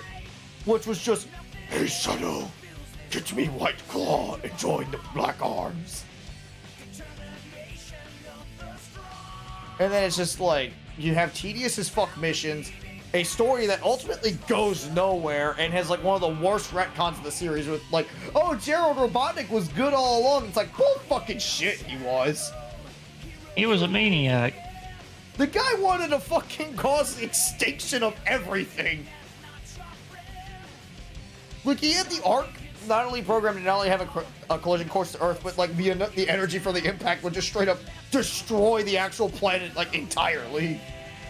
Like, not even just merely render it uninhabitable destroyed, like as in like the world would have been shattered, destroyed. Like, he loaded enough explosives on that thing to blow up to completely blow up a planet. Though, one thing that cracks me up, though, is what happens in fucking Unleashed. I love how Eggman was just like, oh, whoops. Oh no, he was on purpose trying to crack the Earth. He needed Dark Gaia. Yeah, but I mean, like, he didn't realize just to the extent of the devastation that would happen. And his reaction was just kind of like, "Whoops, that was a lot larger than I expected." No, he was like, "Yes, Dark Gaia." No, then like he's like, "Okay, I got to control Dark Gaia." It's like, ah, shit. Yeah, I could just imagine him giving out an audible, just like, "Whoops." It's like, no, I meant to do that.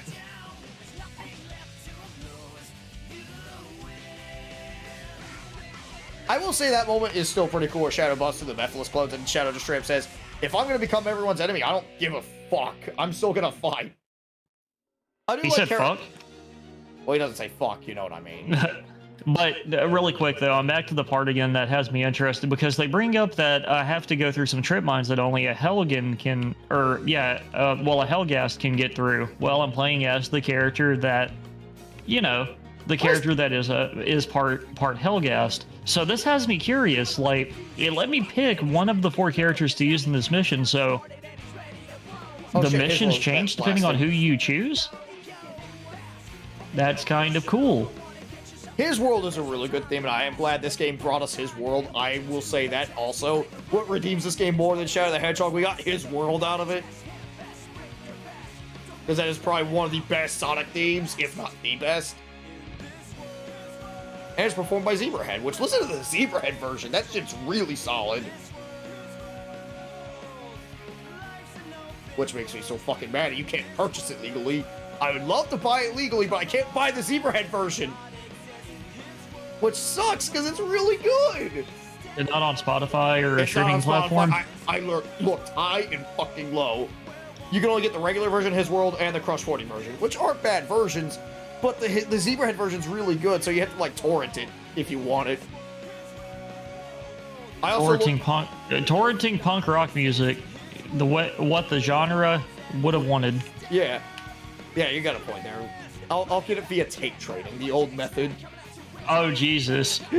Man, you got the stuff, you got the money, hell yeah, man. Tape trading like a fucking drug deal. Hey, man, you got the money, hell yeah, man. Premium Zebrahead.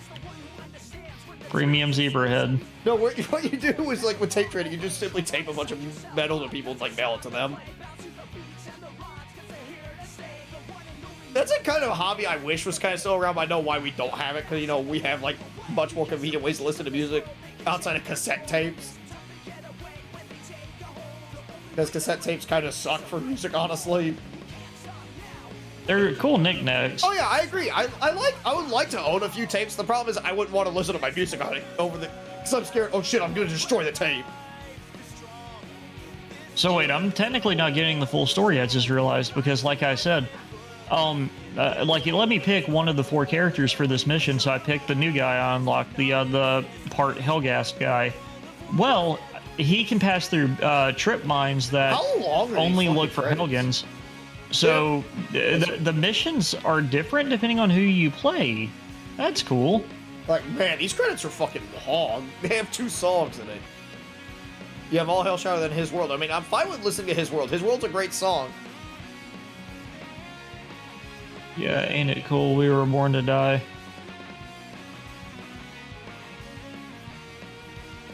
There was an old Mario AMV I remember seeing with His World. I want to find it, but I can't find it anywhere. It kind of actually saddens me, because I remember really loving that AMV back in middle school. Before I found out where the song His World came from, I'm like, this song is fucking sweet. Isn't it in Brawl? The instrumental, not the lyric version. Because they have to get the rights to the vocals from Zebrahead.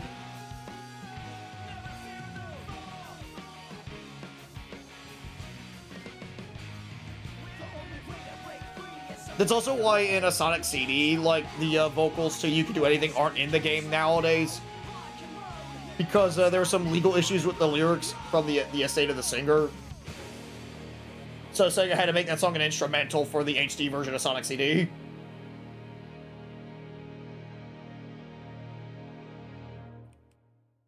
But yeah, that was the episode Shadow Stream. Join us next time. What am I going to play tomorrow, actually? I never fucking thought about what I wanted to play tomorrow. Something good. Yeah, something good is what we're definitely doing. Let me look at my... Because I'm going to wait till I say what I'm going to stream next.